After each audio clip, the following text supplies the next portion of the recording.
Hello, everyone. This is Defense Politics Asia, and welcome to the DPA Open Mic. Not sure if you hear that. I'm going to repeat again. Hello, everyone. This is Defense Politics Asia, and welcome to the DPA Open Mic episode. I think 10. Yeah. Or is it 11? Oh God, I kind of messed up. Is it 11? Oh, sorry, it's 11. Oh my God, 11. So hi everybody. Let me change. I posted it everywhere, and then I realized that it's actually 11. Let me amend. Okay, let me correct my mistakes. Give me a while. Let me settle this, and then I can say hi to you guys.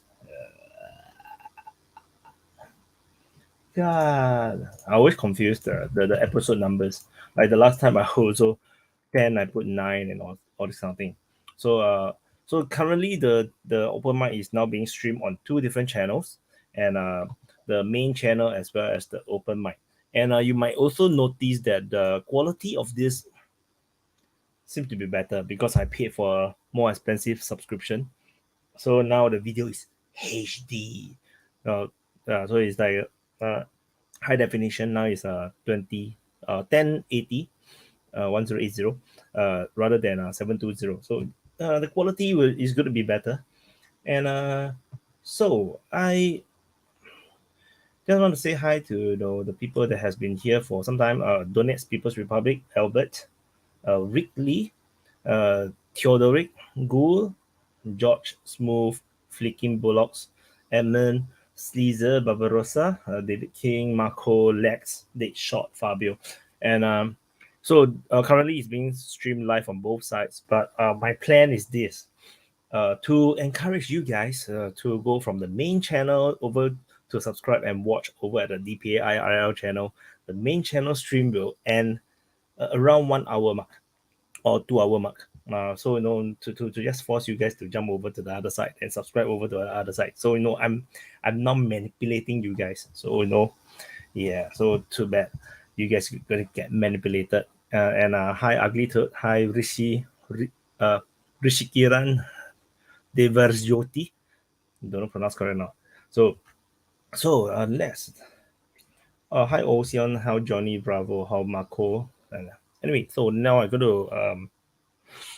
gonna drop the stream link. So for those that want to be on the open mic, you want to share your opinion, chit chat live with your face, with me and the other, most likely regulars, because the regulars always are around. Do pop over to DPAIRL channel. I'll be dropping the invite link. It will be pinned in the chat. So yeah, I really like the HD, 20, the 1080, pay a bit more money seems to be worth it. So okay, let me get the link. Where's the link? Oh, it's in front of me. Oh my god. Okay, copy. So I'm gonna type the message. This is the IRL one. Invite link. You will need to have a webcam, earphone, and webcam, earphone, and what? Webcam, earphone, and you have to show your face in order to join. And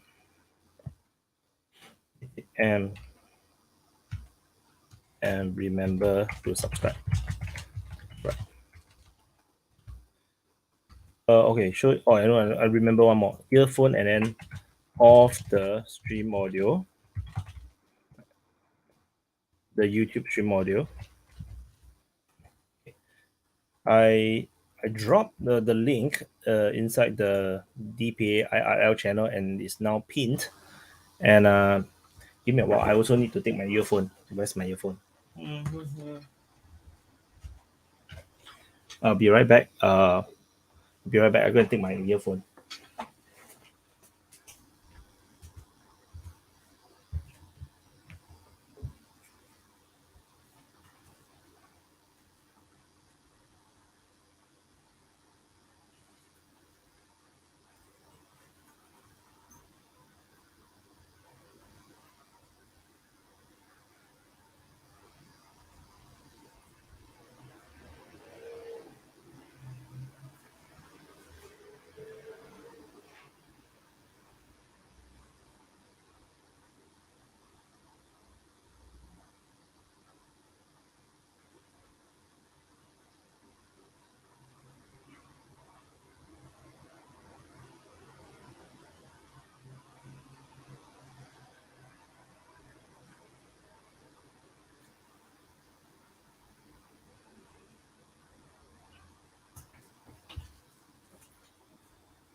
Okay, holy shit, I cannot find my earphone, so I'm gonna use my older earphone. I forgot where I put my. If no one is logged in yet, so sorry for me being away. My preparation is shit. So, is it long enough to connect here? Okay, let's connect here.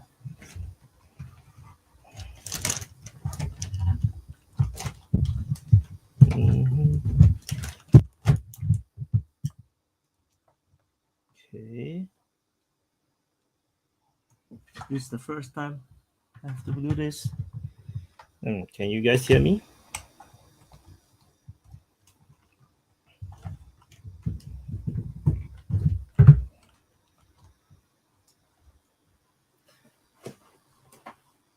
So let me check whether I can hear myself.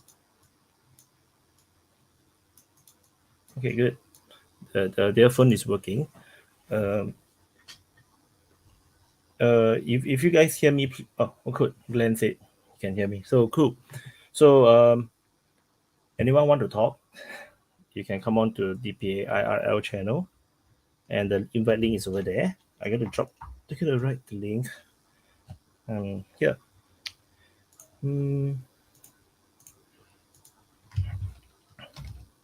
To join, the invite link is in the stream on the DPA IRL channel.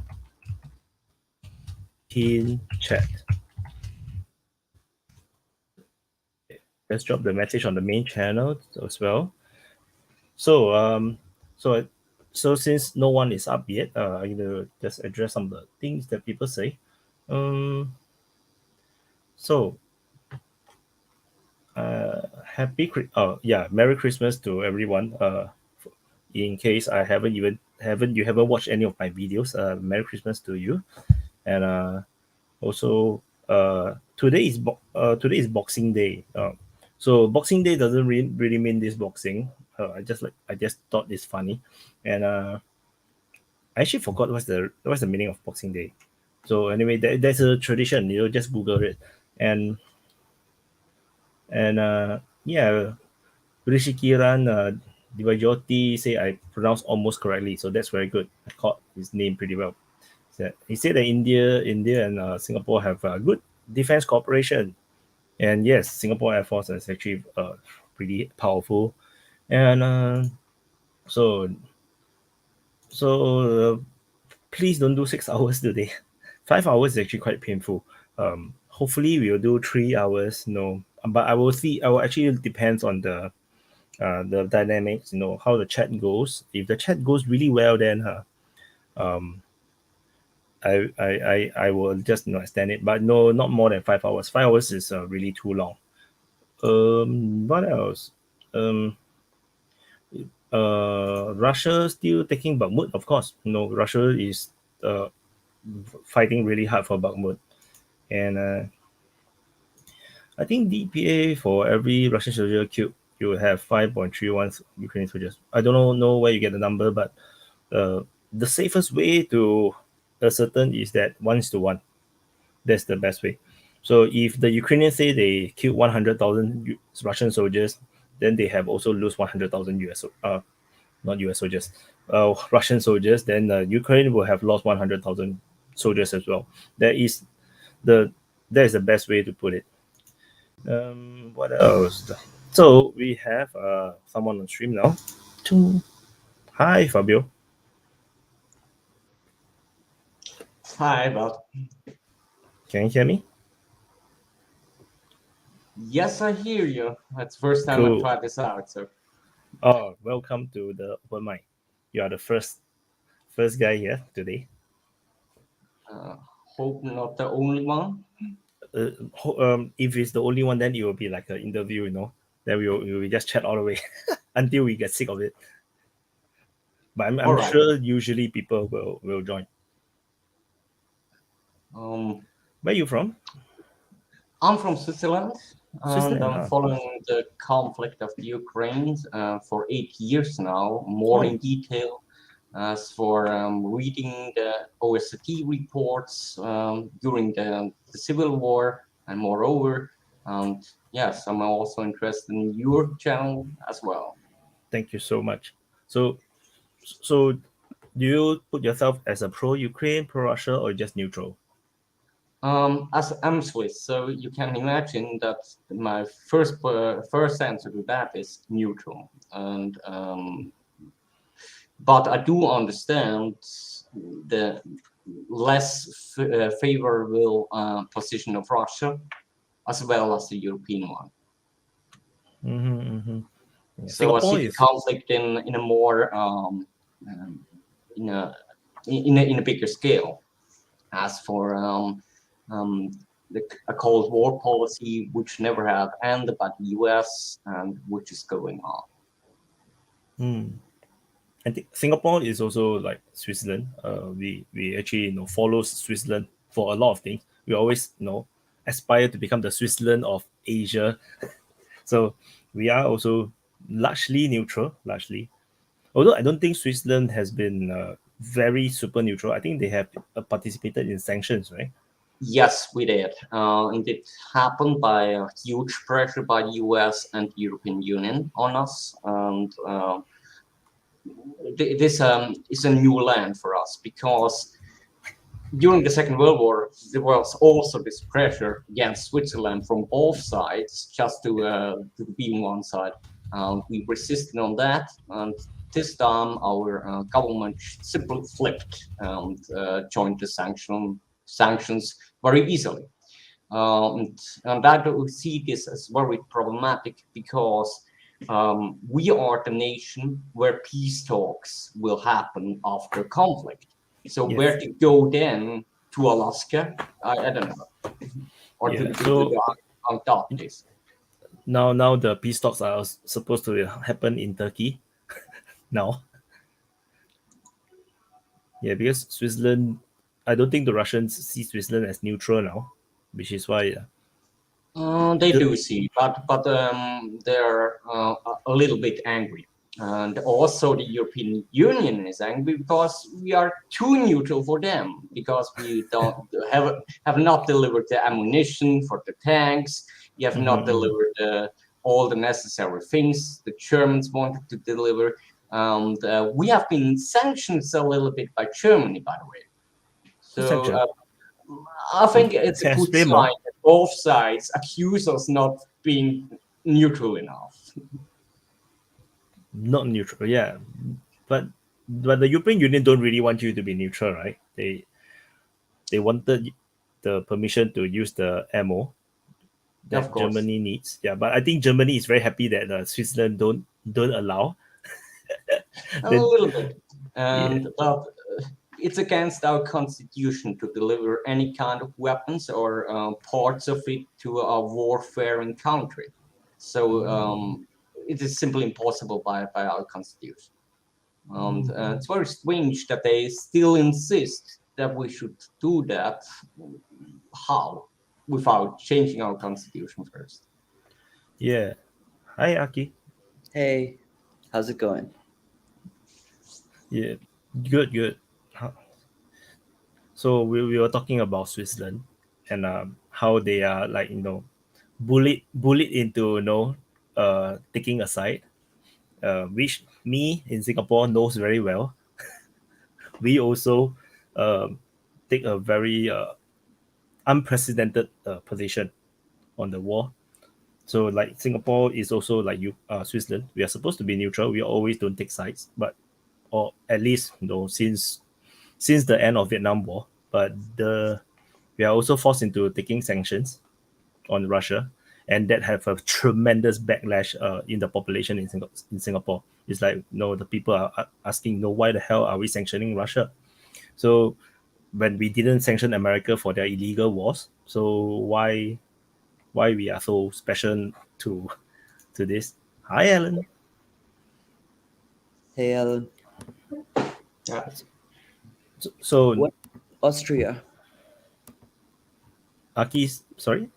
What about Austria? I heard that Austria also has neutrality like enshrined in their constitution.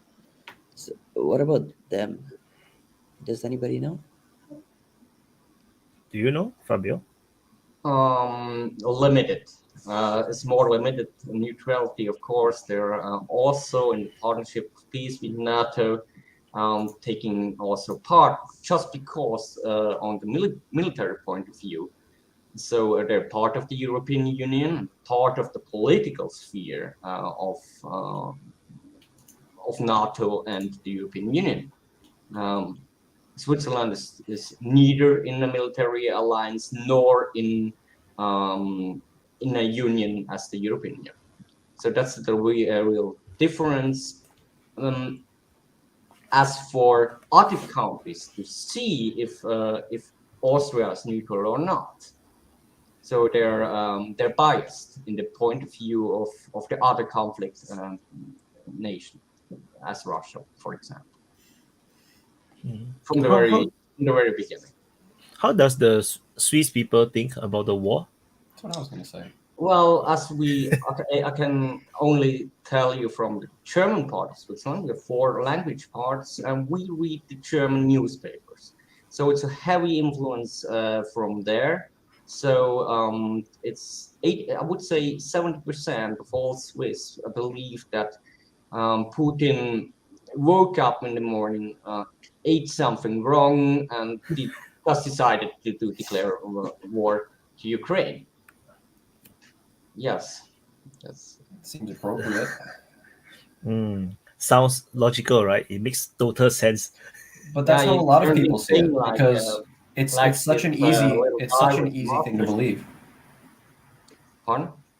It's such an easy thing to believe, not just in Switzerland, but across a lot of the world, right?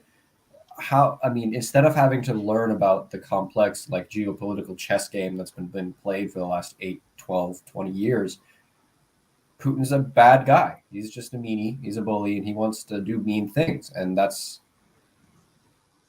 a whole can of worms onto like the Western view. Yeah, it opens up a big view onto how people view the world. Well, it's also conditioning. Like, if you think about it, like if they keep telling everybody the same thing over and over and over again, eventually you're gonna start believing it. So Yeah. I think that plays a big role. Especially, I'm from Canada, so especially there, half the people don't really care about it. Like, some people do, some people don't, but for them, Russia is a faraway land that they don't really care about, and it's more like, okay, it's easier to just learn bits and pieces than to really dive deep into it to know more about it. And once, like, the more they feed this lie on news, the more everybody keeps believing it. Well, I see a simplification of the conflict from the very beginning, as every point headed to Putin, not to the Russian Federation, not what the nation decides to do. It's simply one person, and it's very easy to turn this very person into a villain, like in a movie. So Batman against Joker, and so on. And this is simplification of a conflict, and it has influence on the normal citizens, which are coming back from work, have 10 minutes time to watch the news, and they will be convinced by that.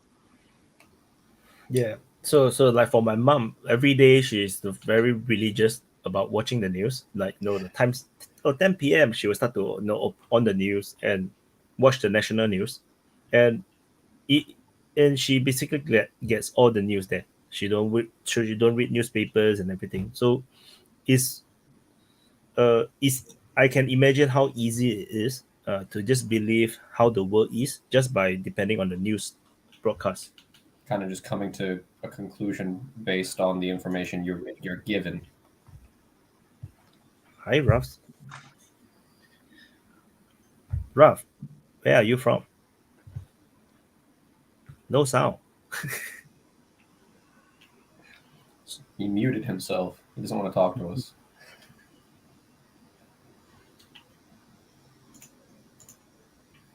Hi, Mason. Mason is one of our the super supporter of the open mic. So, Commander. Ralf, remember. is yes. There's been a lot. He donated. I think like two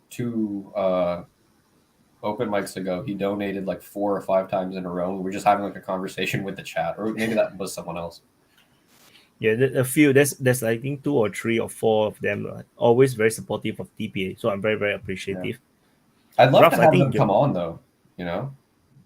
Yeah, but some people they just don't want to show their faces. Yeah, I that's talk fair. to a lot of people on Discord. They really want to talk. They want to share, but they don't want to show their face. So that's too bad. You hear me now? You all right? Hear you now, man. Okay. Yeah, your question was, I'm from Latvia. Ah, yes, someone from the Baltics. Finally, But I don't live there someone anymore, from- so Oh. Okay. Okay, so you just like Ellen. I live in Ireland. Uh, So would you call yourself Latvian or Irish? Latvish. By now, I would say more Irish than Latvian. Yeah. So can you do you still keep in contact with people in Latvia? I personally wouldn't. It would be only my parents that would be contacting them. Other than that, no. I'm very distant from it now.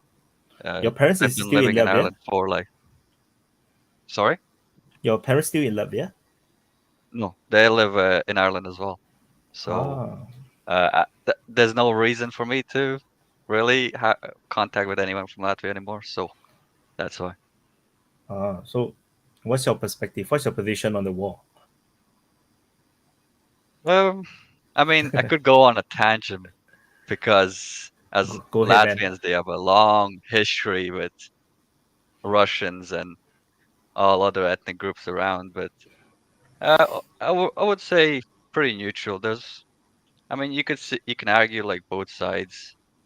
Like, yeah, I mean, what they have done, like the invasion, is it a good idea or bad? But to me, it doesn't. I mean, if it doesn't affect me, I mean, I don't care. It's really that simple. I mean, you can't really. Do you think? Do you think That's that why I think it so. might affect you, like your day-to-day life, if it escalates? I live in Ireland, so Yeah, nobody won Ireland. nobody would bother Ireland. To be England honest, does. you know. England hates you guys. Well, to be honest, we don't like them either that much. I mean, Yeah. Irish still hate the English, even though we might be cool with them. I mean, there's still grudges. That's a They hard sell. still That's a grudge. hard sell to say that you're cool with them, man. No, I mean it is true. Like the time of troubles, like it still has that ramification where people still don't like the Catholics and Protestants, and Mhm. people have told me of many stories about it, and it's When do you move to Ireland? back in 2009. I'm 13 years here now, so yeah, it's been a long time. Oh, I thought you were 13 years old. I was like, I know. Man, these kids are getting younger and younger every day, man. yeah, what baby powder are they drinking, man? No, actually, I'm 25, so I don't think I look 13. I didn't know I looked like 13. Yeah, so I was like, I heard wrongly the first time round. I was like, what? No. 13 years in Ireland, so yeah, I left when I was no, I actually 15 years in Ireland. I left when I was 10. So you don't really experience the conflict, right? The Irish, No, British. no, it's all like past. No one even talks about it. Even like it's very rare. Everyone's just moving on, doing thing. Like most of the people are pretty happy with their lives, so no, nothing like that. Is there like any like tension that we should know of? Because no one reports on Ireland. People forget that it's even a country in Europe. Like I play with my daughter, Sure. we try to name the countries in Europe. Ireland never come out. Not even from me. I can't even remember that there's Ireland. I thought it's part of the British Empire kind of thing. I mean, That's you say that to an insulting. Irish person, I'm not sure what he's gonna say that back to you. But no, there's no tension. Like, even I would even like I, as a who has lived here so long, I would even be happier to see that Ireland unifying. Uh, I see that as like their land, but no, no conflicts, no nothing like that. Everyone's pretty chill. Not everything that what has happened has happened. So Have they solved the Eurozone thing, the Schengen zone thing? Have they resolved it? Because Brexit, right? So Northern Ireland and Ireland, the country. yes, I'm not sure what's going on because as Oh no. you can He's still winging it. drive through the border, no problem. Because when I go to college, I have to drive through the border as well. It's I'm not sure what they're gonna do about. It's a big issue. They cannot put a hard border, or it's gonna be a time of troubles again, all over again. Like there's absolutely no way they could put a hard border. So I'm not sure what they're gonna do about it. They're gonna avoid at all costs the border. How did most of Ireland react to when the Queen died? Um. Because Well, on I'm social only gonna media, talk about from personal side, right, like right. people I know of. They just made fun of it, really. I Yeah, mean, that's nobody was sad about it. They mm. were just, yeah, no, nothing crazy. No. Yeah. I heard a lot about people just more like celebrating her death than mourning it, like people in England did. Yeah, I would say that even when I was in college, would be Mhm. the same thing. No Okay, one. okay. So quiet. Nobody have Well, anything to well, talk. let's talk about what the title's about, right? The strike Cool. on the airbase there. Yeah. Somehow so I just reported this because I was out today, so the report was a bit late today. So Ukraine launched a drone strike on the Engels airbase. Like again, this is like the second time I think. Yep. And Saratov is actually very far away. It's like 600 kilometers away. So it's almost like a half a Ukraine away kind of thing. And it hits. The Russian MOD reported that they shot down the drone, but then three soldiers died. So I'm not sure how do you shoot down a drone successfully and still three soldiers die.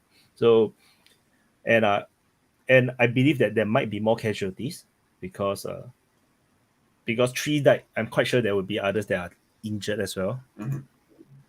Hi William. Oh, this is a long time supporter, and finally I see his face. Yeah. Singapore. What's up, Yeah. man? All right. My girlfriend's in Malaysia.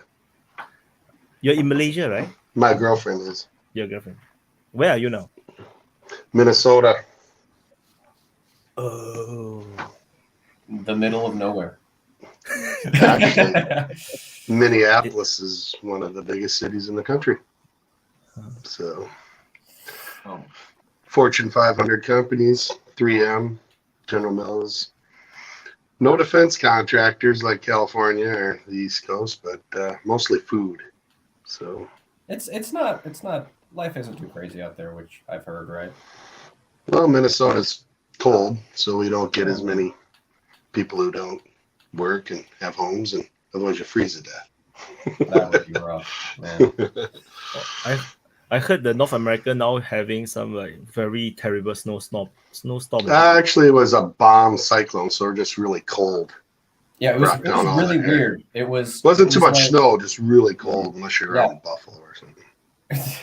No, well, I read actually like 240 million Americans saw temperatures below, I think it was 20 Fahrenheit, which is -8, -9 Celsius, which even for some of the central parts of the U.S., that's insane. It was -18 Fahrenheit here. Oh no, even here in Virginia, we got down to like 1 or 2 degrees Fahrenheit. So you guys are colder than Russia now. We were for like 2 days. We were colder than like Moscow. Ukraine needs to get colder. So you can get rid of these Russian troops, freeze their asses off, and they'll be done. No, That's what man, they think. If Ukraine gets colder, sure, the Russians might suffer, but millions and millions of Ukrainian civilians are going to freeze to death too. Well, Because I checked the temperature in Ukraine. it's not too bad. It's hardly freezing. No, yeah, that's what's weird about it. Yeah, I was imagining the World War II scenarios, the photos and videos that we saw, white snow and then tanks rolling across. That only happened in the Russian training, not in Ukraine.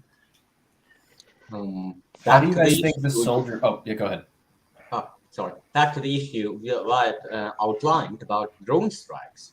I would say there is something fishy here because even if Ukraine has this technology with this long-range drones, which neither the US nor Russia has, and they're old too, right?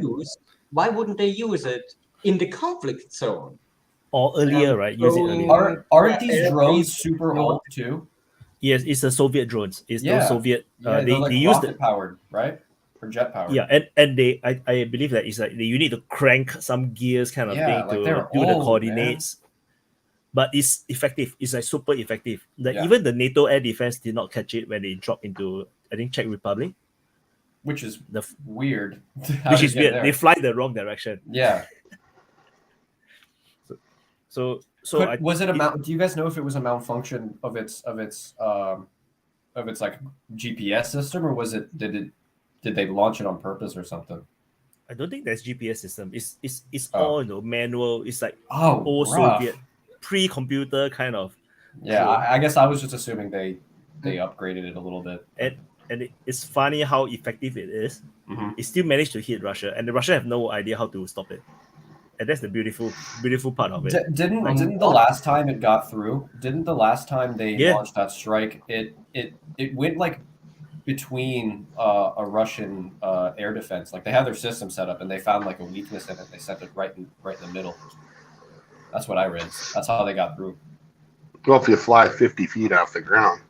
Well, yeah, that's like, that. I mean, of course, that absolutely adds. Can't even pick up trees. I mean, these drones don't have to fly very fast. I mean, look at the North Koreans flew around the south for 7 hours. Yeah, what was that about? Can we talk about like 7 hours and all the way to Seoul?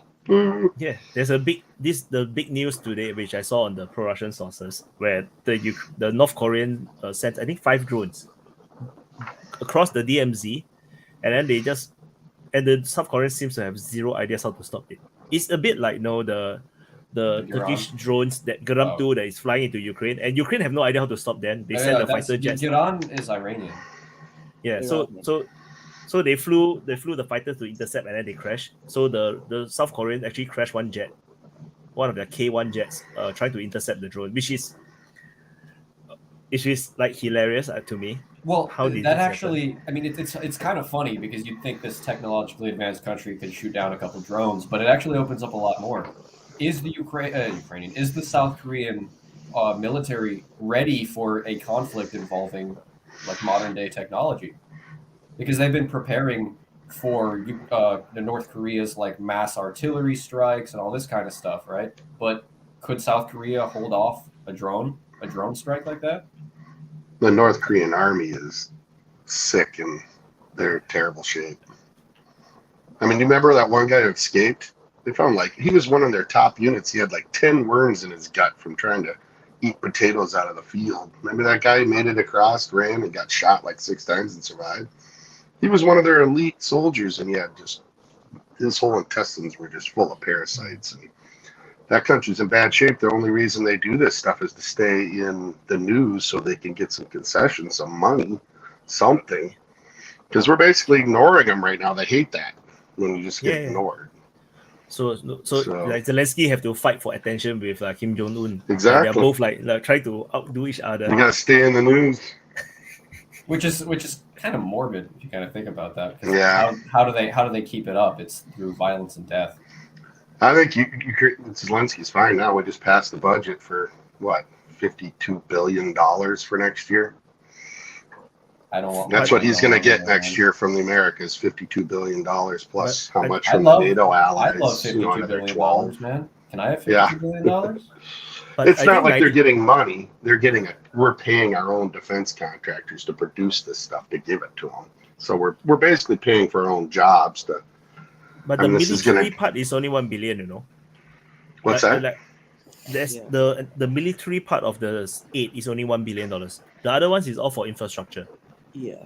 So whatever it means, But but all of Uh, that comes with a catch, though. It's not for Ukraine to just keep. It is they will Yeah, it have all to has to be put paid it back. It's a back. lend-lease And program, just like we did for the British. They got to pay it back. Supposedly, the British never paid it back. So well, with Ukraine, it's even worse because before the war, their GDP was what 200 billion. So imagine after this war, let's say they need a bunch of things to go right.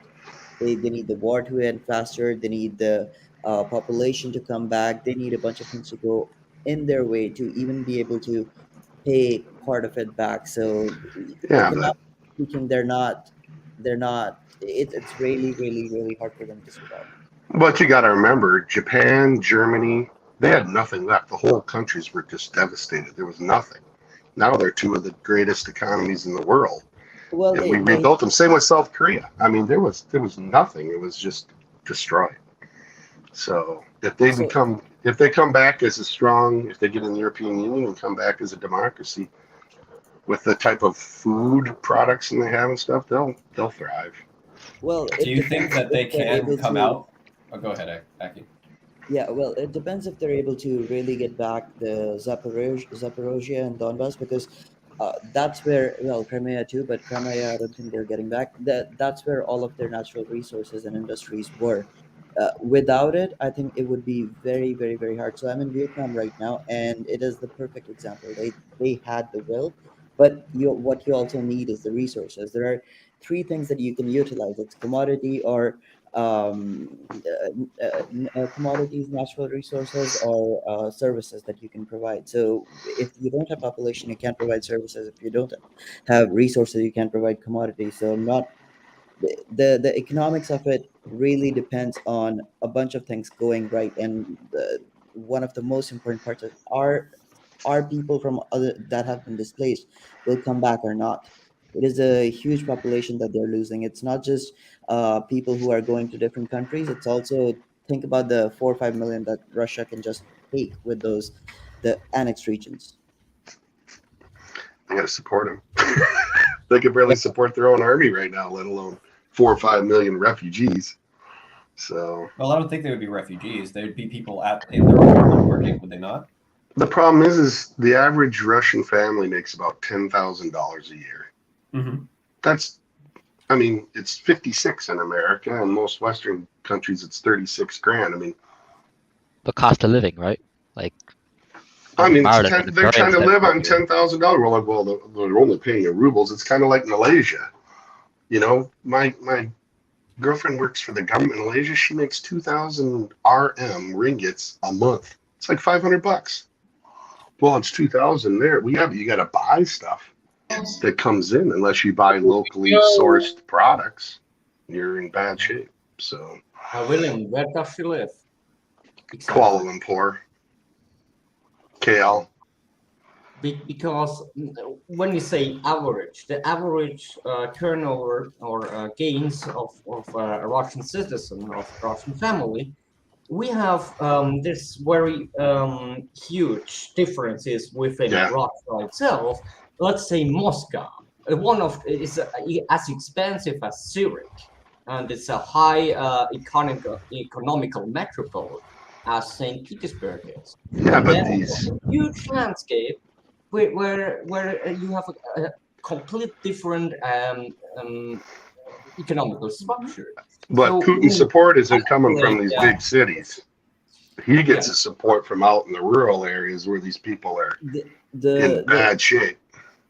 If you've ever been to Russia, the thing about Russia is that if you go outside Moscow and St. Petersburg, that's where the real Russia starts.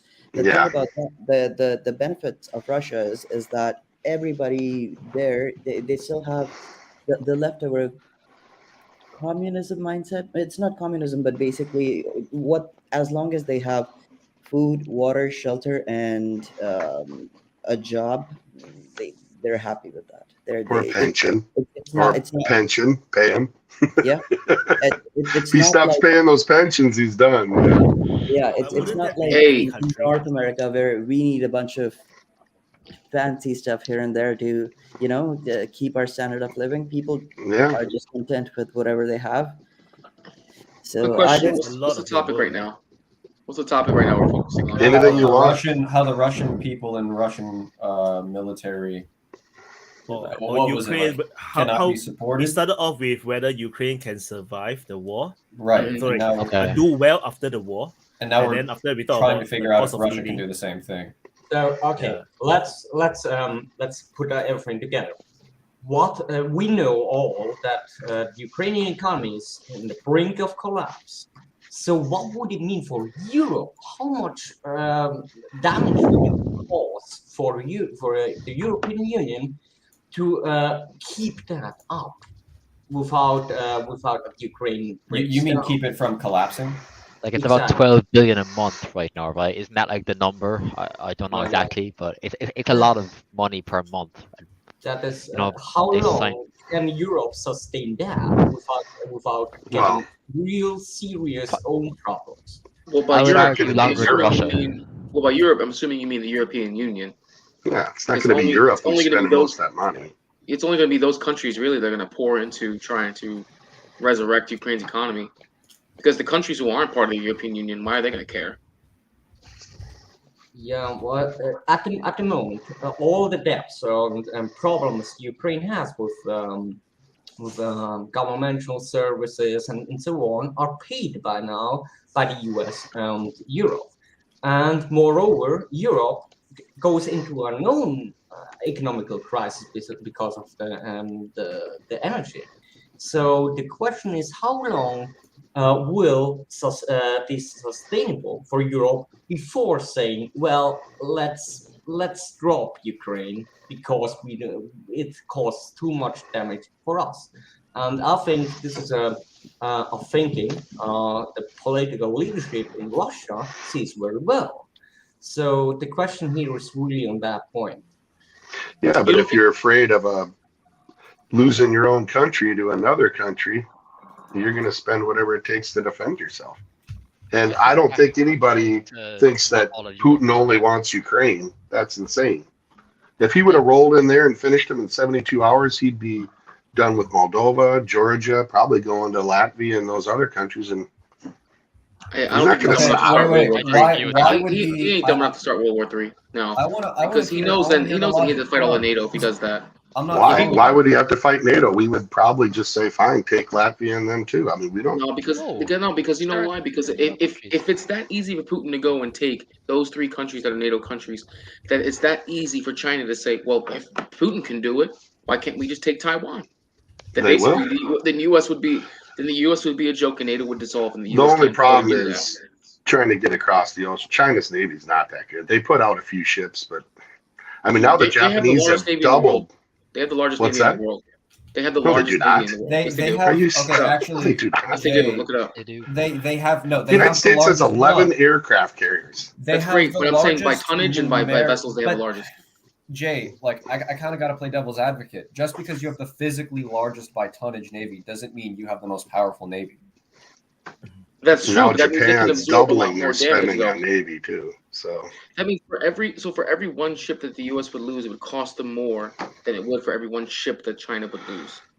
Let's also not forget the fact that China actually has hypersonic missile technology, whereas the U.S. does not.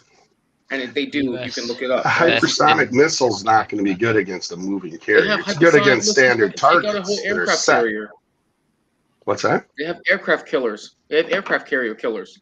They have hypersonic missiles that can take out a single aircraft killer. So Aircraft William, carrier. are you making the argument that the Kinjal and Zircon missiles don't work? They're not going to be good against them. I'm saying against moving targets like aircraft. But that's They're the not gonna thing. work. The Zircon missile is specifically designed to target aircraft. Like that's the sole purpose they created it for. To target an aircraft carrier. Yes. Good luck getting it's through. an it. anti-ship missile. What's Good that? luck It's an getting through what, anti-ship though? missile. I didn't understand. It's an anti-ship missile. Okay. But you're saying good luck getting through an aircraft carrier. What do you mean? It's defense systems, like it's chain guns. You're saying good luck getting through that? Well, you're surrounded by It screening does vessels have a and screening team, submarines that all take out missiles. So from my understanding, China do not have a hypersonic missile that is meant to hit a carrier. Yeah, They they've have a only got- hypersonic nuclear ICBM. So I, that's th- I think they do. It's called the DH-21. It's a ballistic missile with a hyperglide on it. If you think Russia or China could sustain a ground offensive on Taiwan, it just wouldn't happen. Okay, why would it not? Why would that not work? You'd have to constantly be bringing in supplies constantly. And if the United States said fuck it and we're not gonna stop it, then yeah, they probably could, because the Taiwanese don't We have don't even the have chance. the industrial base to continue feeding weapons into Ukraine. What makes you think we have Who? the industrial base to match? The U.S. doesn't. What are you talking about? Okay, if we don't have the industrial base to keep feeding weapons into Ukraine, then we don't have Guys, the industrial base to be able to match China's industrial base. to What keep feeding industrial? weapons What are to you Taiwan. talking about? General Dynamics is the largest defense corporation in the world. They What are may you be, talking but about? you still have to have the industrial base to create these things. You can be the biggest per capita. You can be the biggest. Do you know how many carriers we put out a month in World War II?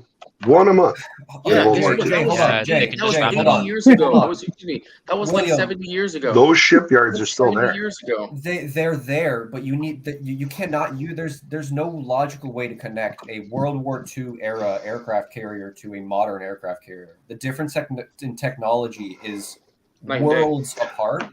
But there's one more thing. You said who did you say was the largest defense corporation? He said General Dynamics. General Dynamics.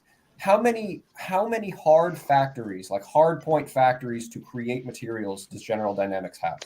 Well, you have to look at all their subsidiaries. Where do you think all our ammunition that we're sending over right now is made? It's made in New Jersey. And Saudi Arabia. We buy it from Saudi Arabia in bulk. New Jersey is putting out large amounts of ammunition now. The HIMARS plant in Arkansas is 24/7 now. But The it's- Javelin plant in Alabama is 24/7 now. If we needed to, we could easily. It would take time, though. It would take years to ramp I still don't up capacity. understand. Wouldn't take It would. years. It would take years to go back to you're saying go back to a wartime economy then, really, in a sense, because it's Detroit could easily capacity. switch over everything. Yeah, but it would take time. You It would You have take to also have guys, I don't people know willing how to do much, but it would that. take time. You also have to have It people would willing to happen do that guys, overnight, like. because the U.S. has so much they freedom. You already- can't just make people do that by the will of the government. The government cannot forcibly tell people, okay, well, we're gonna convert into a wartime economy, and we're gonna have people do this. You have to Guys. incentivize them with more money than it Hey, takes. America to would go do quite there. well. Guys, They always do well when guys, they're all- We making. make a lot of money off of it. But Our you have to people pay a lot of money make to a lot of incentivize money. people to do that. Yeah. That's my point. Whereas other countries where they have less freedoms than we do here, they don't have to incentivize them with money as much because they don't have the freedoms, knowing that the government is powerful enough to force people in those positions to do so. Guys, we have the answer to what you're talking about. They already Okay. put it out in the paper. How many HIMARS are made? How many Patriot missiles are made a year?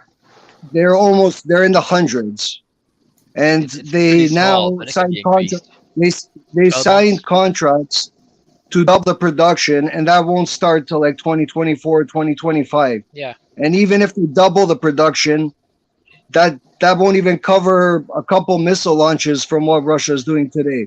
And I have a question for you guys. When has Russia ever had a problem with supply of weapons?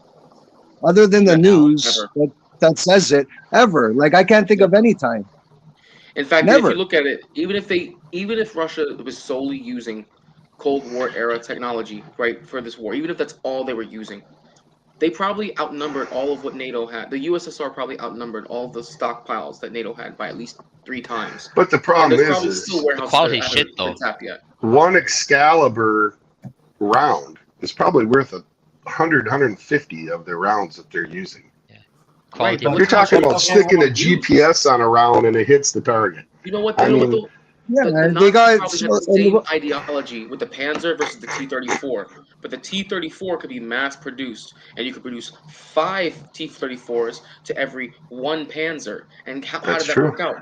the Nazis were still beaten by the Yes, sheer but the volume problem of is the Russians produced. the Germans were fighting in a two-front war and had the world against them.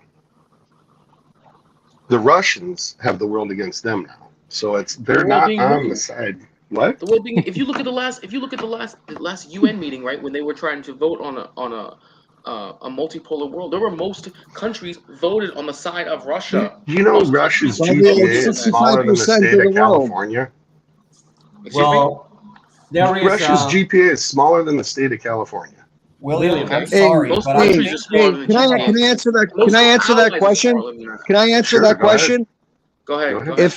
If you look at the metric you're using is CPP, but if you look at PPP, which is purchase parity, Russia comes 5th in the world. no. How do you guys, think they're able to have a space program, to No, have a Vasily. nuclear powered submarine program, Vasily, to have he's all these talking about programs? GPA. You He's talking about GPA, the grade point average. G- California GDP, gets better GDP. grades. California gets better grades than Russia does. I don't know. Russians about are that. pretty smart I think too, that's man. probably the other way around. Yeah, for sure. Again, this is a I don't think country the that average GPA produces in California space is better than rockets Russia. and I can everything tell you else, that. hypersonic missiles.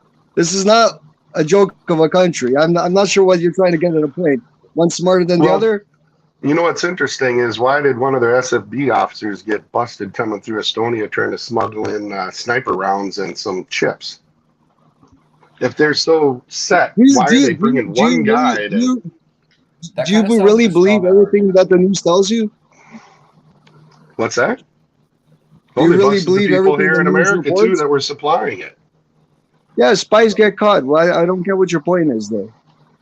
and That they those were drones the smuggling chips? Iranians are using, That they they were had smuggling American chips? chips in it. So I don't know how that works either. But Probably because probably Okay, because from the Saudis. That's again, why. Probably. what is your point with the chips? Like, what Russia produces its own chips. They don't produce the smallest size of the chips, but what are they using those chips for then? The chips that they need, that you're trying to comment on, like for missiles and other things, they produce all those chips. You can go watch the laboratories that are making them today. They're on video. Just like here, I'll give you another example of how crazy. I heard you guys talking about it earlier, that the Goran 2 is an Iranian drone. If you go to Combat Approved, the Russian documentary channel, you'll see on 2019 they're showing that drone. They're using it. No, That's way before the war. Vasily, I said that just because it's the easiest way to describe that drone to people who don't know specifically about it. No, I know, but I'm just saying the news reports a lot of things. They're reporting that they're getting ammunition from North Korea. They're like, well, none of this makes any sense. There's no evidence. Why do people bring it up? Vasily, if you went back to February 24th, let me just ask you this. Okay. Seriously, let's say you were in charge of Russia. Would you invade again? Okay. If you could second guess, would you do it? At that point, I would, and let me explain why I would. Even if you knew I'll what try you and knew make it now. quick. Let's say you could look into the future. I know. and you knew. I've been following this since the beginning. Let me explain to you why I would. So 2014 rolls around. You have the World Cup happening. So then a protest starts for whatever reason. He's a corrupt politician, whatever. So at that point, there's protests, and they try to overthrow him and throw him out. So what does he do? He turns around and says, okay, we'll have an early election. I'll step down and we'll re-vote. But the radicals did not want that. So they did an insurrection, committed treason to overthrow that government because their ideology was not popular in the country at the time. So they overthrew them. Are those the good guys? Are you telling me that you seriously We'll start at think the very beginning. Before anything happens, I'm asking you, the people that committed the insurrection, that were committing treason, are those the good guys? let me Or ask the you guys about that, a recent that held election the Constitution? in Belarus. Do you believe that election was 100% up and up? That's not my problem, though. That's the Belarusian Well, problem. if you have fake You shouldn't get elections and you involved have with the it. majority of the people vote for someone else, and all of a sudden this guy wins, Hey, can you What do you bet expect? your life on that? I just gave you a we full had our own system attack, of things capital that the attack, news and it was lied to you only about. 50-50. Hey, I just gave you a full list of things the news lied to you about. Then you're turning around saying, but the news told me that this guy lost the election, which they're not even in the country. They don't even have news in that country. How do they know? because some lady said she's the president and we recognized her? It's the next Democracy. Juan Guaido. Are you joking? If you Come have all on, these man. people, This is not. if you have this all is these not our people who business. don't believe the election, we I know would that say now. we are losing Oh, he track asked a of question the though. topic. Hold on. Vasilije Right. asked a question though. Answer Vasile's question. He still What I'm asked a question. saying is, we had this happen here. Half of our country thought that our election was fake, Yep. was you know what? rigged. Yeah. If you've So been paying hey, So attention what over the past happens? couple A weeks, bunch of that's freaking not people necessarily a attack the lie. Capitol. William, if you've been paying attention over the past couple of weeks, that's not necessarily a lie either. Whether it's a lie or not is what I'm saying is, if you're in a democracy and the majority of the people think that you have rigged it or faked it, they're going to react. And what happened there is the majority of Ukrainians did not want that guy in power because they knew that's it was not fixed. true. That's not true. That's not true, because why do you think these people started to separate, and obviously Vasily. not the whole country?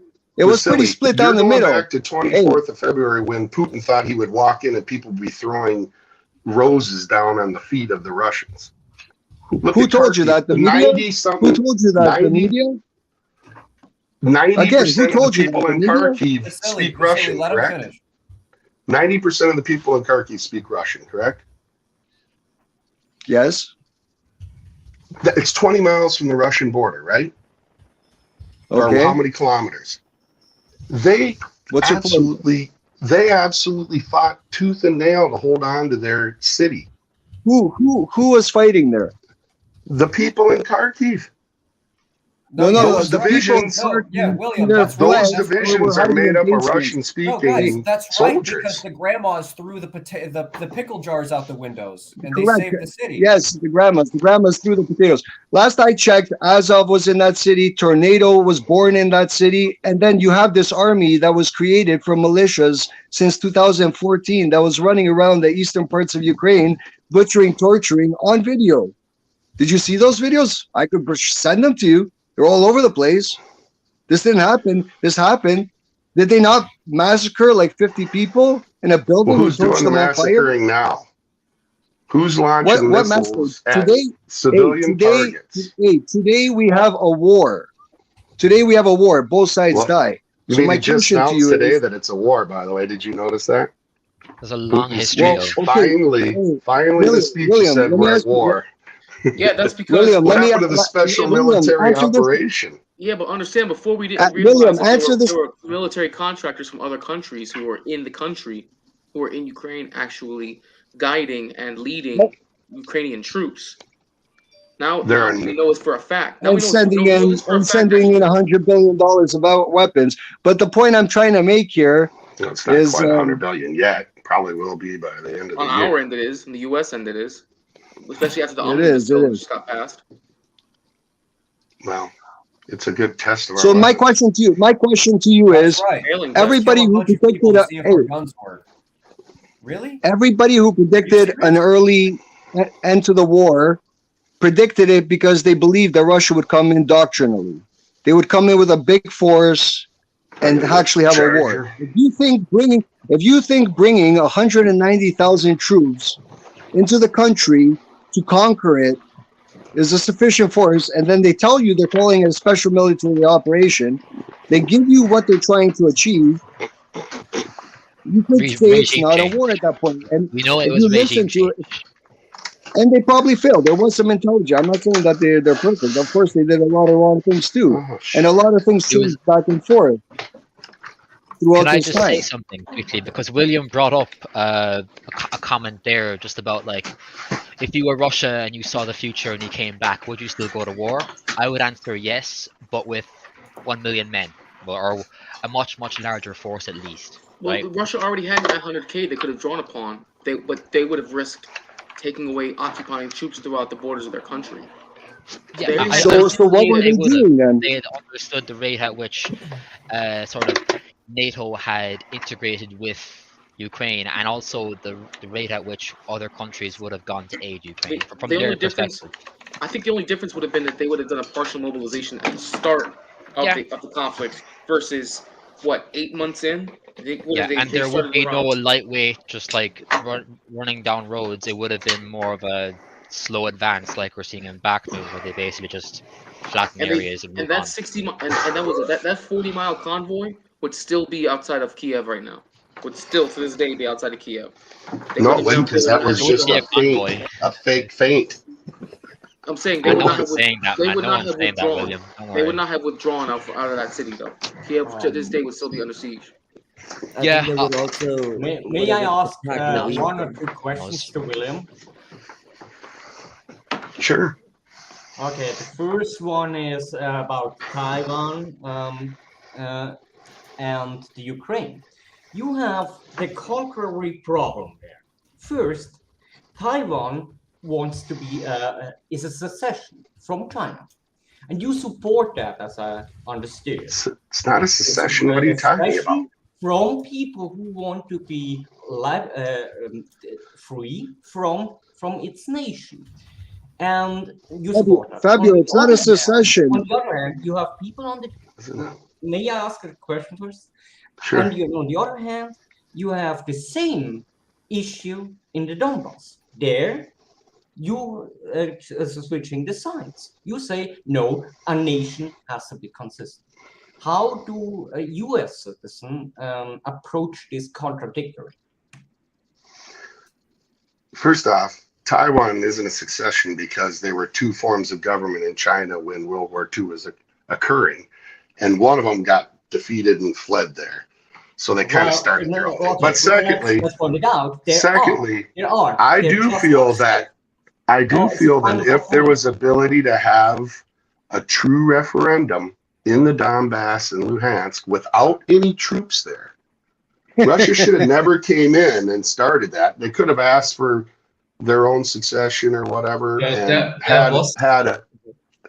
I think that if they would have allowed the UN to come in and run a true election there, that they could have had some independence. I agree with that. I agree with that. But taking into Crimea, that started with Crimea when they went in there and they captured that, and that just threw everything off. They're like, okay, now Russian troops are trying to. Wait. Well,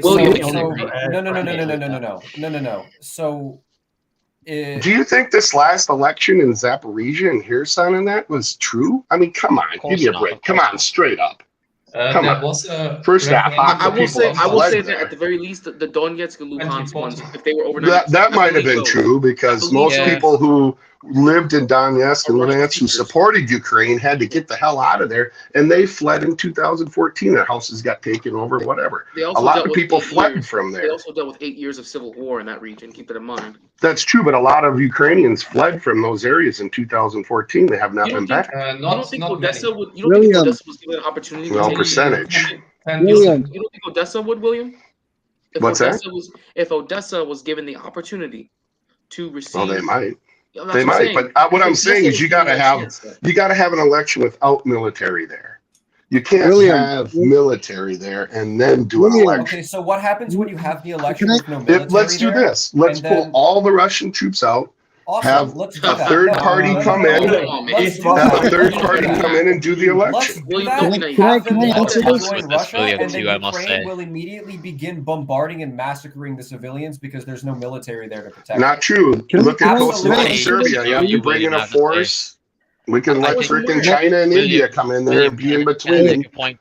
Let China and India come in with troops and be in between the two warring parties, have all other troops leave the area, and then do a true let people return. Listen, aside from the fact that would never happen, okay? Well, he's bringing up hypothetical. It's okay, yes, but like let's not be pie in the sky about it though. Like if you're talking about troops from China and India coming in, you run the risk that if one dumbass Azov decides to say, "Well, I'm just going to launch this mortar at Chinese troops because why not?"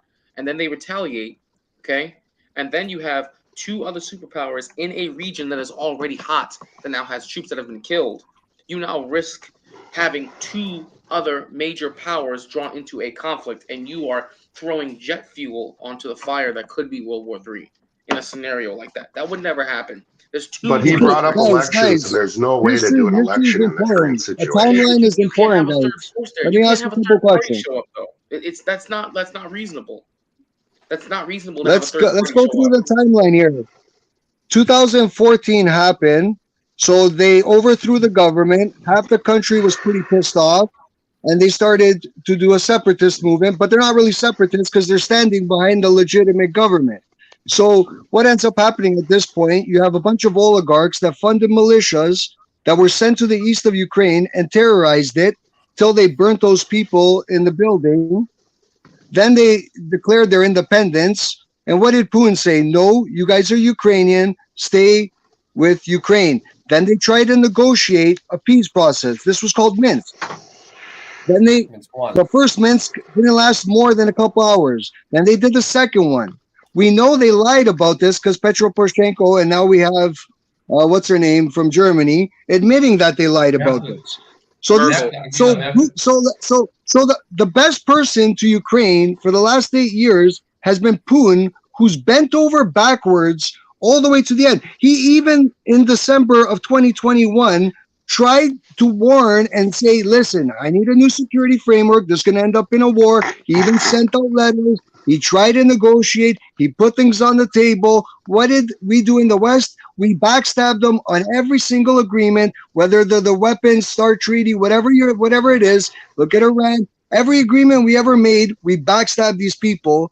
So who are you going to make an agreement? You just spent 8-9 years bending over backwards when you could have moved into the country and saved these people earlier. Keep in mind, 14,000 civilians died in this time.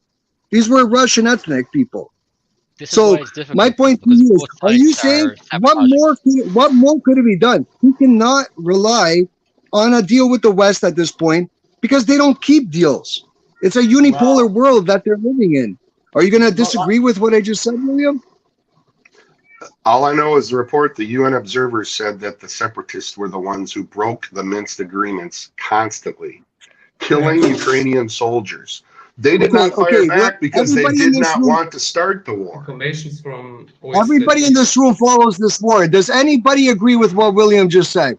Is that built in reality that the Russians broke the Minsk agreement? Here's all I didn't say the Russians. I said the separatists were the ones who broke the Minsk agreements, continuously shelling Ukrainian lines. Yeah, and they shelled themselves too, right?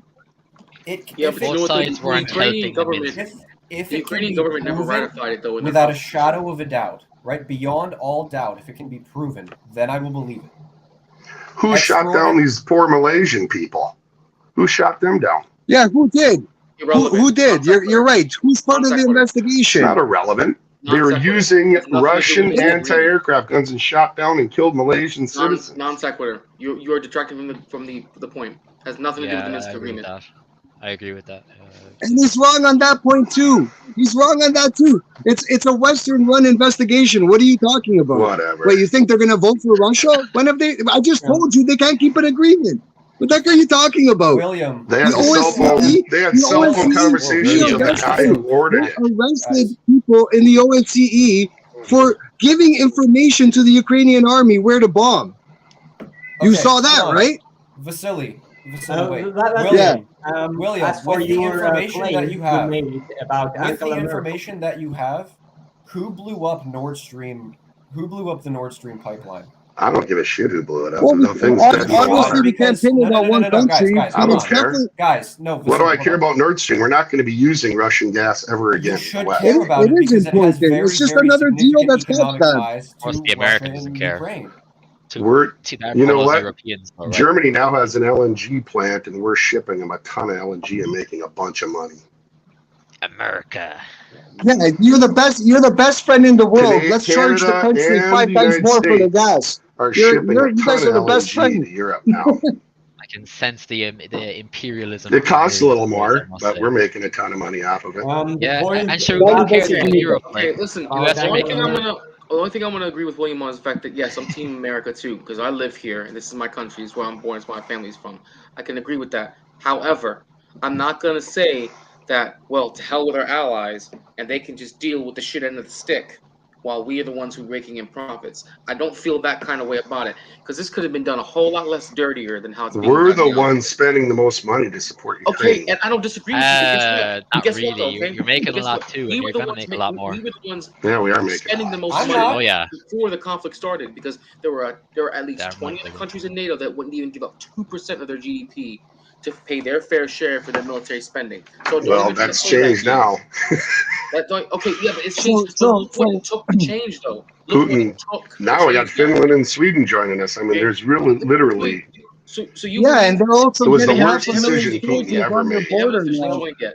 They haven't actually won yet. And ballistic you keep missiles. making statements of Turkey is still fact. blocking, okay? Turkey is more of a friend to Russia than they are to NATO. Don't even try to fool yourself with that, because they're still blocking the ratification of Finland and Sweden being part of NATO. That's not because of Russia, even though it might be, but they're saying it's because Sweden is holding all these terrorists and Even still, they're even if they're doing that by proxy, they're still more of a friend to Russia than they are to NATO. Because they're still doing more. They do a lot of business with Russia. I mean, there's a lot of tourists there. Exactly. Here's my only issue. And how is that beneficial to the Turkish people? They didn't allow the Russian Navy to come into the Black Sea, though. They didn't. Hey, William, can I ask you a serious question? I live in North America too, so let me ask you a question, William. Are you happy that we just destroyed Europe? That their businesses are moving towards us? That they're paying 5 times more for gas and possibly next year won't be able to fulfill their orders? Are you happy that we did it? First off, are you happy? Are you happy that we're putting fuel on the fire in Ukraine? Are you happy with that? First off, this is a European situation, and we're helping them. We could be doing like the majority of people in my Republican Party want to do, and is ignore. I'm gonna quote Henry Kissinger for you guys. Being an ally, being an enemy of the states is dangerous, but being an ally is fatal. Henry Kissinger. Well, Vasilije, I'm glad you're here. First off, because if you were in Russia, you probably couldn't even be on the stream. But I'm glad you're here. There's a lot of Russian Americans. There's a lot of Russian Americans. I suggest you stop watching TV. I suggest you stop watching the TV and actually see what's going on inside that country. I watch streams like this on YouTube. Wait. I come from Canada, okay? I come from Canada. Let's take a look at what my government did to me this year. They froze bank accounts. They arrested trucker protesters. They locked people up in their houses. They closed down their businesses. Russia didn't do all that. Who's more authoritarian? Are you going to try and tell me that my government is the shining star in the sea? Here's the thing. I don't care if you want to protest as a trucker, but don't block the damn highway. Come on, man. People got to go to work. They blocked the bridge. Where were these complaints over the summer? They were in the center of the city. They were in the center of the city. No, they didn't. They blocked the bridge that went across the international border. They were in front of Parliament. Idiots. In the summer of love? I'm from Ottawa. What's that? The protests, you have that same energy during the summer of love? The protests were happening I have no outside idea my what the house. summer of love is. You're talking about the 2020, 60s. when there were all the riots. Hey, William, would you say you're of the left side of politics? No, there were riots across the William, would you say you're of the left side of politics? They were all in ghettos. I don't give a crap if they burn some pawn shop down on Lake Street. You care more about riots that are in another country than there are in your country. Exactly. I don't give a crap. I don't give a crap if they burn down Lake Street. You can't even in Minneapolis because you care more about the rights of another country that don't even involve you than your own country. That he cares what the TV tells him to care about. It's obvious. Look at all the positions that he's taking. I'm asking him about. They're all just leftist causes. Are you trying to say that you justify the riot at the Capitol because of the riots by BLM in the summer? That's not the point. It was a riot. It was a riot, but hey, it was a riot, but it wasn't an insurrection, was it? Yes, it was a riot. It was an attack on our capital. Okay, then why don't you? I voted for Trump twice, and I've never been so ashamed in my life. Then why don't you? The guy's a Putin bootleg and traitor. I think they're all parasites. I think they're all parasites. That's not my point. My point is. So wait. That's the perfect thing. So you're saying that January 6th was an insurrection where no weapons and nobody attacked anybody except that girl that got shot by the cops? What are you talking about? They attacked the police. But you're telling me Ukraine, where they were shooting people, beating up, rioting, and taking over the government violently with weapons, that was okay. Excellent. Good answer, bud. You're a genius. If they would have won on January 6th, I guess we'd be talking something different then. And you could directly draw that parallel too. You could directly draw that parallel because the reason why the Maidan Revolution occurred was because of an election. It was exactly because. And it wasn't because of an election. They what's it called? Petro Poroshenko was doing a deal with the European Union, trying to get a good trade deal that was going to happen. What ended up happening was it would have disconnected them from Russia. They would have to give up their cheap oil from Russia and all their loans that they were getting. So then Russia countered with an agreement. The agreement was better than the European Union. So what ended up happening was obviously the president was doing the best for his people and took the agreement with Russia. Now you have the people in the West who wanted to be more with the West of Ukraine. They start rioting and overthrow the government. And you're telling me that it's bad in America, good in Ukraine. This is not good. If by you mean him, then I agree. Yeah, I'm talking to William, obviously. Yeah. I just think William's stance is, I agree with him on some parts, but he's overwhelmingly focusing on how America benefits. And like, take for example with Armenia, right? So Russia's been so caught up in Ukraine that now Armenia is destabilized, and there's, the Azerbaijanis have attacked. Russians can't do much because they're so taken on Ukraine. Generally, there's destabilizing factors occurring. I got a question for you. Why does Azerbaijan support Let me answer. It's not exactly what's going on in Armenia. Wait, William, 1 second. In Armenia, William, I don't get that whole thing at all. Why does Azerbaijan support Ukraine so much? I mean, all their YouTube channels are all about. Can I answer that? It's for both of you guys. It's for both of you guys. Let him answer. So what's going on there is you have Pashinyan, who got into power for Armenia. He was one of the Soros-funded guys. He brought in all the NGOs, and he was cutting deals with Europe and the West while balancing with Putin. Putin obviously didn't like this, and then they provoked a war with Azerbaijan. Then they lost land, and they came crying to Putin. And obviously, what do you think Putin's going to do with this whole scenario that's going on? He's playing defense because he still has good ties with Azerbaijan too. He sells them weapons as well. This is not like black and white. There's things going on that are happening. You can't just, it's not just you're part of the CSTO, you inherited this country, you're ruling it, and I'm going to bend over backwards for any way you take me. That's not the way politics works, man. And the whole point, to go back to what William was saying, is that this is the whole problem, the way he's thinking, because he's thinking America wins. That's not the way deals are made. When you're going to the negotiating table, you should be looking at, how do I win? How do you win? And when you have that mindset that the West is doing, this is how you fail at all these trade deals and all these agreements and everything else. Because once they don't suit you, you just pull out. They're not looking to be a mutual partner. Most Americans would not stand by and watch you slaughter Ukrainians. Would most Americans stand by and watch Ukrainians slaughter people in Donbass? Which are Ukrainians? Which are Ukrainians again? That's the issue. That's the issue. It doesn't really matter if you believe if you did. The evidence exists, right? The evidence is present. There's legal precedent and existing evidence that all that happened. And they were killing each other. I respect your opinion to have that, right? That's what makes America awesome. We can all have these different opinions, but the evidence exists. If you haven't seen it, that's fine, right? It does not make you a bad person. But if it exists and it proves a specific reality, then your belief does not really. I can tell you, there's not nearly as many people who were slaughtered before 24th of February as there is now. I can tell you that. There should be zero. The entire city of Mariupol is destroyed. It's gone. Okay, so let me ask you. It's rebuilt now, but it's actively being rebuilt. Have you seen the videos? Okay. Let me ask you. Those people died.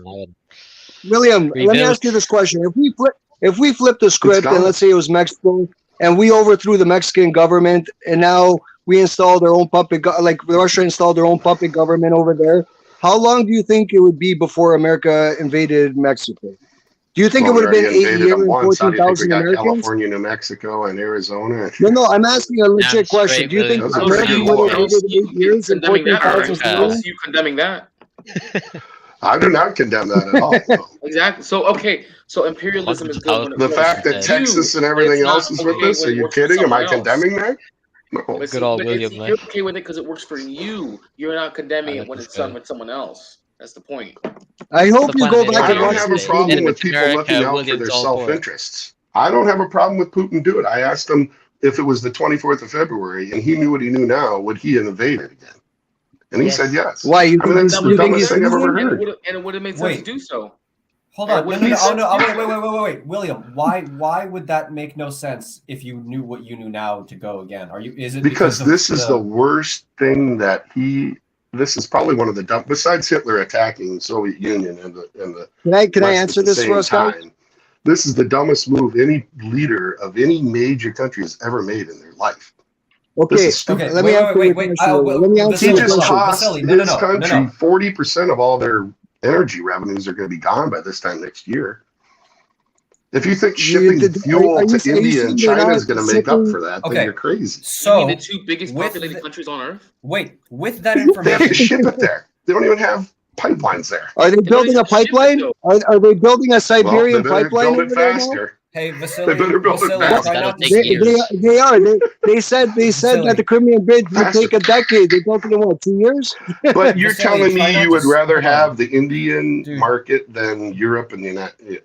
Vasilije, don't do this. Yes, it's very, you would. very, very loud. If they're going to be your adversaries. Sorry. Yeah. Go ahead. I forgot what I was going to say. We went into maybe you could ship fuel to Singapore. They need some. Alan, go ahead. You're making a point. Alan, you're what I was going to say is, if it was February 24th, and let's say again, if this is like the worst political decision that could have been made in the present time, what should have happened? What should they have allowed Ukraine to launch an offensive into the Donbass? They weren't. The lines were static. The lines were static. They'd been in the same trenches for 6 years. That's not the point. They were building up forces. This is open information. They said we're going to begin this offensive. Nobody would have supported Ukraine attacking the Donbass at that time. Okay. That's nobody.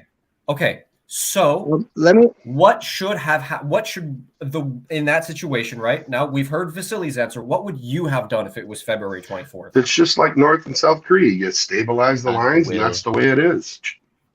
I mean, that they could have lived like that for forever. So keep letting the civilians die. No. That disagree with that. That's what you're talking about. Is partition. You're telling me a week before the attack, civilians were being massacred in the Donbass.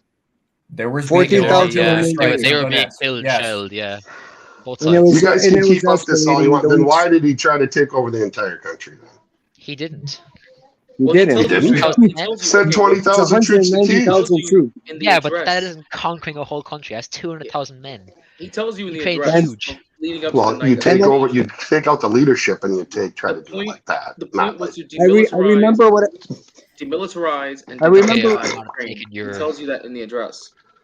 And let's not forget, don't believe anything that Putin tells you. He doesn't even allow free press in his country. Throws people in jail for holding a blank white piece of paper. A far-right political party that has sway and power over the Ukrainian government. That you cannot deny. They are a far-right neo-fascist. You think Zelensky was the choice of the far-right group? Zelensky's not. They literally told him to shut up. Well, he's in power now. He's one of the most popular politicians in the world. He is as much in power as Biden is in power. CNN told him. What are you talking about? To answer William's question, I didn't vote for him, but he's the president. Puppets, yeah, great. Puppet president here, puppet president over there. That's why they work so well together. So is Trump a puppet? To answer William's question of why Russia is actually stronger today and will be stronger. Hey, William. Yeah. William, because you don't need to try and destroy a puppet. This is correct. But William, to answer your question, when you say this was the worst thing that Russia could have done, I'll totally disagree with you because let's look at what's going to happen by the end of this war. So now he just made his army bigger by 50%. They're going to be trained with however many years of war they're about to go through. They're pumping, doubling and tripling the spending budget, bringing all kinds of new weapons and armor and tanks and missiles and everything else. And they're designing new equipment faster than ever. And all this is going on. Do you think they're going to be stronger with all that at the end of this? Or do you think they're going to be weaker? Let's do a different question here. Let's change up the subject. Well, no, you asked me that question. I'm answering it. No, I didn't. I already told you I didn't. So they're spending $900 million a day. They can't sustain that. I'm sorry. How long do you think Russia can go for? Like I'm guessing they need to do a big blow, or it's gonna get messy, right? Like, they can't. They have a lot of natural resources. I mean, I don't know. I don't know. William, did Russia run a surplus this year? Let me ask you this, because I've already said this hypothesis. A lot of you guys laughed. No, you said they can't continue this. A lot of you laughed. I remember that. But here's the thing: Putin will be dead. DEAD, dead, before springtime, killed by his own people. You think so? Why do you say that? But here's the question I have. If you're walking down the street and you say something bad about the government, they're going to grab you. And now the government's going to be overthrown. Buddy, like seriously, I didn't say the government would be overthrown. You can watch people doing interviews on the street in Russia. You can watch them do it. People ask questions. You can go there. You can see what's happening. Like, this is not some like North Korea where you can't go in. Fine, go to Moscow and hold a white sign. It's not fine. You keep bringing up these things that CNN's telling you. Like, are you not embarrassed to say these things? But you can watch YouTube channel, watch a video of an old lady holding a sign. So my point is, you're using talking points. These are talking points. Vasily, just answer me this. So after, let's say he does die. Let's say just hypothetically. What the heck are you talking about? They've been saying that he's going to die. Let him finish. Hypothetically, let's say he does die. Who takes over? Now, here's the biggest question. Do the hardliners who are willing to go even farther? Yeah, that's what I'm scared of, William. That's what I'm scared of myself. It's because he's going to have some Novacek here before, if he loses one more major city. Okay, William, answer this. Hey, answer this question for me. Do you really believe these Novichok things, where this Novichok came in and never killed anybody, but everybody was in contact with this thing? Try to assassinate people all the time. Wait. Do you actually believe that story? Okay, so he has cancer. Someone said he has cancer. Okay, well, whether he has cancer or not, I'm saying who's going to take over in England. Do you seriously believe that story? I'm being honest with you. Do you believe it? Yes. Do you really know what Novichok is? I don't care. I'm saying the question is not some guy in England. I'm saying not know what you're talking about. I'm saying he will be dead. I'm saying he will be dead by springtime. I mean, we'll hold you. Okay. So then you did just like you held me to the Kherson that the Russians lose Kherson. Was like, oh, you're kidding. That's crazy. Or Lyman or Izium. The Russians haven't lost Kherson though. They haven't lost Kherson. People make fun of us saying that Kherson City would be taken. They haven't lost Kherson though. They still have the southern bank of it though. Yeah, it's just you just have the southern end of it. Well, here's what's going to happen. As soon as the ground freezes, Melitopol will be liberated, and they'll go straight to the Azov Sea, and everyone in Kherson's going to have to retreat to Crimea. That's why they're building. Listen, that's why they're building huge fortifications at the entrance to Crimea. Have you seen these fortifications they're building? What are they going to arm? 15-year-olds? What is this, the Lost Boys? They're going to arm the Lost Boys and say, "Go." What are you talking about? Ukrainians have close to 1 million men in arms now. Yeah, and most of the fighting age troops are either dead or severely wounded. No, they're not. Yes, they are. So you're the other way. Dude. No, because Merkel slipped up. No, because Angela Merkel slipped up. How many troops does Russia have training in reserve? And admitted in a UN conference that over 100,000 were dead, and she slipped up, and then they had to backtrack. Then why isn't the war over, Rillo? The war's not over because if 100,000 Ukrainian troops were dead, the war would be over. Every single I don't agree with that. Here's what DPA's favorite line is. That's exactly what they're going to do. That's exactly. We don't know the truth because we'll find out when it's either taken or not taken. Okay, That's the favorite William, thing. You can't tell each side. The question is, William, 4 weeks ago, William, can you explain to me Bakhmut was how supposed to be Ukraine is encircled causing and more casualties to captured. Russia? What's Can you that? explain to me how Ukraine is able to cause more casualties to Russia? Vasily, why Can are you explain in to North me America? how that Why don't you happens? go back to Russia? Why are you even here? Bro, don't play that game.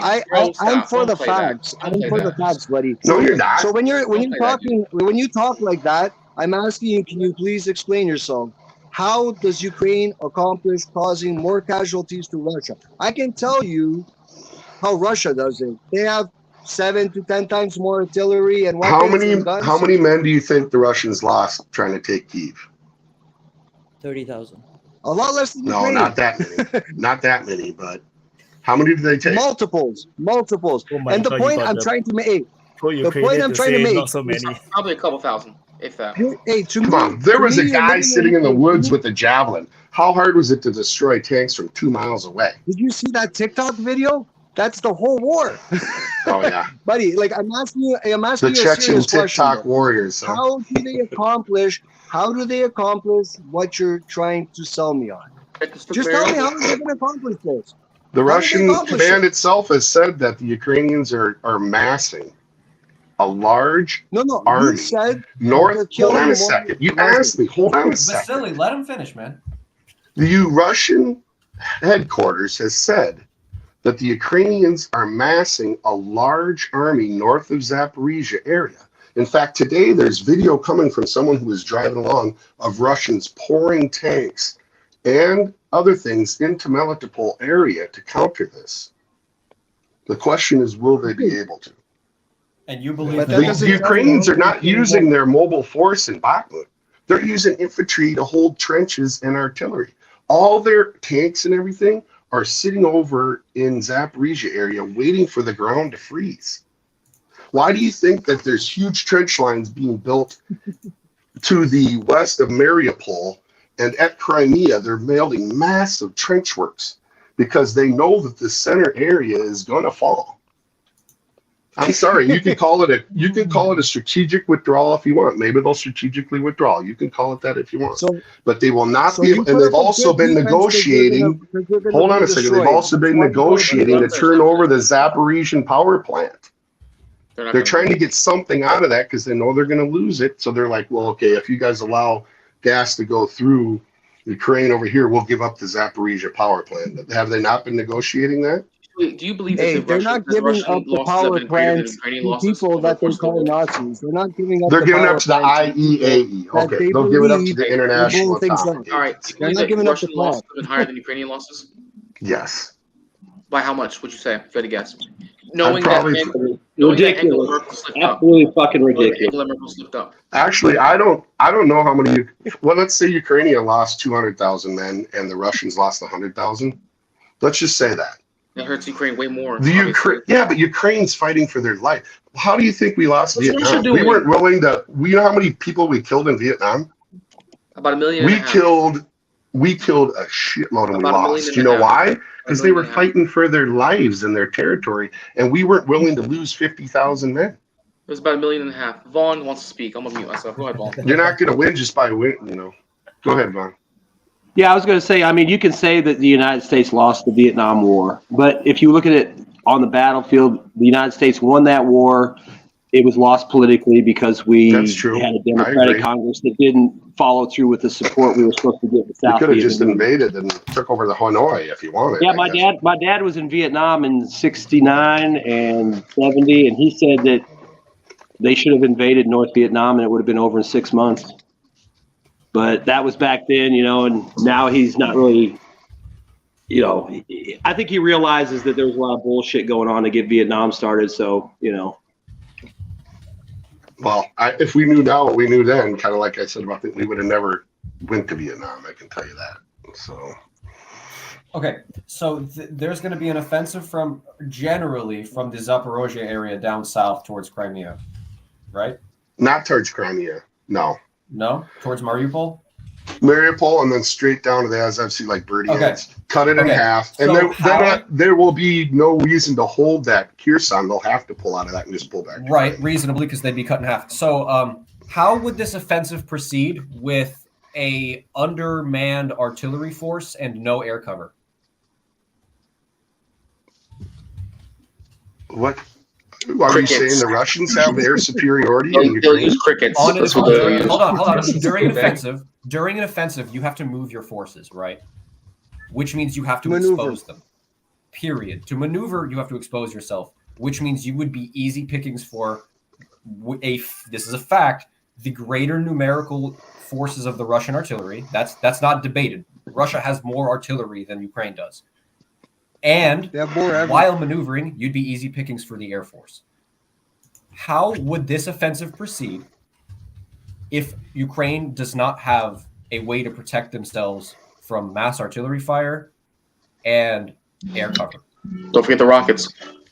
I'm counting that as artillery. Okay. So, And hey guys, no more leaves on the trees either. Hi, John. yeah, the way they did it, the way I've heard they've done it in Izium and Lyman is they moved extremely fast.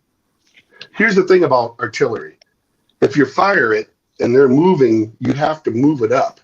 You have to roll it up or whatever you got to do. If you get into the trenches of your enemy prior to the artillery coming into effect, then it's useless. You're already behind that and you're into where the artillery is located.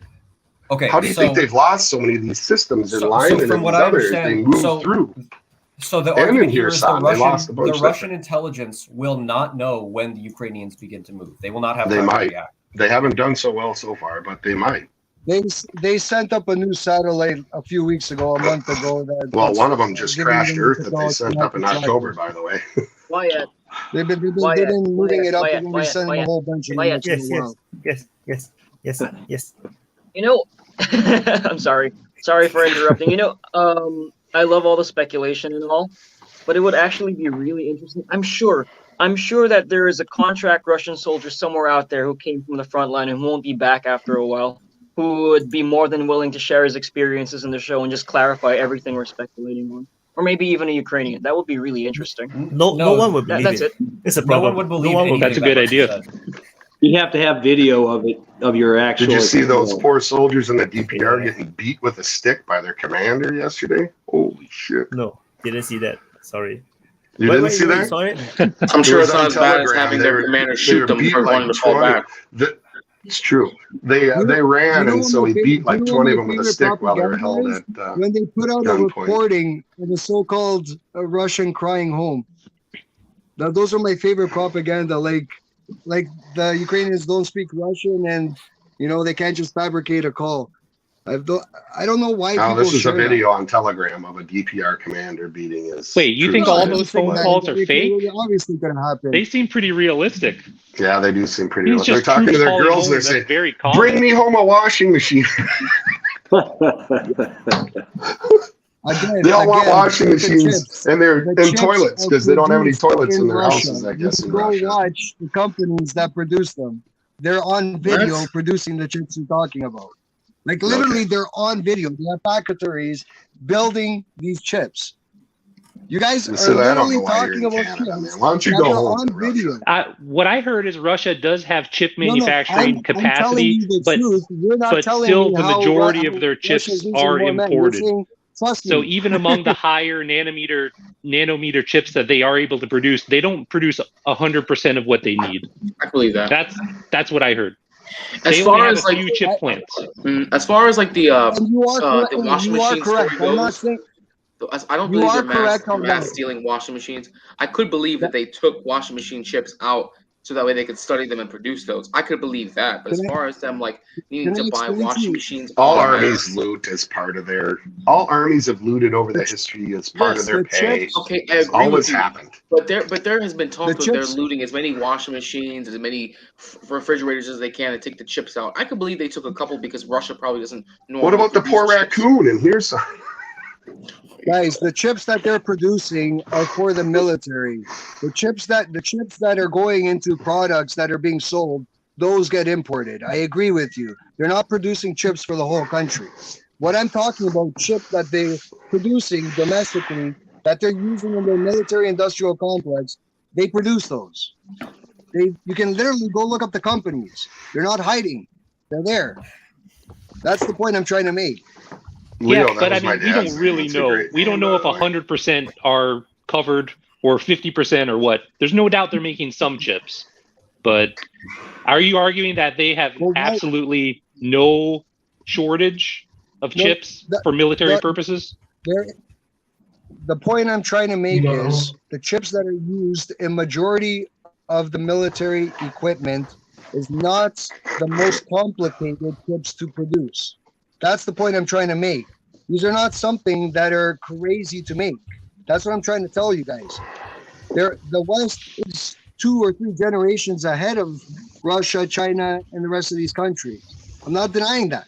What I'm trying to say is the chips that are used in majority of the products can be produced. Most Yeah, advanced I chips in the agree. world come out Was of someone arguing against Taiwan, that? No. Vaughn, what's Vaughn, up? go ahead, Vaughn. You haven't got a chance to speak in a while. I was just going to say, back to the possible Zaporizhzhia offensive. I think another thing that people need to think about too is all the damage done to the fuel infrastructure in Ukraine. How much fuel are they going to be able to get together to do this offensive? Because they're going to have to be able to move. Because if they don't move, they're dead. And like William was saying, their only option with no air cover and shitty artillery is just to run as fast as they can. So they're going to have fuel, and I think they probably Their their artillery is not shitty. It's just not enough. Well, that's what I meant. I mean, they just don't have what they need to do that right. And if they try to gather any kind of support, with fuel and stuff, that's obviously going to be targeted. So I really just wonder how much maneuvering they're going to actually be able to do if they do decide to start something, because I mean, they've been hurting for diesel for months, supposedly. And I mean, I'm not saying they don't have any, and it's not coming from NATO sources. But I mean, if they go out into a big offensive, I just don't see them getting the fuel they'll need to make that kind of a run. That's probably why they haven't gotten Abrams, because that doesn't even run on diesel. That runs on jet fuel. Yeah, exactly. I mean, just if the Russians pull back, then the Ukrainians will move forward, I think. See, this is why I don't see how Ukraine can sustain this kind of war. They're fighting a rich man's war right now because they're using rich man's weapons. Russia's not. Russia's not even. I mean, how many of the new generation tanks and fighters has Russia been really rolling out with this war? Even if you say that Russia doesn't have a lot of it, Russia's not fighting a rich man's war. Russia's fighting a poor man's war. Russia could probably pull out a bunch of the actual Cold War era tech that they have mothballed and flood the field with T-64s. Yeah, they've been doing that. Flood the field with it. In Russia, that's even if they lose 10 of those tanks, it would still be cheaper than losing one Abrams. If Ukraine was given an Abrams, it would be. But the problem is, if you're a Russian soldier, I'd rather have my shirt than a damn sit in any armor in Ukraine right now. I'd rather be a foot soldier than ride around in anything. Things, as soon as they get shelled, they jump out of those things and run. Yeah, it's crazy. Russia is not allowed to use all the weapons because it's a special military operation. So they called it a war today. He called it a war today. Yeah, actually, it was a couple days ago. I think he's been referring was it 2 days ago? That doesn't matter because I think so. They are not allowed to use all. But guys, even if they have all this Cold War technology that they can pull out, they've already had that capability, and they've still been losing ground continuously for months. So why do you think it's going to... They're like, oh, I just remembered we have all these tanks, and now it's going to make a difference. Okay, that's obviously not going to happen. We have to remember with all the ground with all the ground they've been gaining, they must have been absolutely slaughtering the Russian soldiers on the ground, obviously, right? Or they because to gain ground, you have to massacre whoever's there. No, I think Russia has been retreating, right? They've run too. So they've gained ground. Well, hold on. So would you say you're wrong that Ukraine did not have to necessarily massacre hundreds of thousands of troops to gain that ground? Would you admit that? I didn't say hundreds of thousands. I'm simply saying, to gain ground of the enemy, you have to kill the enemy. That's just... No, that's not right. In Iraq, we won the whole Iraq war. The whole army quit. Except for a few Republican guards, they all quit. Yeah, because we bombed them to hell. That's why. Yeah, they quit because they got but they also didn't want to be there. In the air. They didn't want to be there. To hell. Yeah. Okay? The U.S. doesn't win its wars on the ground; they win it in the air. If Russia really wanted Right. to, So, they would just but unleash we're their talking air about force Ukraine and on Russia. Ukraine. We're talking about Ukraine and Russia, though. Okay. So Yeah. But you can win. Ukraine is by gaining retreating. land. Russia's retreating. Okay, but Russia's not losing personnel. Ukraine losing personnel? Everyone's losing. In those personnel. offensives, I This is don't a think war. they did. I think it was mainly Russia just withdrawing, right?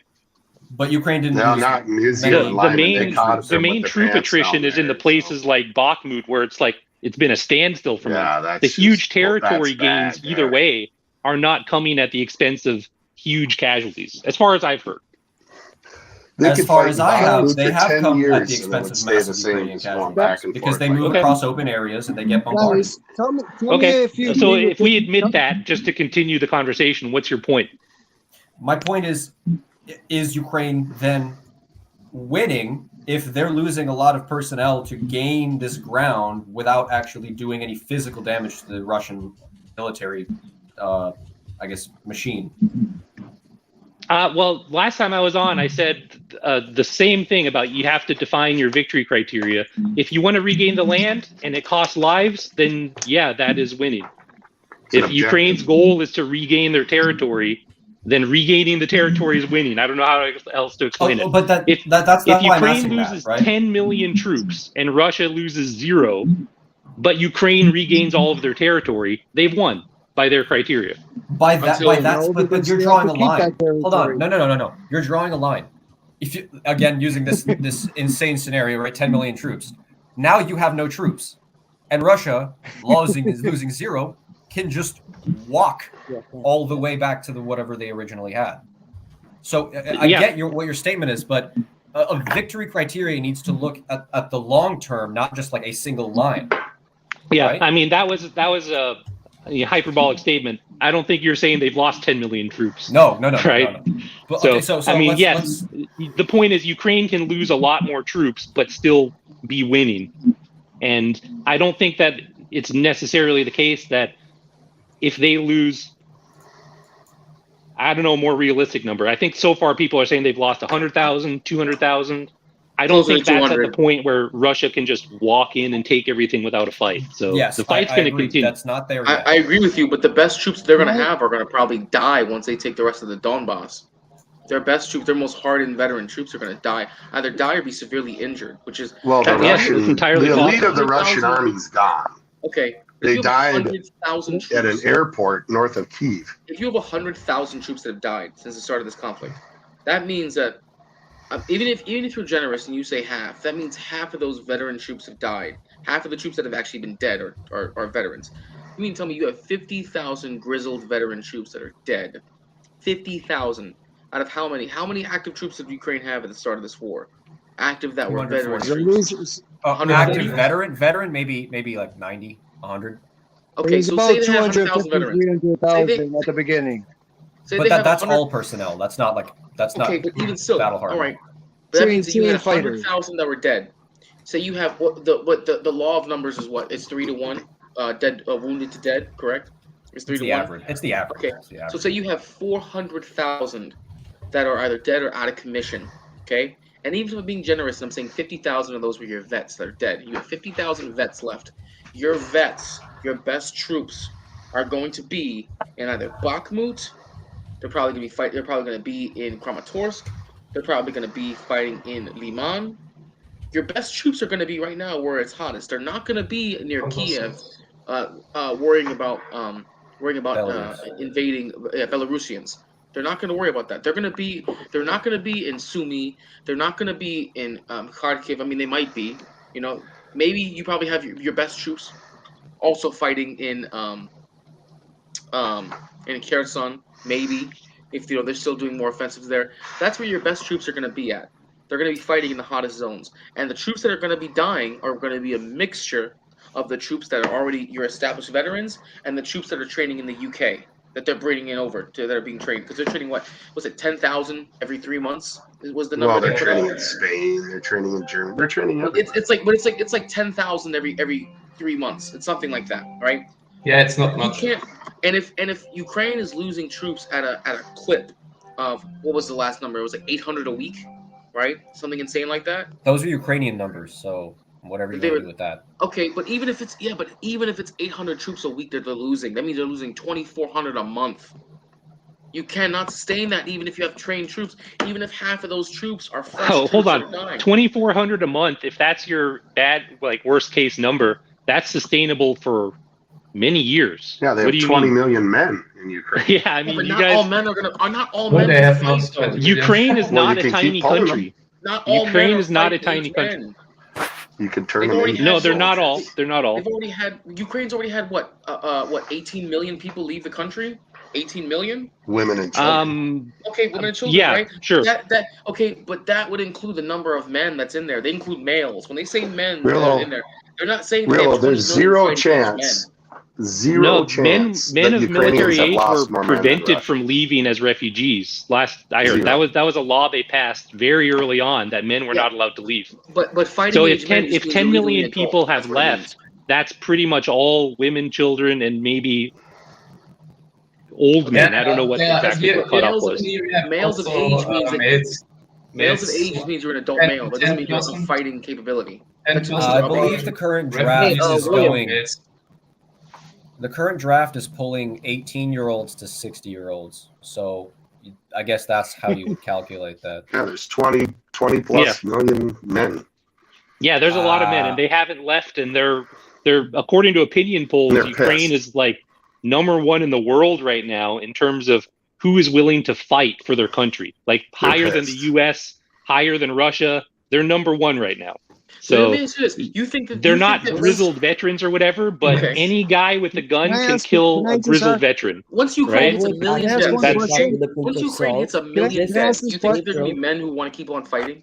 Once they hit a million, Russia will hit a deaths- million before the Ukrainians do, and they're invading. Once The they rich You hit a think the million Russian deaths, people are going to in stand Ukraine for a won't fight. million dead before the Ukrainians are defending their homes? They're going to fight Yeah, to they're the death. defending their Million homes, guys. Ukrainers And with- whether you think it's propaganda or not, the They're things not- that they're gonna Russia fight has to the been death. accused of doing in Ukraine, again, whether it's propaganda or not, everyone believes it, right?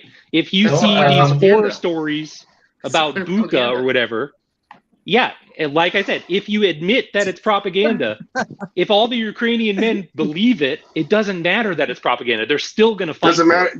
Propaganda, So, their relatives are I'm not dead. arguing whether it's Their relatives propaganda are or not. dead. It doesn't matter. Bro, Can I who's ask a buying into question? propaganda when they're in a cold ass ditch being shelled? Are they like, oh my Oh, god, you'd be this propaganda's surprised. working. Slava Ukraine. Rillo, Yeah, I'm all for Rillo, it. if you think the Ukrainians have Yeah. a morale problem, you should look at the Russians. I mean, Yeah, they're the Russians are in the getting same beat with ditch, sticks to also fight, dying, and they've got troops behind them and shooting they're them not if they fighting for retreat. anything.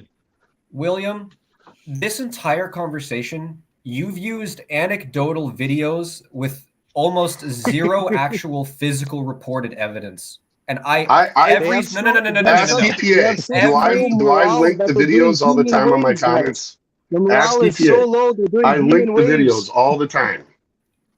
You can link a video, and this goes for both sides. It can be fake.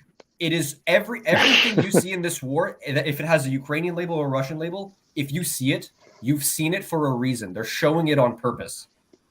Okay? Yeah. You have done, I'm sorry, I really am, because I don't like snapping at people. You have not a single time stated a objective fact. Not one time. That's an exaggeration. Is there But, an Alan, I objective would fact say to in you, war? I asked you him don't to know explain his point. any He never objective did. facts about either side. You're not Yeah, there. is there any You're not a objective general. facts? You William, don't I'll have give Are you you an telling me what the opportunity. Russian government Now We're all says guessing. is We're all objective? speculating. Bigger Okay, casualties. Everyone's talking. Okay, I don't know anything.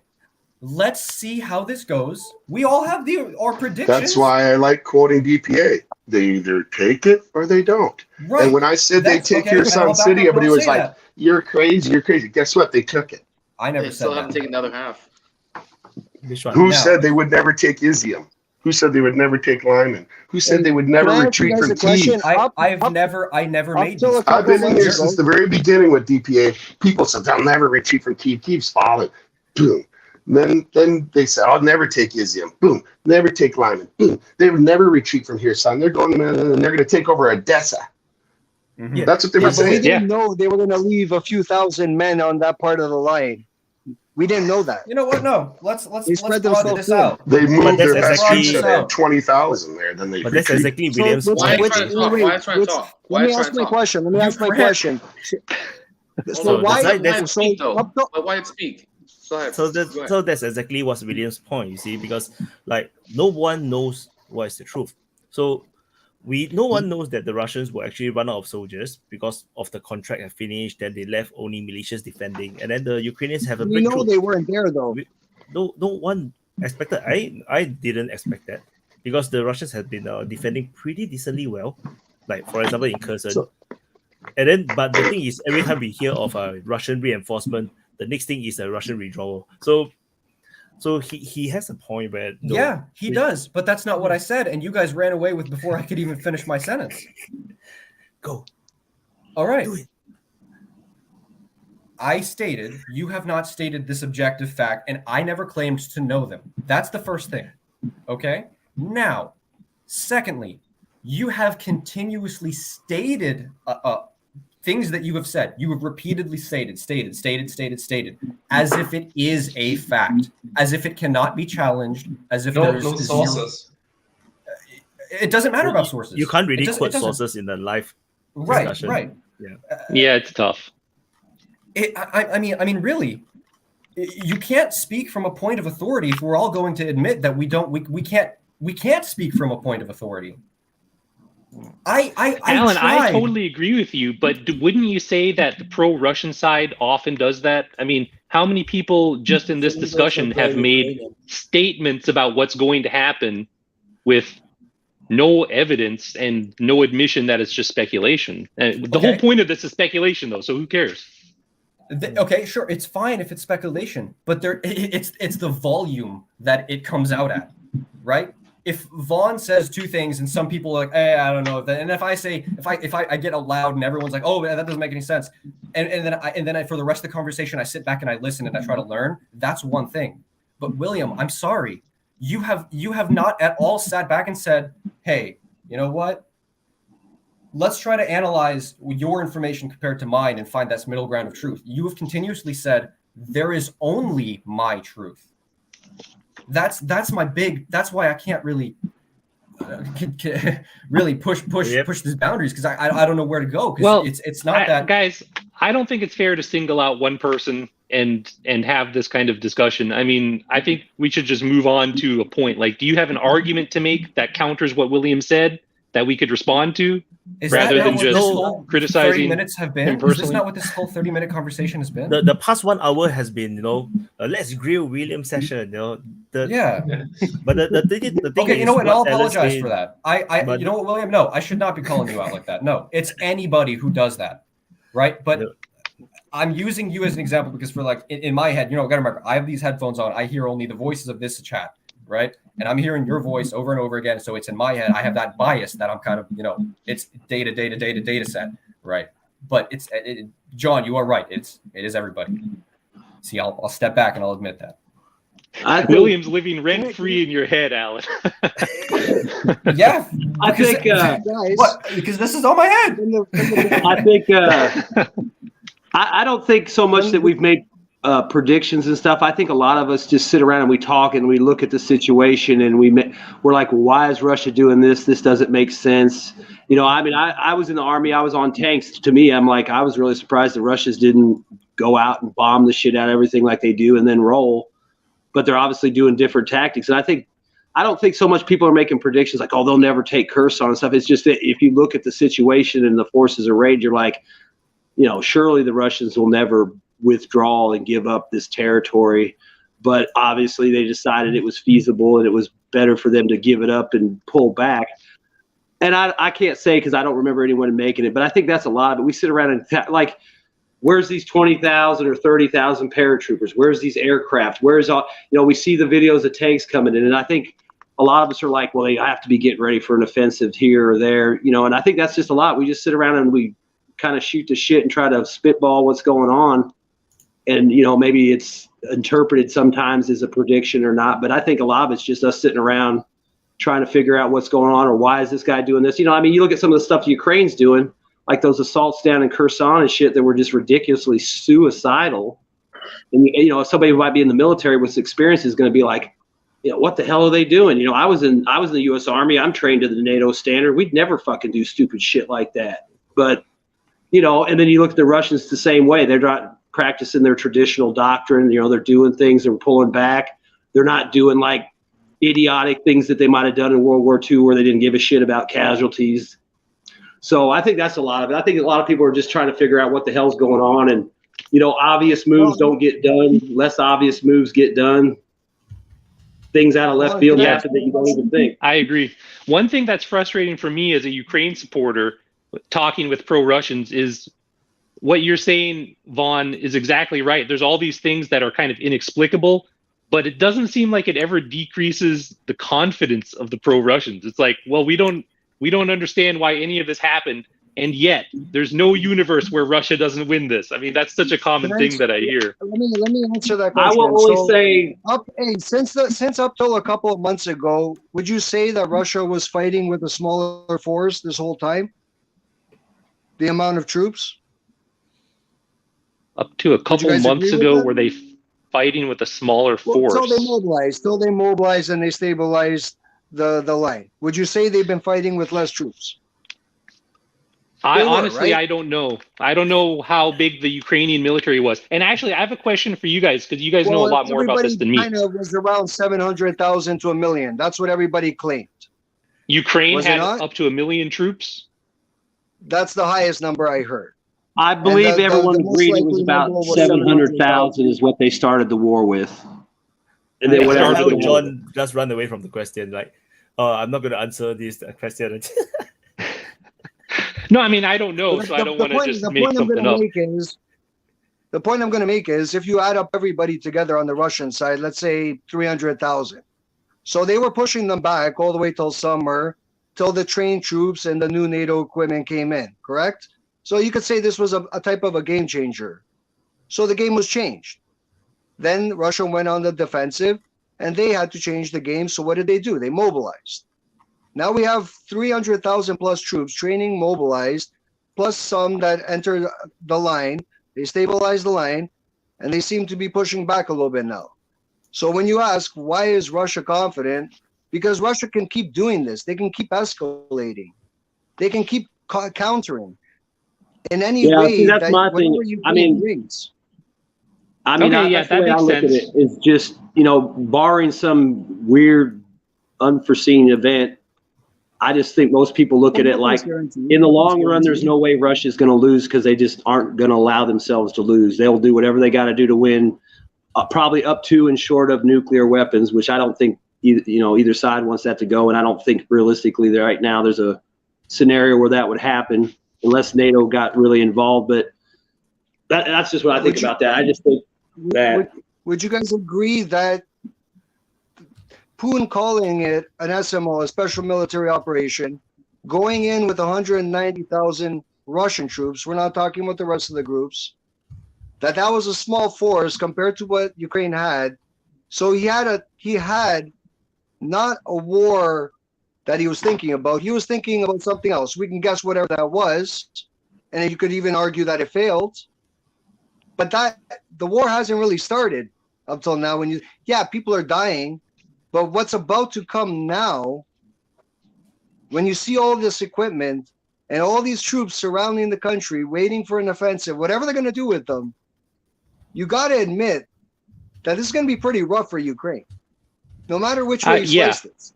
Yeah, I mean, that's guaranteed. Let me respond to the first part. So you said Ukraine had 700,000 troops, Russia had 190,000 or something, so you didn't think of it as the war actually starting. I would disagree with that, just because concentration of forces also matters, not just absolute size, right? So if Ukraine has 700,000 troops, but they are not on the war stance, right? Because nobody believed Russia was about to invade, except America. And they are spread out throughout the country. They're in the Donbass. They're just everywhere. Russia had the concentration of forces that they needed to go towards Kiev. And they had that 30-mile column of equipment and all. Like, they got in. They did it. They got like 90% of the way there. So they had the element of surprise. They had the concentration of forces. I don't think it's fair to say that it didn't count, because they didn't have enough people. I'm not disagreeing with you. What I'm trying to say is, whether you're trying to overthrow the government or whatever you're trying to do, that's not necessarily going like, yeah, it's war, but it's not war like what we're about to see now. Like, we're about to see a big war. Like, Russia's about to bring a lot of equipment and firepower and men into Ukraine. This is good. Think about it.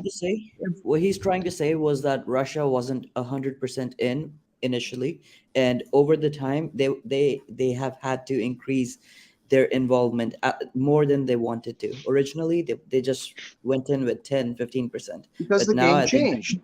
60%. I think also, I think if you look at Kiev and some of the other places where they had the long advances, I think it was Wyatt that probably said it in the beginning, but those were all considered high risk, high reward operations that didn't work. Absolutely. I mean, if they could have got to Kiev and hit it and scared the government into surrendering, that would have worked perfect for them. And I think they were trying to do it on the cheap because they thought Ukraine would buckle. They obviously didn't buckle, and they probably hit that forest line just north of Kiev, and that's where it all stopped. Because, I mean, we saw the videos for weeks on end of them handing out every kind of freaking weapon you could think of, like candy, to anybody that showed up in Kiev. So you had all those idiots out there, plus the trained military. And obviously, they weren't idiots. That's I mean, citizen defense. That's totally legit. Just like yeah, the that's what I'm Japanese saying. But I mean, America in World War II, they said there's a rifle behind every blade of grass. I mean, that's real. Yeah, I think they took that shot because they thought that was what was going to happen, and they could get it on the cheap. And now, like you said, the game changed, and Russia's adapted and changed to the game, and they have the advantage.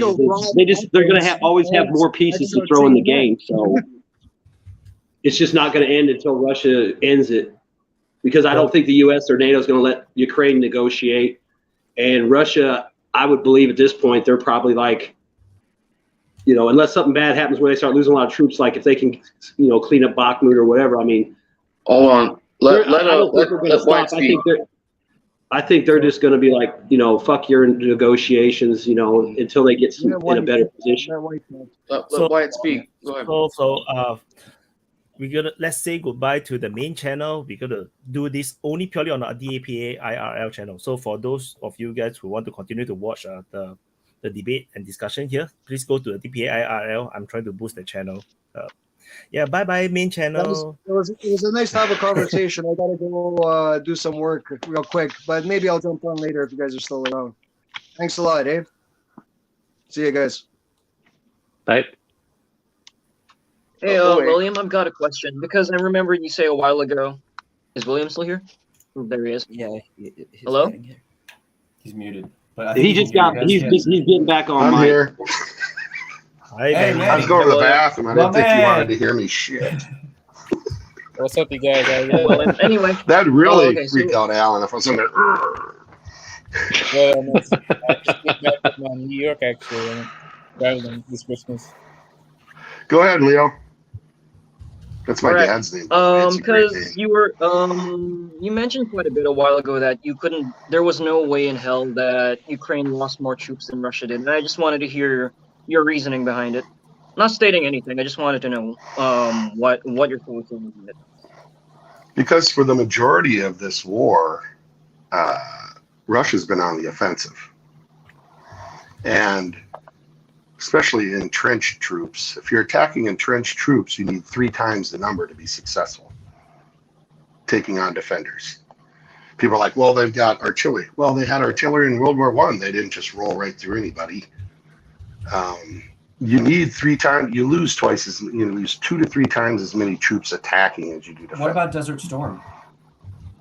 Desert Storm, they surrendered. Yeah, but we still killed 10. We killed tens of thousands of Iraqi soldiers, so it wasn't like they just surrendered. I mean, they got their asses handed. They were not entrenched. I mean, they weren't up to the job, desert, so it didn't take that long. And trenches. Yeah, this is trench warfare. I don't. This is World War I trench warfare now. That's what it is. Yeah, with modern technology. So I don't think anyone knows what to expect or how it's going to go. And drones and all that shit. Yeah, I mean, I think if you look at the drones and stuff like that, like even if it's trench warfare, it's like we've seen the videos. I mean, you can't hide. They can drop whatever the hell they want on you, whenever the fuck they feel like it. And then once it gets cold, like I said before, you know, even if you're hiding underground, they're going to see a hot pipe or a ventilation tube or Did you see something. I where mean, they dropped it right down the pipe? Yeah, exactly. You I see mean, they it's like dropped it right Skynet. down How are the you going pipe. to hide from that shit?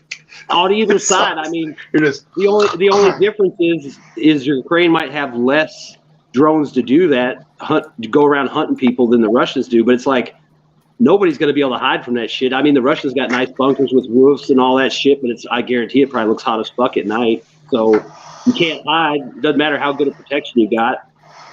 And I just figure that's going to be hard on them too, because obviously the Russians are bringing in thousands of more drones. And well, I can tell you right now, if the Ukrainians attack towards Melitopol, they'll lose 3-1 because they're attacking entrenched troops. It's just the way it goes. Defenders always have the advantage. I can't remember who made the point, but somebody was saying that, you know, like you're talking about 3-1 losses for the attacker, and they're like, well, where's the losses on the Russian side? I mean, I know we assume that because that's the standard, you know, like you kill one guy, you get 3 wounded.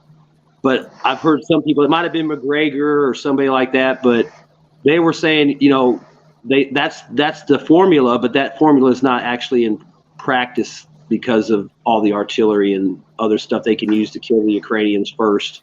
I'm not saying they're not losing guys, because they obviously are, especially when they're assaulting, but I still think they soften that shit up so much that they're really reducing that casualty rate, even though they're still taking them. The Wagners around Bakhmut right now, they are absolutely gutted. I don't know about that. I mean, I'd say that's just a hard fight. I wouldn't say it might be a hard fight, but their forces are gutted. Hey Wyatt, I got a question for you. I figured you might know this answer. I only heard, this is from secondhand information, that they gave you know, our resident warlord Viktor But a position within the Russian War Council. Is that true? And if they did, what position did they give him? What role does he have? I think he joined the Nationalist Party. I'm talking about. I think he's just in the party. I don't know. Like I really don't know. He actually became one of the leaders of not the leader, but the PMC, and he basically provides them arms. Yeah, I saw something. He was hired by Wagner to be a vice president, and I would assume that's acquisitions. He also joined an ultra-nationalist party. Yeah, he joined that party politically, and then I heard he got hired by Wagner, so he's good. So basically, they put him right to work as soon as he showed up. They just put him to work, which was gonna, we all knew was gonna happen. They probably gave him some trucks and told him to go out and find some shit. That's my point, though. We knew that was gonna happen regardless. So now he's gonna be able to give the best weapons in the world to Wagner. Well, not the best, but he can give as many weapons as he wants to Wagner at this point. Yeah. I was just curious because there was no way he was going to go back to Russia and not go back to work. There was no way.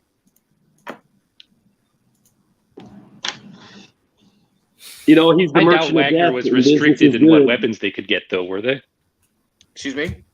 I don't think Wagner was restricted in what weapons they could get up till now. No, I think it's more like he's just gonna get shit. You know, like if Wagner wants javelins, Wagner gets javelins. If Wagner wants stingers or whatever the fuck they find laying around or capture, I mean, I would assume, you know, certain troops in the Russian forces get top pick, and I'm assuming they take some of that stuff back to, you know, reverse engineer it. But I mean, I've seen videos of guys going on patrol with AT-4s on their backs, so they're obviously using the stuff. So I would assume that's what he's going to do. He's either going to acquire Soviet stuff from other countries, or he's going to, I mean, like I said before, like museum men, drive around on the battlefield with a squad of Wagners and some trucks and pick up all the shit you want and take it back to home base.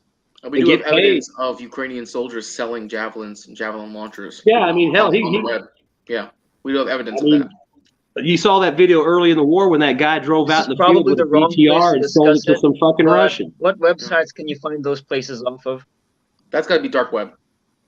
You got to go to the dark web for all that. You ain't gonna find some random website for that. That's how you get. As someone living in a third world country that needs all the firepower it can get, I am very curious to know. Yeah, you got to go on the dark web. I went on the web looking for AKs and shit, and I couldn't find nothing. Of course not, man. You gotta go on some Bro, Silk Road no. shit for that. Don't trust Well, I'm that just shit, saying, man. They're all I'll take what honeypots. I can get. I mean, I see a lot of it laying around. I'll be happy to take some of it You off. gotta be the willing to pay list. crypto. Will you pay crypto? Because that's how it's gonna have to be. Ever I since actually FTX, I don't want to spend shit I on actually crypto. thought about sending Patrick Lancaster some money for his stuff like crypto, and then I thought, you know what? Since he's over there and he's basically reporting on the war from the pro-Russian side, I'm like, watch, if I send that son of a bitch $5, they'll fucking hit me with sanctions. Probably. Oh my Yeah. God. I'm Don't pretty bring up amazed. He's been covering that Don't shit get me since started on 2013. that. On what? On Patrick Lancaster? I ain't gonna take the chance. What do you got against Patrick Lancaster? Because he produces. He was okay, asking- but he he always shows it asks raw money so though. he He can buy shows gas it and shit raw. and drive His around. shit doesn't come out like all edited and whatnot. He's Are actually you there in the kidding? field when it happens. He has a freaking Russian censor traveling with him. Are you joking? Yeah, I mean, Come on. I don't. Give me a I know break. he can't. I know he can't say shit because you can tell by the way he talks. Because he's got, and I don't blame him. They don't want him giving away shit and saying something stupid. But I just appreciate the fact that he's able to get on the ground and move up and take videos and get up close and talk I about it. know. But And he does he'll have ask good for money videos, to, that's for sure, so he but- can travel around. But I thought I'm about. sure- I'm like, I'm not doing that shit because I don't want to get fucked with. When sure he that he's said the trying his best. Ukrainians are the one that bombed that theater in Mariupol and killed all them kids and women, that was the end for me, man. Come on. That was too I'm far. not going to say that because that's not going to be proven one way or the other. So I'm not going to put that on him. Somebody killed those people. I don't know who did it. He just reported what he was told. I think obviously he not gonna stand tries there. his best. Well, you know what? But they he's do not is going to they stand. also- He's not going to stand there with Russian troops standing around and say the Russians did it. So Yeah. Well, they I also think he say tried his Russians- best, but Go ahead. I don't think he can do much more. I mean, he needed the Russian military or the Luhansk or the Donetsk Republic to get access. So there is certain things that he definitely can't say. But I'm sure that he's trying his best to bring as much facts and truth as he can. But there's certain things I'm quite sure. Like there's one video when he was still in Mariupol, when Mariupol is still fighting at the Azovstal.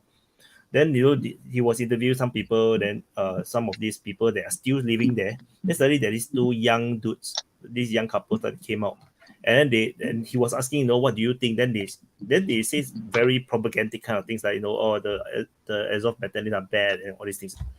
That is very out of place with the all the old auntie and uncles that he interviewed.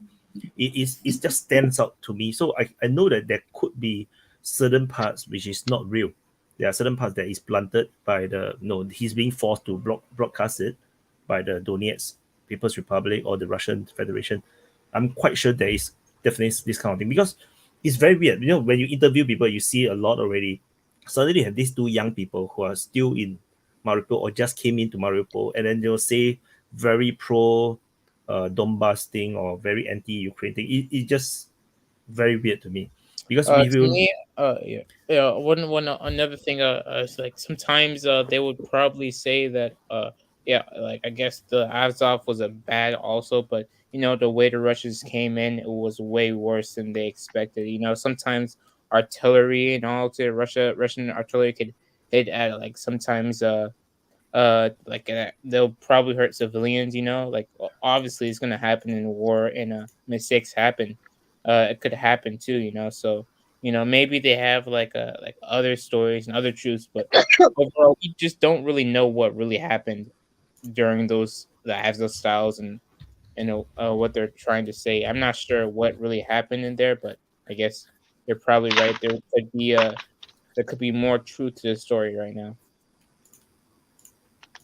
I think another thing is too, if you look at the whole area, Russia, not whole area, even the Balkans and Eastern Europe, Poland, they're all used to living under the Soviet days. So I would imagine that even now with 20, 30 years of so-called freedom and not being under the Soviets, you can tell by the way those people talk. They don't like talking on camera. They don't like saying much. It's like they always like hedge their bets. It's like you're in a completely safe, liberated part of Ukraine that's like not going to be taken back. Like say like right across the border, but you still won't say anything pro-Russian or anti-Ukrainian. You could look at the people that, like you said, interviewed in Mariupol or Kherson. It's like things might be getting better. I don't know. We'll see. It's like they don't want to say anything bad because they really don't know what's going to happen until it's all said and done. So I think you're always going to get that from either side. Plus, you got to look at Ukraine. I wonder, obviously Ukraine has real tight control on the media because you think like in Vietnam, as the casualties got higher, the public turned against the war. And you would think that would be happening in Ukraine, but then again, we don't know what kind of controls the people have. I mean, I'm sure family and friends know who's dead, and you can see the videos of the cemeteries full of flags. But does a guy in Lviv know about a guy down at, you know what I mean, Kherson? I mean, are they really getting a picture of what's going on in the war, or are they just getting the localized, like, hey, you know, all these kids from our town are dead, and that's all they know? They don't know about the kids in the other town and the other town and the other town. So, Yeah, for sure. like, they can't really get an You have to ask the same thing anti-war about or- Russia, though. For sure. Well, I'm just saying, I mean, they can't really get an anti-war or movement going or any kind of push to negotiate because the people really don't know what's going on with their own country, which is Yes. kind of fucked up that they won't let them. Yeah, I mean, obviously it's a war, you don't want to give away shit, but you would think at some point, since they have internet and phones and shit, that would slowly start to bubble up. But I guess it could be. We just don't know about it because they're not covering it. But it doesn't seem like that feeling has really started to solidify in Ukraine, because I would think at some point people are going to be like, you know, we're not winning, they're not winning. The only thing that's happening is a lot of people are dead and the lines are stagnant. I mean, it can go back and forth here and there. Like I've said before, I think there's a potential that Russia could push through, because I think there's areas that are just so weak and hit that they're just constantly pushing until something gives. And if they can push through, they will. If not, they'll just keep grinding away. But I would just think by now that there'd be a lot more Ukrainians kind of upset and more outspoken. But then again, they might not, if they do say anything, they probably get thrown in jail or sent to the front. So I think that's a lot of it too. That's just that whole culture's been like that since World War II, before World War II. And I think that's just something hard for those people to get over. You know, they don't feel like they can speak their mind or give their opinion because they don't want to get picked up in the middle of the night. Yes, and this is also, you know, similar to, you know, how I always, you know, in the comments, right, in the YouTube comments, they always say, no, you should go to the front, you should go to Ukraine to report from the ground. No way. Then I was so Vaun made the exact point. If you're on the ground, you're even more blind. You can't really know what even happened one street away. For example, I'm living in this street here in Singapore, and there's no war happening. I don't really even know the one street away what the hell is happening over there. So to be on the ground, you know, I think people, the civilians living there, they don't really get a sense of what's happening, especially if internet and communication is all cut off, like what happened in, for example, Anahoda, where the nuclear power plant is. They are very confused. They actually no idea whether Ukraine is strong or Russia will be staying. Like they are in this in between kind of thing where they are not sure where will the Ukrainians be coming to liberate us, or should I just give up and then just go with the Russians? So they are stuck. Because they are at the front line. So that's the reality on the ground, and which is why you know, the concept that, you know, morale is high on the Ukrainian side or the Russian side, both can be true, because no one actually knows what's happening, because you can be fed lies every day. You know, it's like, oh, we are winning, but maybe they are all dying, but no, we are winning. Who knows, man? I think it's harder for Russia, though, because they have to maintain the perception that they're winning. Otherwise, people say, what's the point? Whereas for Ukraine, win or lose, there's an argument to be made that they have to fight. So it's an uphill battle for Russia. I think that is gone after the Slovakian takeover. Before this bald guy, this fat bald guy take over, the Russia have this need to, you know, keep up the image. Yeah, but after this new general takeover, right, you can sense a very clear change that he straight away just said that we cannot hold Kherson. Immediately the next day after he took over control, he just said that we're going to make some big decisions, and he hinted that they will withdraw from Kherson, and then they announced that they're going to evacuate all the civilians from Kherson, and 2 weeks later they retreated. So there might be some change. And I also reported that the Putin just awarded War Gonzo's leader a medal, and then they also brought in Riba's founder, right, into this committee. So there is some change to know how Russia is operating. Whether it will work, I do not know. But no, they seems to be adapting to the reality where they are losing the information war for sure. Hey Wyatt, so there was Yeah. news, was it today or yesterday, that the civilian puppet government in Savate, how do you say it? Savode or whatever, has fled. Svatava has fled. So what do you take from that? Where's that place, man? Are you talking about the political parties, Svoboda? No. The city, like, you know, the administrated people that they have in the town to run it for the Russians. I think it's talking about skedaddled. Svatove. Svatove. How do you pronounce it? Svatove, right? In Luhansk, right? Yes. SVTOV, I think. I didn't see that news, but I don't think it makes much difference because in Kherson, all these places, wherever they're going to pull back, they have these people like getting out of Dodge before they pull out of there. So I'm not sure because there is the head, or is it the deputy head for the Kherson region? He was assassinated, right? Or at least he disappeared. He died. I thought it was a car accident. Yeah, I don't even know if Russians did it or the Ukrainians did it. So so this is normal, especially in the wartime. Who knows? With Svatove guys, he might be working for the Ukrainians and he got discovered, run away. It's all sort of possibilities. So I don't read too much into all this. I don't read too much into the details to this kind of thing, which is why I always focus just on the front line. Yeah. Because everything can be fake.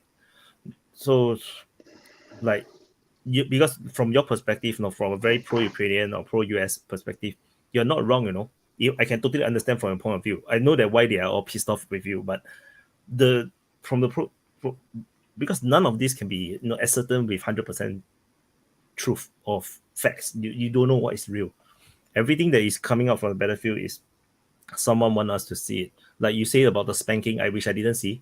The DNR forces, the commander of who was spanking. I did see that footage, but who would want to take such a video and put it up? So we do not know. Yeah. If you show other troops what had been done to these ones, it can have an effect on, like, you freaking retreating. They could be disseminating that throughout their own ranks. But I doubt it will work. And it's not consistent with. It's not okay from my point of view, from my observation and reporting. It's not consistent with the Russian way. So far. It doesn't feel like it. So I mean, it might be something. Didn't the Wagners like smash the guy's skull, or was that fake too? Oh, Wagner is different. You're talking about the DNR, right? Donetsk People's Republic is totally different. So, like, for Donetsk People's I'm just Republic, saying, was that fake too? The guy who got his skull smashed in for? I'm not sure. That was not fake. I'm pretty fucking sure that wasn't fake. I didn't see the skull. There's precedent for Wagner to do the sledgehammer thing. I saw the private part being dismantled. That one. Let him speak. Did you get a chance to talk yet? Go ahead. Who is talking? Like the sledgehammer video. Like, yeah, I saw the video and it's pretty brutal. But I saw the pro-Russians and pro-Ukrainians disputing like who is responsible for it. Like basically, pro-Russians have said look, he has an Ukrainian uniform or something. Like, yeah, it's kind of disputed. All right, hey guys, I'm going to drop off. It was nice talking with you guys again, but I've got to get going. Disputed. All right. Thanks for joining. Merry Christmas. Are you talking about the Wagner guys or the castration thing? No, the sledgehammer video. Okay, so from what I understand, that video was a result of the guy who was tied up in that video was a former Wagner operator, soldier, who had killed two Wagner soldiers and then surrendered to Ukraine for asylum. And then Wagner sent in some masked guys in a van or something like that. I don't know. Somehow they got him from the Ukrainian side, kidnapped him, and turned his head into a watermelon. But the question was, why would they film it and release it? That was what I was talking about the beating. Why would they film it and release it? So for that specific one, I think they would film that for fear factor. And run away. Because Exactly. if you kill your own like your brothers in arms, right, and then surrender to the enemy, that's not the same as just retreating. Killing two of your brothers in arms and then falling and then immediately surrendering to the enemy, it's not the same. Well, yeah, and they didn't sledgehammer these guys; they just Yeah. beat them with a stick. So I Right. mean, yeah, it's not the same. No, but I don't think it does much, with just hitting with a stick. Hey, So we got a why do question you from the like chat. wrestling? We had a question from the With chat. WWF? WWE? No, Grapple Max, Singapore. No, I don't watch it, man. Hey, we got Oh, a question okay. from the chat. They're asking about Crimea. Do we have any info on Crimea as of lately? Kremenina? Okay, now it's speculation, so I can't say. Yeah. Well, I mean, I was just asking. Someone asked from the chat if there's any info on Crimea. That's why. If there's anybody who I figured would know, it'd be If Wyatt. Saratov falls, which I think it will in the first week of January, then Crimea they'll just retreat from there because they won't be able to supply it.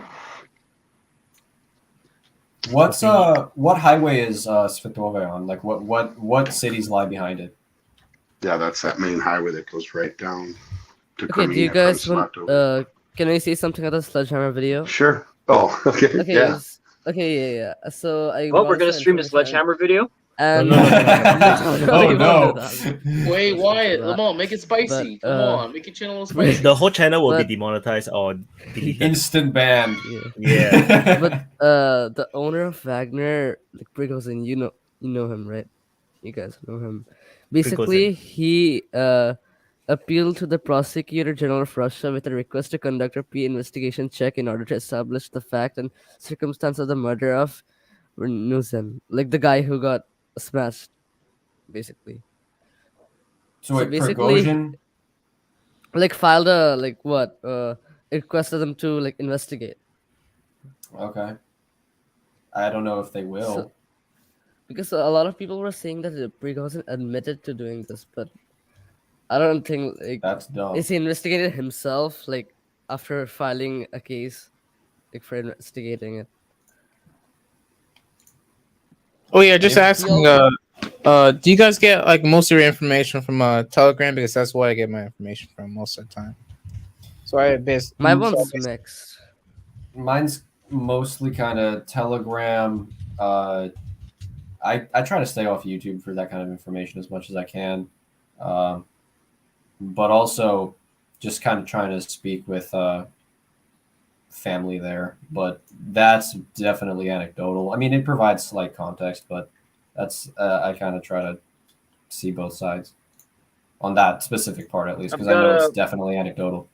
I would say Telegram's probably everyone's first source, but I see no issue with getting through sources from YouTube, because I mean, if you watch Patrick Lancaster, he usually posts stuff on YouTube or Facebook, and if you trust him as a source, then that's where you're getting it from.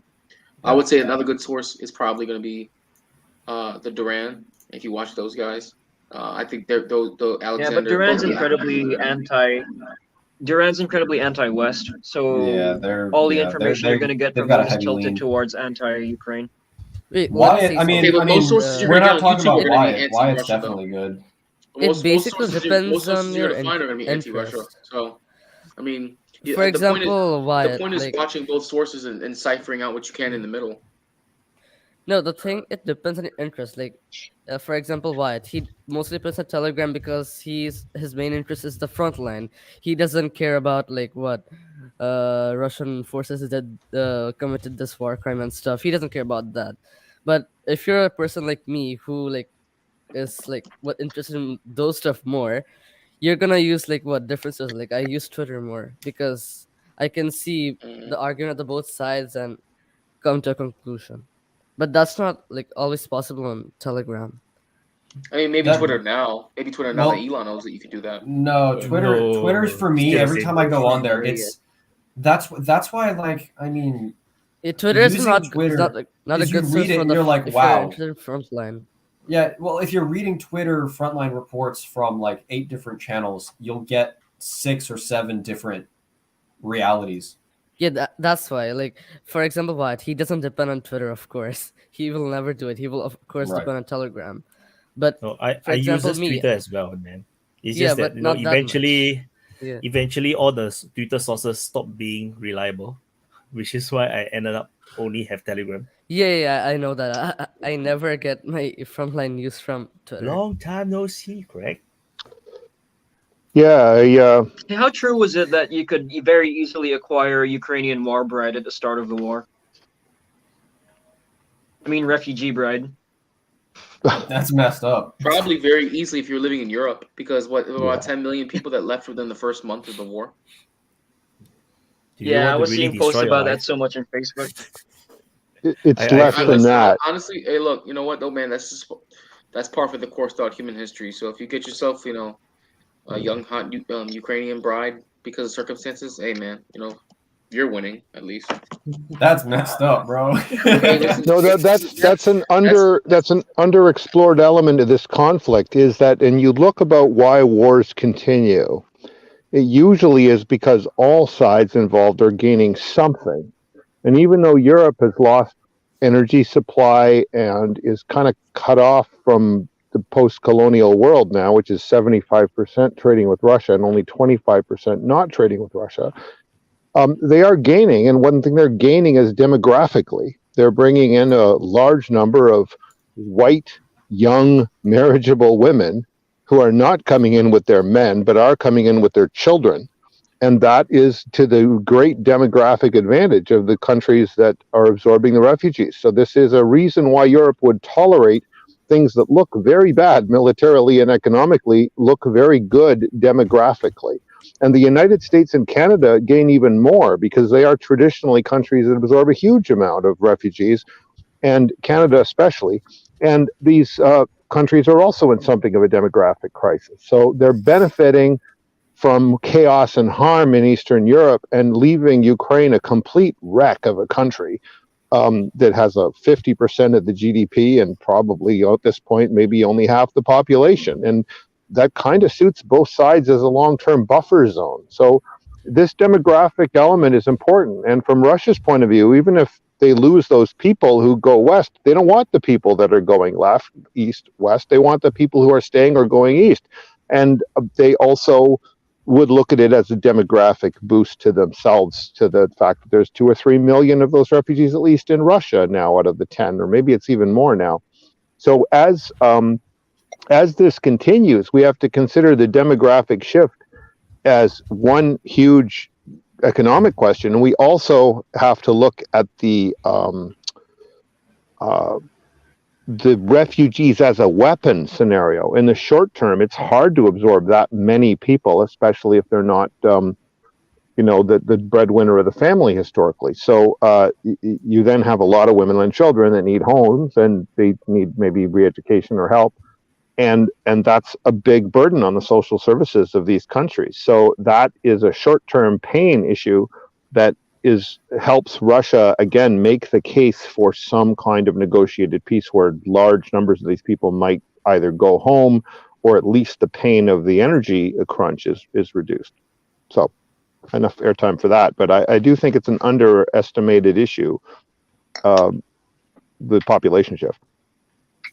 As of June this year, the BBC reported that there were 12 million that left Ukraine. That number has almost certainly gone up since then, but yeah, it didn't go down. Quite a lot.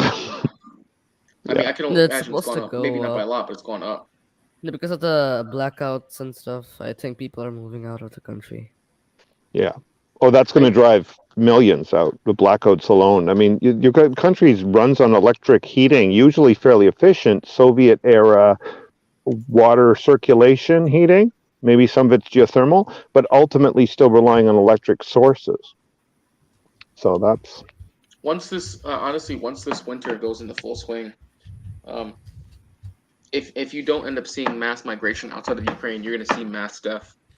You're going to see insane amounts of it in this country. Yeah. And they're talking about there was a humanitarian crisis at the start of the war. I mean, the humanitarian crisis will only get worse once the Russian winter rolls in, to be honest. Well, you're going to see. There's no way you're not going to see more mass migration, or you'll see whole cities just capitulate to Russian forces because it's just too cold. That's what I expect. I expect whole cities capitulating because their medical and energy infrastructure is totally not functional anymore, and it's a choice of death or Russia. And nobody may necessarily be all that happy with that in the West, but that is what realistically you're looking at in a total war scenario. When the United States and the UK destroyed Iraq in 1 month of aerial bombing, they took out a lot of infrastructure, and a lot of people died as a result of infrastructure not being there. Emergency ambulances not being there to get to the hospital, hospitals jammed with troops and so on. And that's in a country with a very benign climate.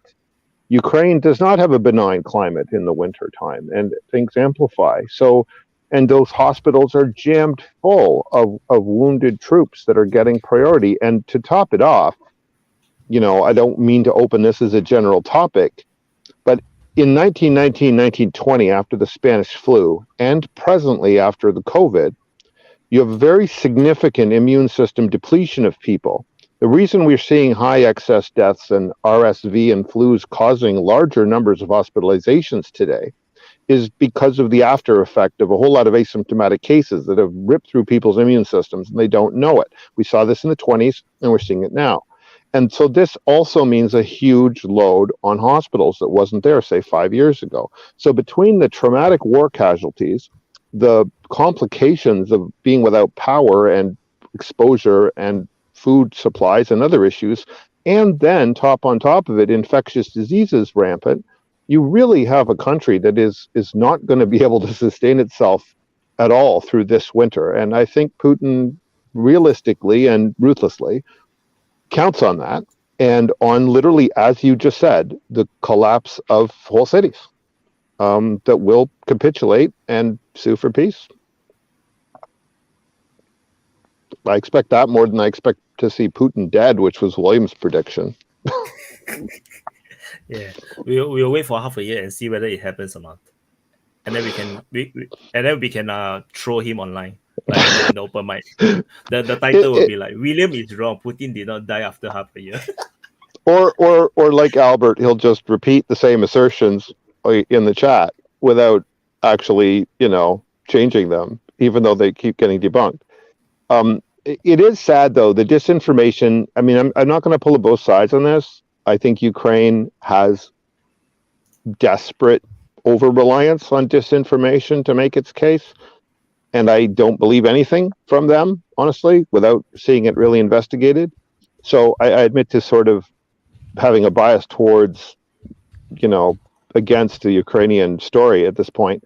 But one thing that I think ought to be done is, rather than argue who had how many troops where, or how many troop casualties there were, we should be examining which media have been telling us more truth than mistruth or lies. And History Legend just did a very good breakdown. They cited a bunch of sources from both sides.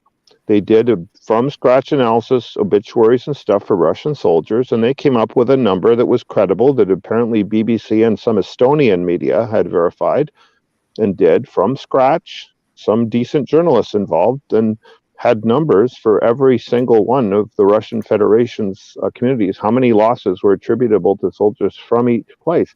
And they came up with a total death number of about 18,000. Which I think is a bit low. There would be obviously casualties not in that total. Maybe Chechens, maybe Wagner penal, maybe missing, but still something he covered in his video, 30,000. Something he covered in his video is repeat casualties too. Yeah, that's something that people don't talk about a lot. Repeat casualties are really, really big. You get wounded, you go back, and you get killed. Now, another question is ratios. I see a lot of people who just don't understand conflict at all, baldly citing wounded to dead ratios, like 3-to-1 or something, and then they just multiply everything. Russia is firing 4 times as much artillery as Ukraine is. And Ukraine is in Donetsk and Lugansk especially, they're at extreme ends of their supply chain, and they can't evacuate wounded. They don't have fuel. They don't have hospital space. They don't have medics. And Russia does. So they're losing a lot more people are dying of wounds that could have been saved. And they're taking 4 times the amount of explosive power from more experienced troops who also have air dominance. So you've got to reasonably expect that Ukraine is maybe suffering half the wounded and double the dead as Russia is, just from those expectations. And then they're in their 8th mobilization, and Russia is still in its 1st, really, or maybe 3rd if you count the volunteers, the Chechens trained, and the LPR and DPR, re-upping, but not their 8th. So when you see that Ukraine started with more troops and it has gone to 8 mobilizations, and it is just slammed hospitals like crazy and has no power and is at the very edge of its supply chain, I think it's very realistic to expect that the Ukrainian casualties are maybe 10 times the Russian dead. Like, just in dead, I'd say 200K minimum for Ukraine and about 20K for Russians. And I think wounded wise, maybe 300 to 400K for the Ukrainians, more dead, less wounded than you'd expect. And on the Russian side, more wounded, less dead than you'd expect. So about 100,000 wounded, maybe. So maybe it's 80 to 100. You think there's more than 100K dead Ukrainians? Is Greg, is the reflection I'm certain of of that. I'd bet on that. How much would you say then, if you had to guesstimate? 220. You're saying half their 220,000 dead Ukrainians. Including territorial defense. Wyatt, I've got a question. No. Their losses include the 320K missing. Right. I'd say half of those are dead. So I'm saying half of the missing are dead, so and that's conservative. I think realistically it's more. I'm estimating half of them. Yes, $160 dead out of the missing total, and then another 60 or 70.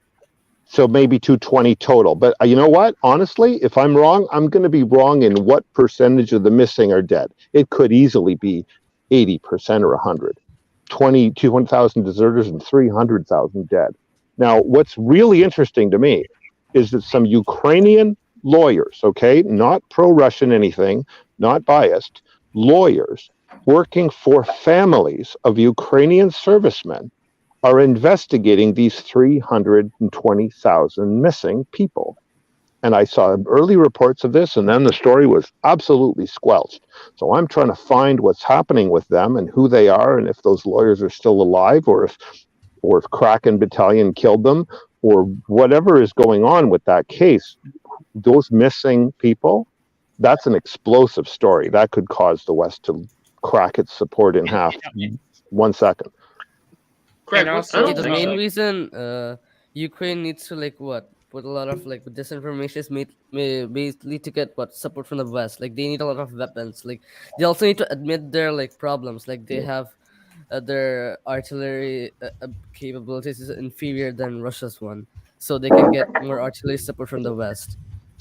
The only thing they tell the truth about is when they, if it will help them get weapons, and they'll lie about everything that makes it look like they're not succeeding with the weapons, which is why it's hard to believe them. Right? Everything is very much agenda driven. Craig, well, what's the scale you guys think of this propaganda and misinformation? Probably massive. I mean, it's so hard to wrap your mind around it. It's I think this is the most propagandized war I've seen in my life, and I'm probably older than everybody else here. But it's only amplified by the fact that you're in the age of social media. That's why, because you have the age of social media. It's so hard to just go anywhere without having some opinion on it. I wanted to ask a question for Craig real quick. You said you actually want to actively look into this story. What resources or credentials do you have to make a meaningful impact in looking into this story that you mentioned before about the lawyers? I'm not a journalist, but I have done a hell of a lot of legal and political public policy research. I've even written clauses in treaties, to be honest. Like, I understand the system very well of how journalists get their sources, how they vet things, how editorial structures work, and I understand the legal processes very well. So let's say, just looking at this generically, all right? In the Western world, and anything that pretends to be a democracy, and even to some degree in places that don't so much pretend, like China, you do have recourse to complain when a government agency isn't doing the right thing. And acknowledging that a missing person who's known to be dead is important to their families. It's important to society. It's important to public policy. So hiding the dead is one of the things you should not be able to do. And so I think if this is true, that there are 320K Ukrainian missing, which I have seen in sources 3 times repeated, and now I can't find any of them because it seems to be vetted out. If there's that many missing people, then there would absolutely be some subset of their families demanding more information, and some subset of those families would have lawyers, and those lawyers would have found each other to file a class action suit or a freedom of information or whatever the equivalent is in Ukraine, and they would be battling right now with military authorities to get information on where did they go missing, when did they go missing, why do you think they're not dead? Why do you think they might be alive? Are they Russian prisoners? Did the Russians capture them and kill them? What exactly is going on here? And those questions would leave a paper trail somewhere. So that's what I would look for. The legal system might be broken now. Well, you also and then hear there these might be things no about lawyers. Hungarian. What about these Hungarian national? I know the leader of Hungary recently made a statement. I think this was yesterday. Leader of Hungary made a statement. What? Yeah. It makes you wonder. Well, no. What would Ukraine have to gain, okay, by sending a lot of ethnic Hungarian people to die? If that's what's happening. Ethnic cleansing. Of course ethnic cleansing. Yeah, in my view, it absolutely is happening, and it has. But yeah, it would be a cleansing effort by that's a Nazis. hell of a statement. Basically. That's crazy. Yeah. It's crazy that if the Hungarian government is announcing it, and they're a member of NATO, if they're announcing it, that means they believe it. And I believe it too, and I'm not an idiot. I looked into a lot of sources about this, and my interpretation is that in Kherson Front, when there was the so-called Kherson Offensive, that they were putting Nazi backing units behind the 128th Mountain Brigade, which was a forcible conscripted unit from Zakarpattia, which is another term for Transcarpathia. In April, there was protest by women that the men were being put into the 128th and not into the Turpat Battalion. They knew that this was happening. They knew that that unit was going to get sacrificed as cannon fodder. And if you go and look at some of the Euromaidan news from earlier, there is a constant paranoia that Hungary is backing Zakarpattia to split off from Ukraine and rejoin Hungary, which it used to be part of, with the 10-12% ethnic Hungarian minority there. And this is an obsession, second only to the Donbass and Crimea obsessions of the Ukrainian nationalists, that the Zakarpattians will leave and join Hungary. Now, however real you think that threat is, doesn't matter. The extreme nationalists do believe it's a real threat, and they have crushed and attacked and repeatedly suppressed any attempt at any kind of autonomy or recognition or help from Hungary into Zakarpattia. So the setup is all there for the motive for an ethnic cleansing. And then when you look in April and see that these conscripts are thrown in this battalion, do a web search, day of mourning in Transcarpathia for the 128th Mountain, which got slaughtered in the so-called Kherson offensive. Now, why? Now, when the Russians countered that Kherson offensive, there's a town there on the right bank of Kherson called, I forget the name of it, but its initials are SS, which I find hilarious and ironic. That little town with the initials SS had the Nazi backing troops in it that were shooting the retreating conscript troops from the front. Well, the Russians went as light as they could on those conscripts and tried to capture them and not kill them, but they sent Tu-95 strategic bombers to erase that little SS town from the absolute map. They risked strategic bombers to kill everything alive in that town. So that tells you the Russians know exactly what's going on. The Russians are doing their very best to target Nazi backing troops and command, and not to target sucker conscripts welded into tanks, which is a crazy story that I don't know if it's true, but it's out there. Yeah.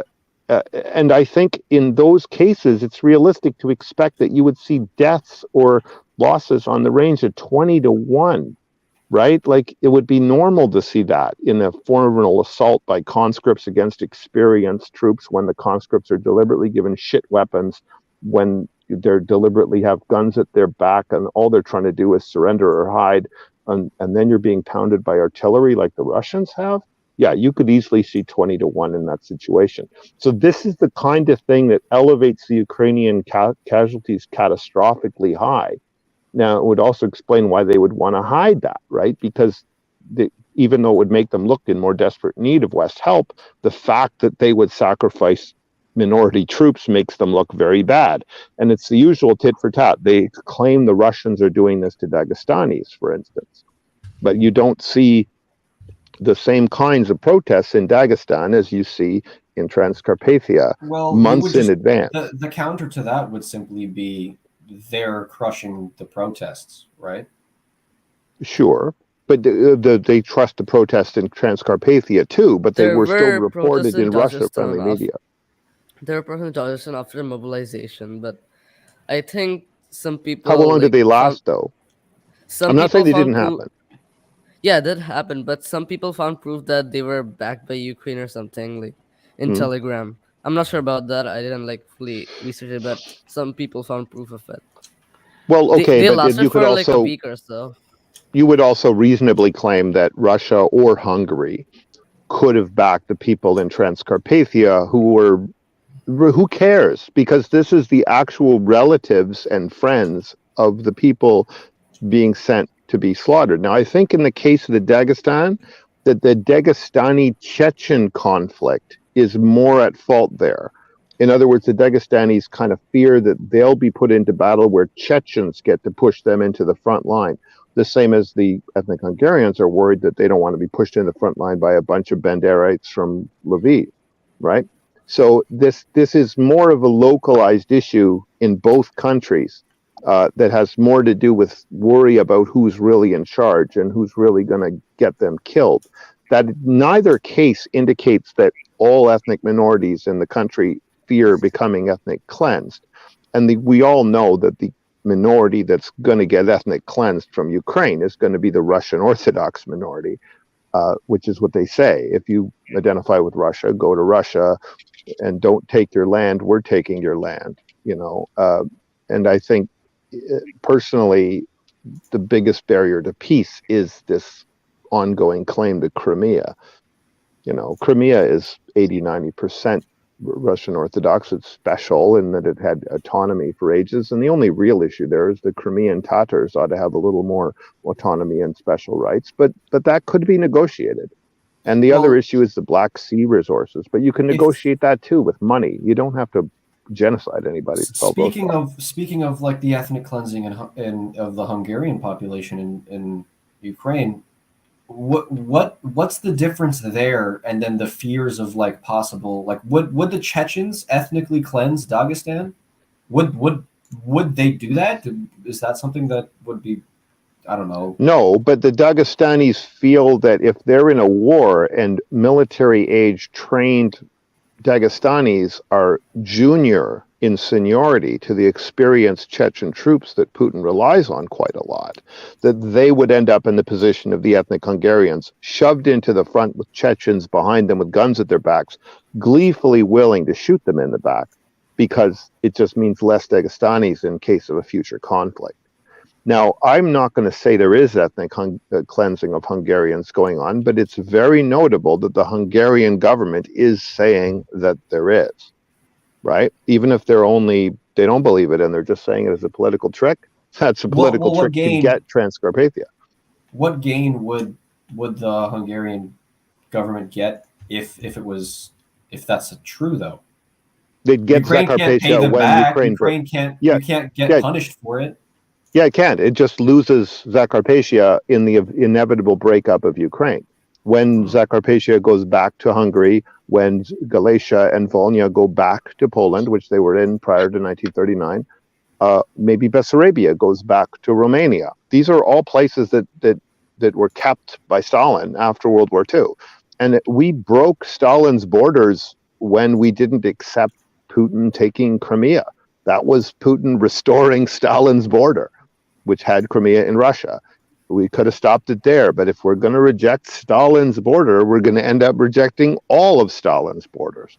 And that means also the 5 oblasts or so in the west of Ukraine will go back to Poland, go back to Hungary, go back to Romania, maybe Slovakia, depending on which history year you want to roll back to. But Douglas McGregor, the colonel who Trump had as a advisor to the Deputy Secretary of Defense or something, he has a very clear theory about this.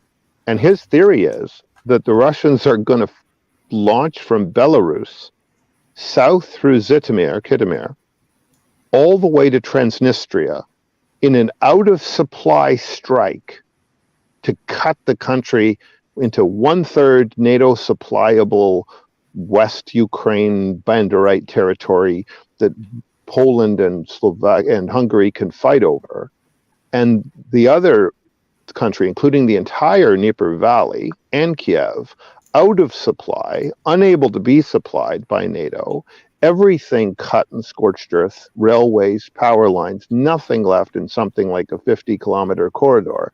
And they won't hold any of that territory. They'll just cut all the way south to Transnistria, where they'll be back in supply, and then simultaneously hit Nikolaev and Odessa from the back. That's Douglas McGregor's opinion. It's a hard knife that destroys the country and kills it permanently. That's a very risky strike, if so, but it's a credible proposal. And it's not the first time I've heard it. The first time I heard it was from General R.D. Bakshi, who's the editor of India's primary journal, who predicted the actual Russian assault in a month beforehand on Republic News. There's about an hour of him explaining how to do it. And he thought it would be a much harder strike. And he didn't think it would stop at Kiev. He thought they would knife all the way to Transnistria, similarly to cut off the fanatical West Ukrainians who vote for the Holos Party and for Poroshenko and are believe in Bandera, and just, you know, put that middle of the country in a position where they say, okay, we either assent to Russian rule or we fight for these people we're now very physically separated from. So it's risky, but it may happen. How many pieces do you expect Ukraine to be cut up into? And by how many countries? 5. 6 pieces between 5 countries? Yeah. Elaborate. Well, Russia will get most of it. It'll certainly get the parts that it's already annexed, right? All the way to Transnistria? Yeah. What about the rest? What about the rest of Kherson? The rest of Kherson would go in Russia as well. How would they get to that?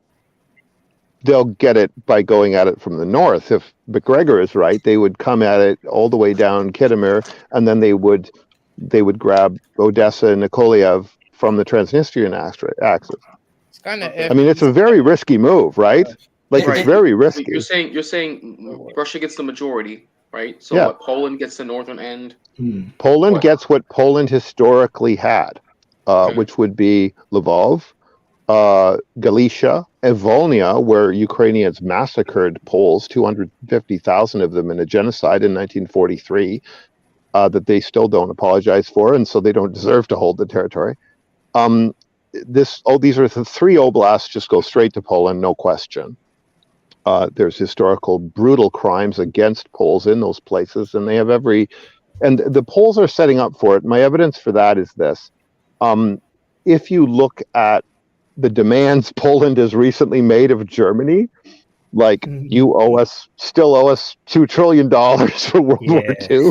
Like, why are they bringing this up now? It's because Poland includes Silesia, and Silesia was gained by Poland from Germany at the end of World War II. And part of the logic for that was that Poland was losing some land eastward to Ukraine. So if it gets back part of Ukraine, then in theory it should owe Silesia back to Germany.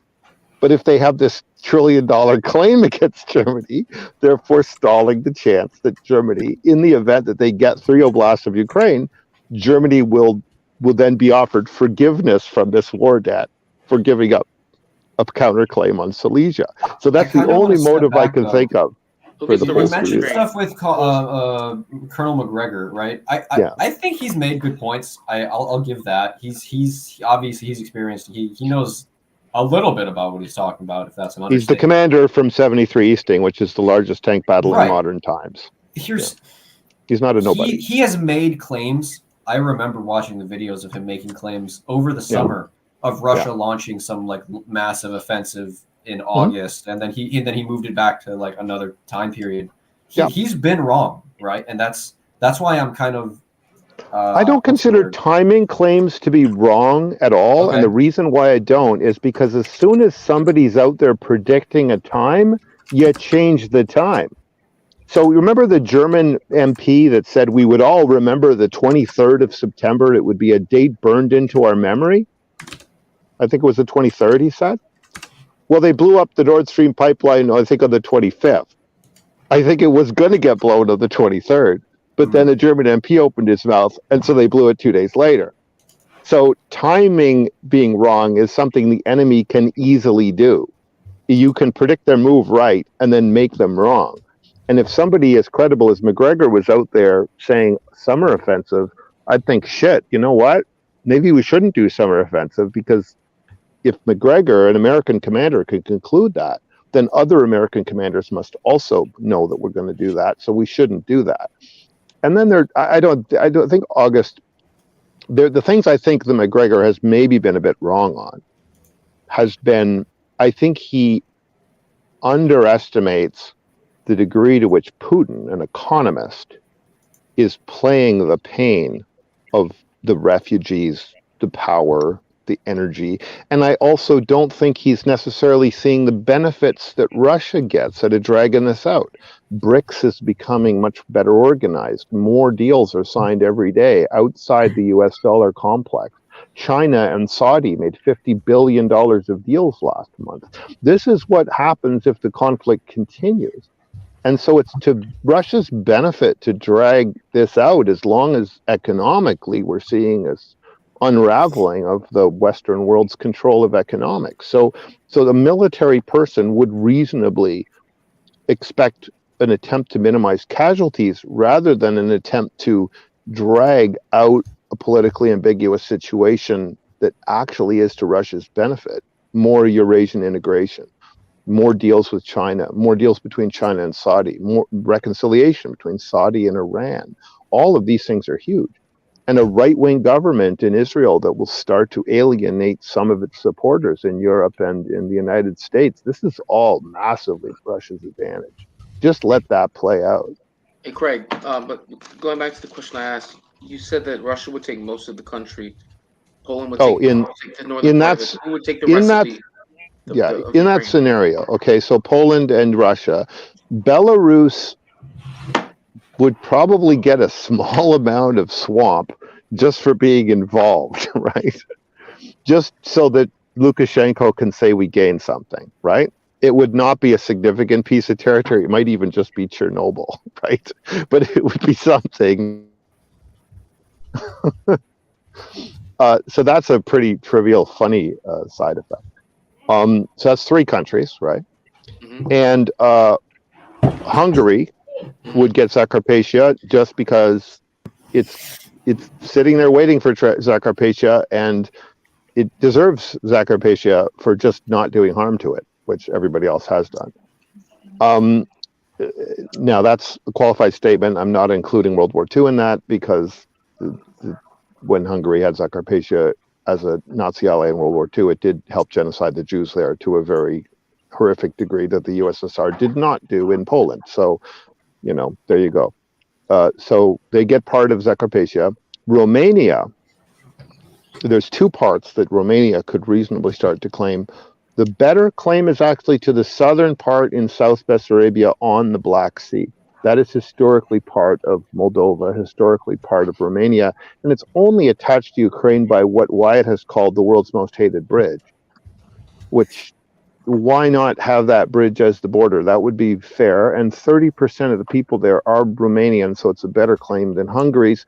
And if you could get recognition of Transnistria in Russia, and you could get Romania to get out of NATO as part of this deal, Romania would be a good deal to give South Bessarabia to Moldova or Romania, or for them to settle it between themselves. If you solved Transnistria and you got those countries permanently neutral, it would be a huge win. So I see that as a gain. Now, I think Moldova would get some of it, and Romania would get some of it. So that's 5 countries, though. You said 6 parts between 5 countries. Who's the 6th Yeah, well, part? the sixth part, and here's where it gets a bit weird, is Slovakia. Slovakia actually used to include Ruthenia, but that was because Czechoslovakia was this weird artificial country of like leftover ethnicities, and Ruthenia was only in Slovakia because the British wanted it in Slovakia, not because the Slovaks wanted it.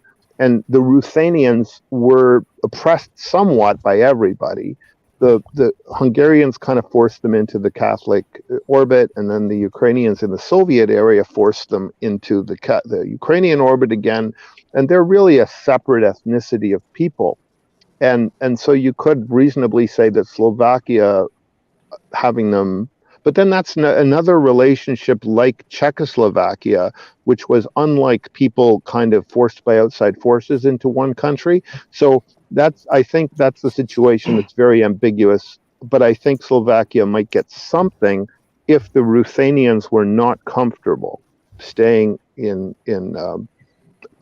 being part of Poland or part of Hungary. Then they might reasonably ask Slovakia to set them up as an autonomous region, because they have done that exact thing before 100 years ago. So that's my assessment of how things would crack up. That leaves absolutely nothing called Ukraine. And I think that as extreme as that may sound, historically, go look at maps. When was there a thing called Ukraine that was not part of, Russian Empire or Poland, Lithuanian Commonwealth? There never was. The Ukrainians were a rural peasant class of first the Poles and then the Russians. They were not an urbanized people. They were only 17% literate in 1919. And every time they've had their own state, it's basically become a genocide factory. So get rid of them. Countries have no right to exist whatsoever. They come into existence because it's a problem for everybody else that they don't exist, and they go out of existence because it's a problem for everybody around them that they do. You can even make that same argument for Poland too, that it's a historically, unbordered and aggressive country. And Europe has been more peaceful when Poland and Ukraine have been off the map than when they're on it. So there is such a thing as making your neighbors so sick of you that they carve you up and remove you. And that doesn't mean people get genocided. Populations have rights, and they had rights in all these old empires. But it does mean that not everybody is suited to run a nation state. The Kurds don't have a nation state, and they're arguably much more deserving of it than the West Ukrainians are. I can name you 50 ethnicities that don't have a state, and I can name you some that had a state and lost a state because they broke treaties and told lies to everybody around them. So the Confederates in the United States had a state for 4 years, and then they lost it in the Civil War. And they haven't had their own state since, even though many people would like it back. There's no unconditional right to sovereignty.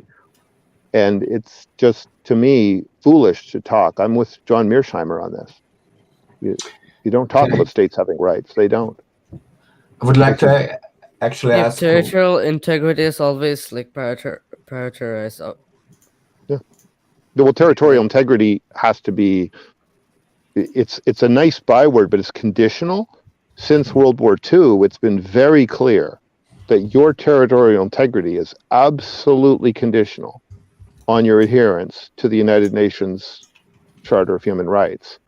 Nazi Germany was broken up into about 6 pieces. Some of it, Alsace-Lorraine went back to France, and Sudetenland went back to Czechoslovakia, and Silesia went to Poland, and it got broken up into 2 parts itself, and Austria came back onto the map as a separate country. So that's 6 parts.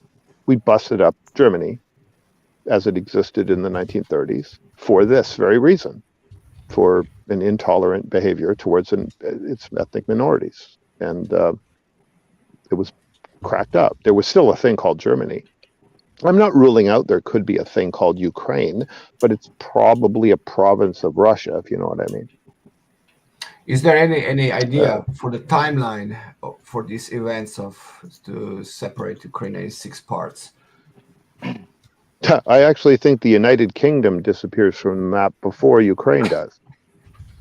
I think Ireland has a right in the Good Friday Agreement to a reunification referendum, and in the South they've said they don't even need one. And the North is now cleanly in favor of it. So I think the United Kingdom will be gone from the map probably before this Ukraine thing is settled. First Ireland, and then Scotland will get the referendum they want, and then Wales will angle for one, and you have nothing left but England trying to money launder for another non-existent country called Ukraine. Both countries cease to exist within 5 years, in my view. Well, maybe you might be right, but it's kind of hard to make any conclusion on that when you're talking about the UK or, I mean, yeah, Ukraine probably not going to be existing for a long time because, I mean, just look at the situation now. It's just like, now currently it's just basically, I don't know if I should say that, but it's more of like, Ukraine's kind of like another extension of the US. It's just basically, I mean, I don't know if any Ukrainians do realize it by now. It's like they're just cannon fodder for the Americans. Like, yeah. Well, the way I like to put it sometimes is that there's two oligarchies here, and one is called US. One is called USrael, like USRAEL, like you can't separate the US and Israel. And the other one is the Ukraine, EUK, because Europe, Ukraine, and UK are all the same money laundering, corrupt monstrosity from hell that is proving capitalism is garbage in the 21st century, and we're all ready to do 1917 right this time for the whole continent. Whoa, man! You're saying capital? You must be a communist. I am a communist. Yes, that is wow. correct. You know, that's a good like, call. If you're not a capitalist, then you must be a communist. I mean, it's kind of sad. I'm like, you know, it doesn't always work. It's not. Communism has evolved. Okay, there is actually I would have identified over the last 20 years as a green, right? And I think the Greens have a kind of a nuanced view of economics. It's kind of classical economics, as if environment is a capital pool, right? There is natural capital like oceans that do things for you and atmosphere does things for you. And so you can do it classical economics that way. And so you can still have commerce and capitalism in the green view. But what has actually shifted me over hard into the more traditional left view is the idea that traditional status quo structures are highly class identified, and look how hard they fight even when they're clearly obsolete. Even the stupidest things that we could easily get rid of for economic gain, like the use of coal for power and fracking for natural gas, these are massive minuses. Scientifically, they're a disaster. We should never do them. We have doctors telling us that it's costing us more in lung damage to frack for natural gas. But why can't we stop them? And we can't stop them for the reasons Karl Marx said, because the classes of oligarchs or benefiting from it are overpowered in the system. So you do need then something like a Cuban, Vietnamese, Chinese, Russian, French 1789 kind of revolution where you change who's in power, at least temporarily. And it could be possible to do this democratically. I think India has done a very good job of evolving itself democratically. And so have many West European countries and East European countries. I'm not saying it never works, but I'm saying that when you're faced with a massive military industrial complex that controls all the parties in your system and controls the media, and it just prevents any change. Like Trump couldn't change anything in the United States, and he was a huge bomb thrown into the system. So at what point do you just have to have either the country dissolve or the bureaucracy ejected by the people, and something like 1917? Like it's on the table as a possibility in the US. January 6th was not a small thing. And in UK, the only reason I say UK goes apart first is because it would happen peacefully. The Scotland's referendum, Northern Ireland's referendum, these are preset pieces. We know how they'll play out. We even know how the powers would devolve. It's not going to be a war. Even if Wales left, it's not a war. But in Ukraine, the oblasts, if they felt cleanly, it wouldn't be a war. It would be like Yugoslavia. We break up according to the borders that existed internally in the country before. If the U.S. breaks up, that's different, because a lot of that is irrational straight lines drawn over nothing and urban versus rural population conflict. Oh, I'm waiting for that. I'm not calling the U.S. Civil War I'm as waiting something for similar. the balkanization of the US. Absolutely, absolutely, actually waiting for that to happen. Another whole topic. I'm willing to say that the U.S. and Israel will outlast the U.K. and Ukraine, and I think the U.K. goes first. But it's not a big deal. It's like I'm in Canada. We've been battling about the exact details of Quebec leaving for 50 years. And all that's ever happened is we keep devolving more powers to Quebec, and Quebec keeps agreeing to stay a little longer. And it's a country now. Ukraine could have done exactly the same thing. And what disgusts me is the Canadian government never got in there and really pushed hard for a Quebec-like status for Crimea or for Donbass. Had Canada just given some advice in how to be Canada, we could have maybe fixed this shit, because Canada has fixed this shit before in history a few times. And the fact that we're not doing our traditional diplomatic role amazes me, and I blame the Deputy Prime Minister, Chrystia Freeland, for this. Yeah, but isn't Canada literally, isn't Quebec literally a province where everything is all French? Like French culture there is like paramount over everything, over anything. Yeah. Yeah. So basically, you go it's to like Quebec. so basically, it's like a country within a country. Yeah. But what has this to do with Ukrainian sending missiles to Russia Engels Airbase? Well, you shouldn't be, because the solution to these problems is local autonomy. And Crimea had local autonomy, and Quebec has it, and Scotland has a lot of it. Why is this not appropriate for Ukraine? It was, and the Minsk proposals were getting us there. But when they were signed, we saw the people who signed them said they were insincere. But the theme on this discussion is Ukrainian sending missiles to Russia's Engels airbase in that was a while ago. Saratov. We've been on a lot of topics since then. Well, yeah. But if you want to actually relate it back to the immediate military situation, one way to look at it is Ukraine's, in a sense, acknowledging that it's going to end up in Russia.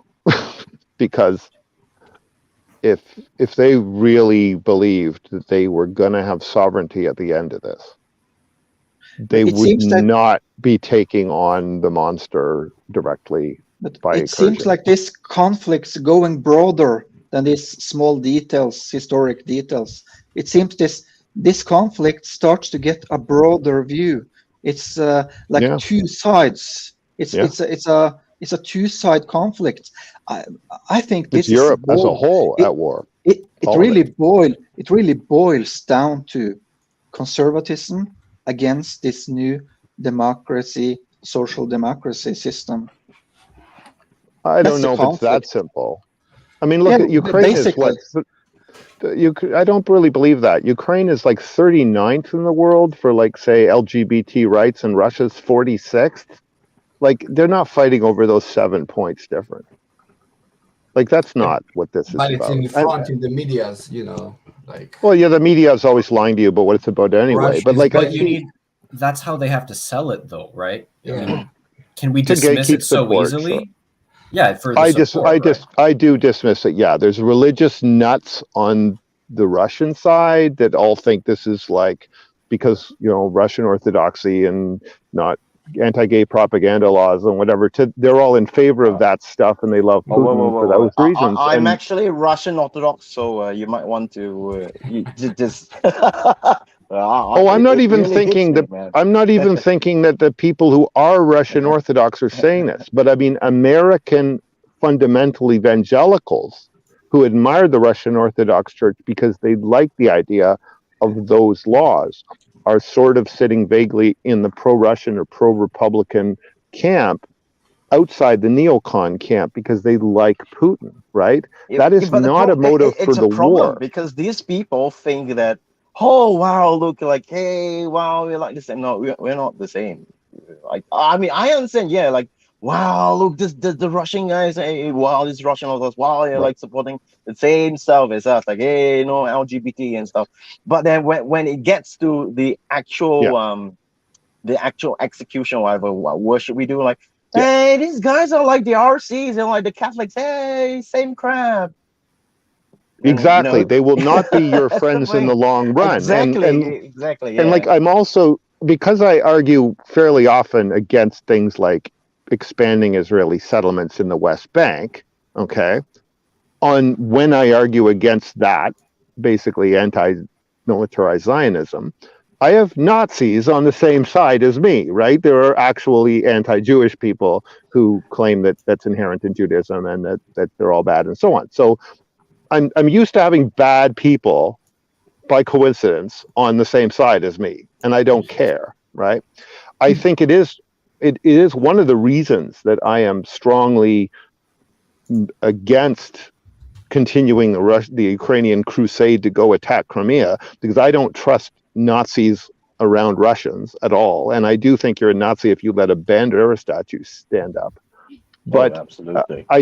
I think also, if you're going to be very critical of Israel as a state, then isn't it also a moral obligation to not be with the Nazis in other conflicts too? Like, I don't want to help Nazis out more than I absolutely have to. The Anti-Defamation League said Azov isn't Nazis anymore. So that's true. Yeah. Who cares? Okay, what about Adar? What about Kraken? What about Misanthropic? What about Tornado? What about Right Sector? There's like 45 of them. I'm kind of playing devil's advocate, because I remember specifically they made some kind of announcement stating that there is no serious neo-Nazi problem in Ukraine, and I'm like, that's such.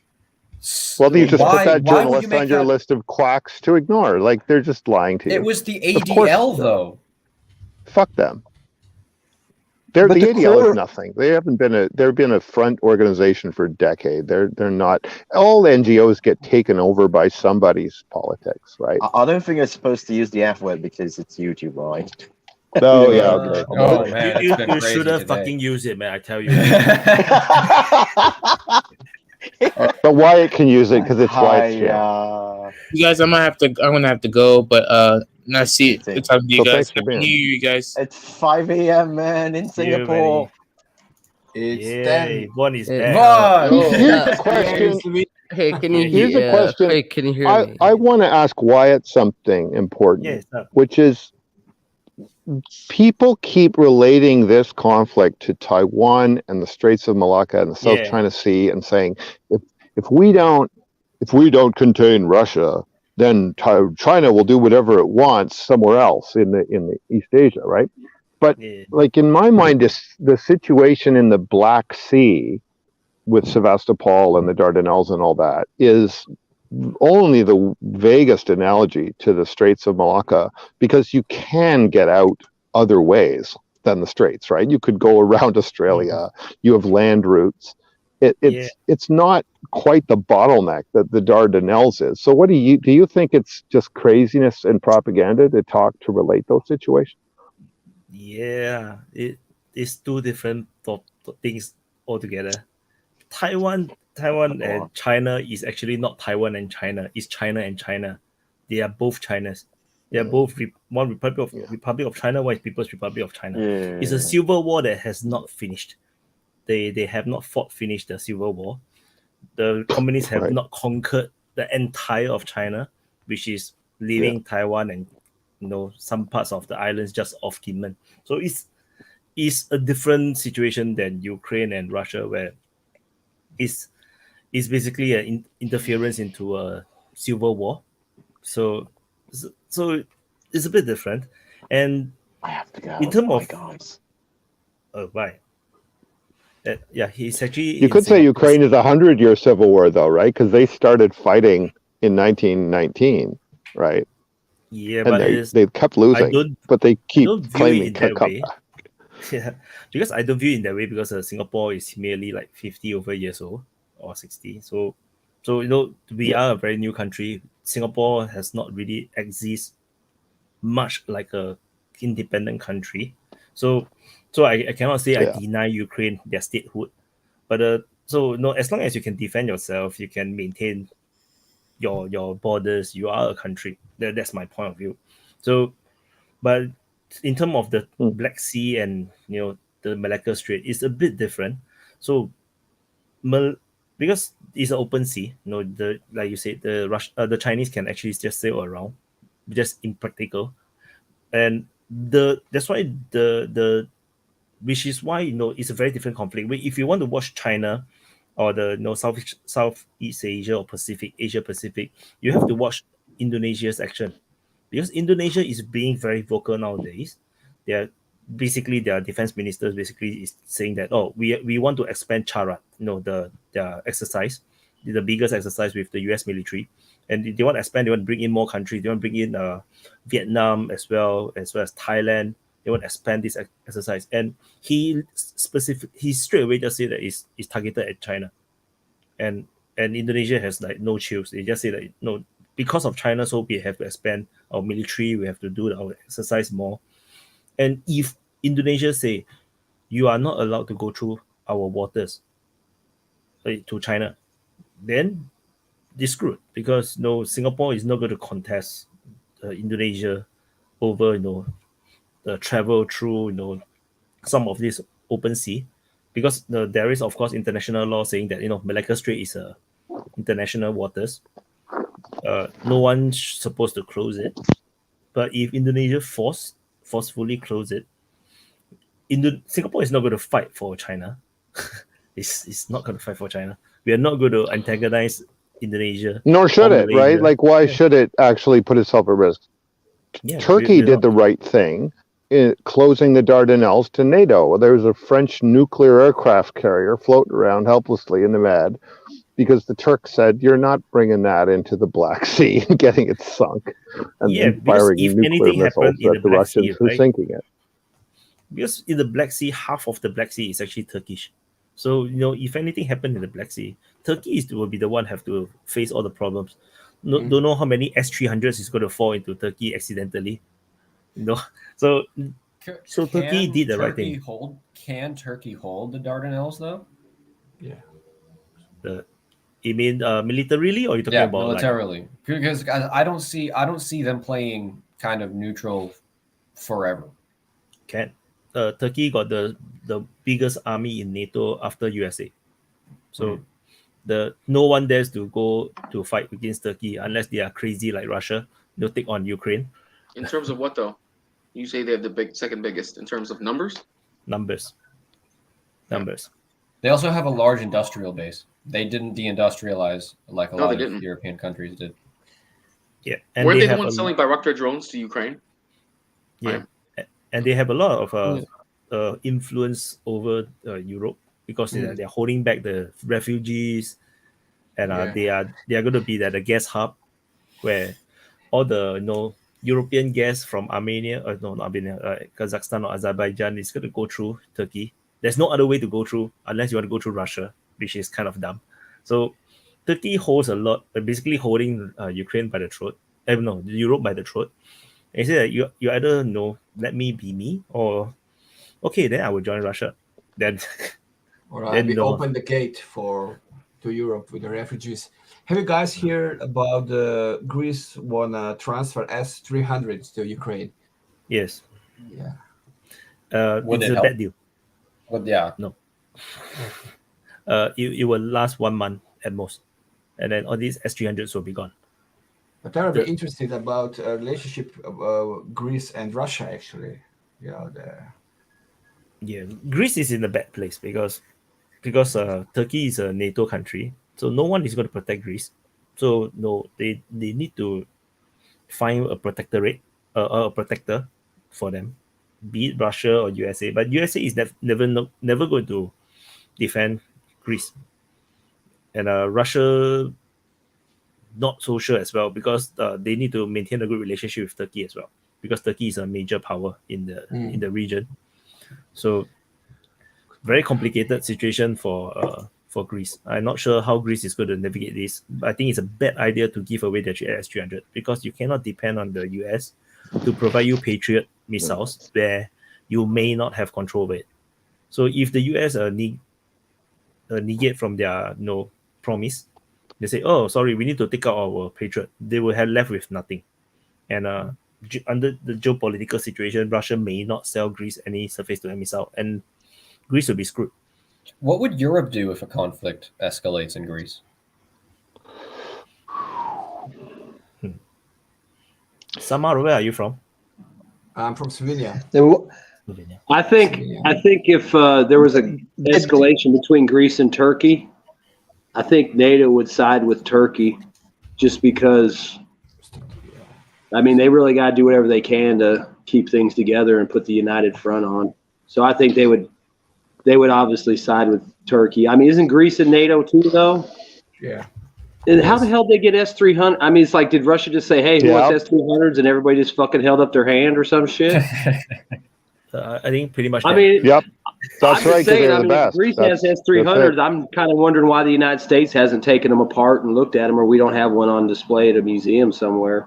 Yeah, but aren't they less advanced than Patriots? So they have, yeah. I would assume they've got Yeah. different levels of them as far as how good they are.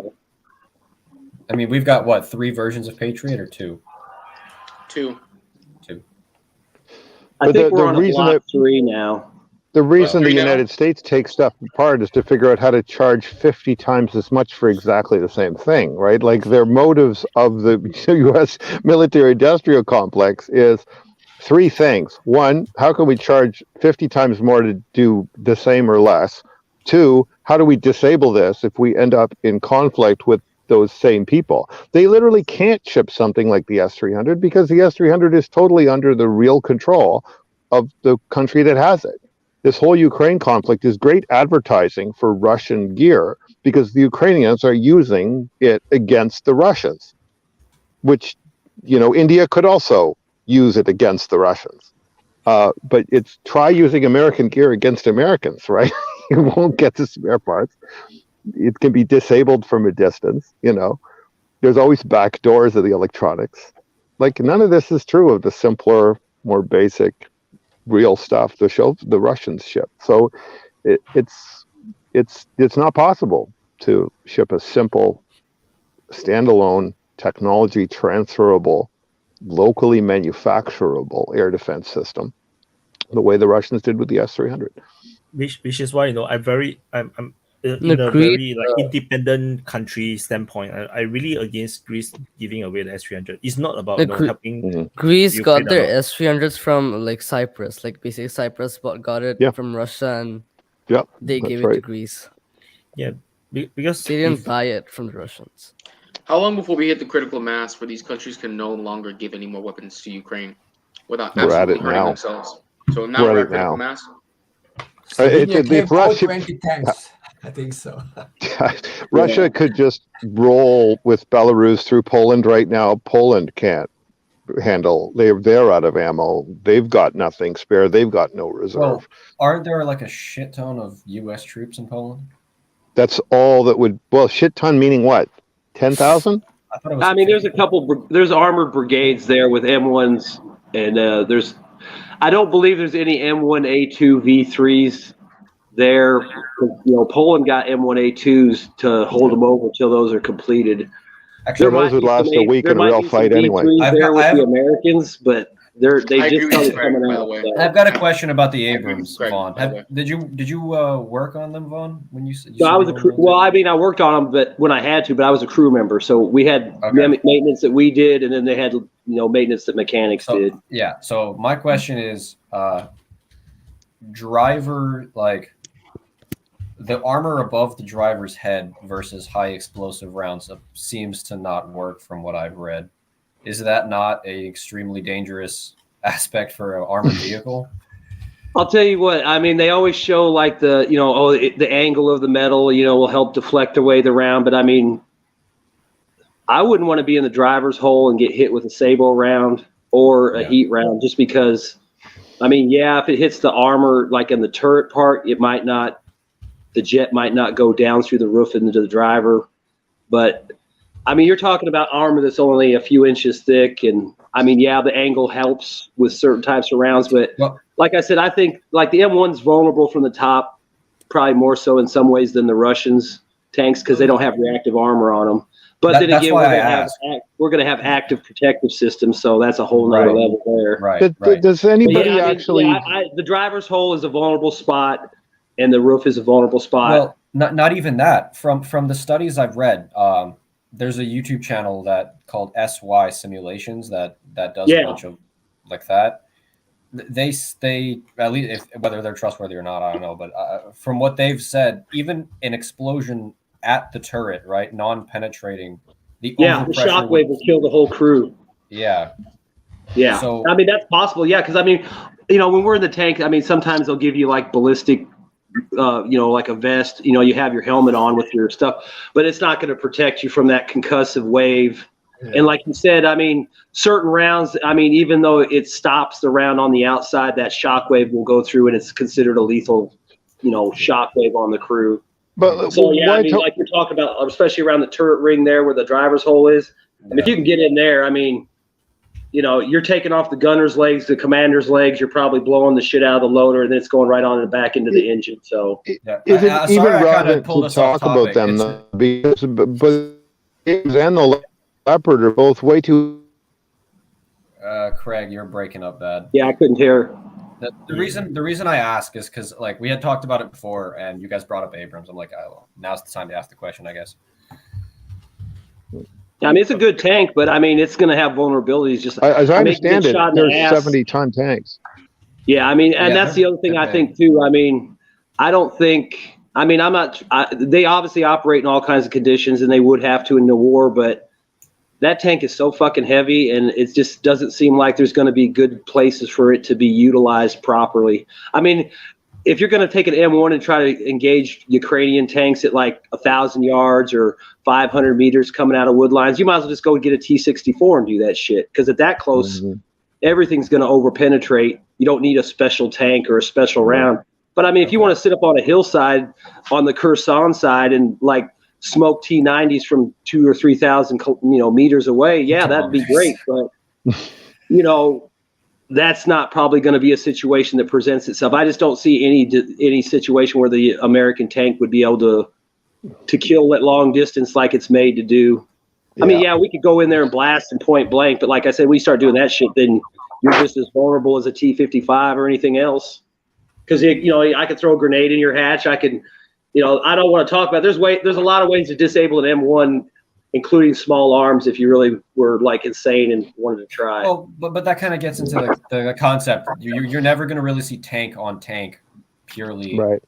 Doesn't exist. Yeah. I mean, back to what we were talking about. Like we were talking about Poland, right? And they had You said they were American armored. Brigade. What were they? Brigades or battalions? Yeah, I think there's a couple brigades over there floating around in rotation.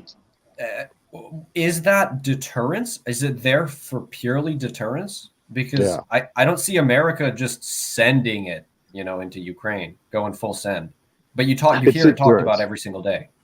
It's deterrence 100%.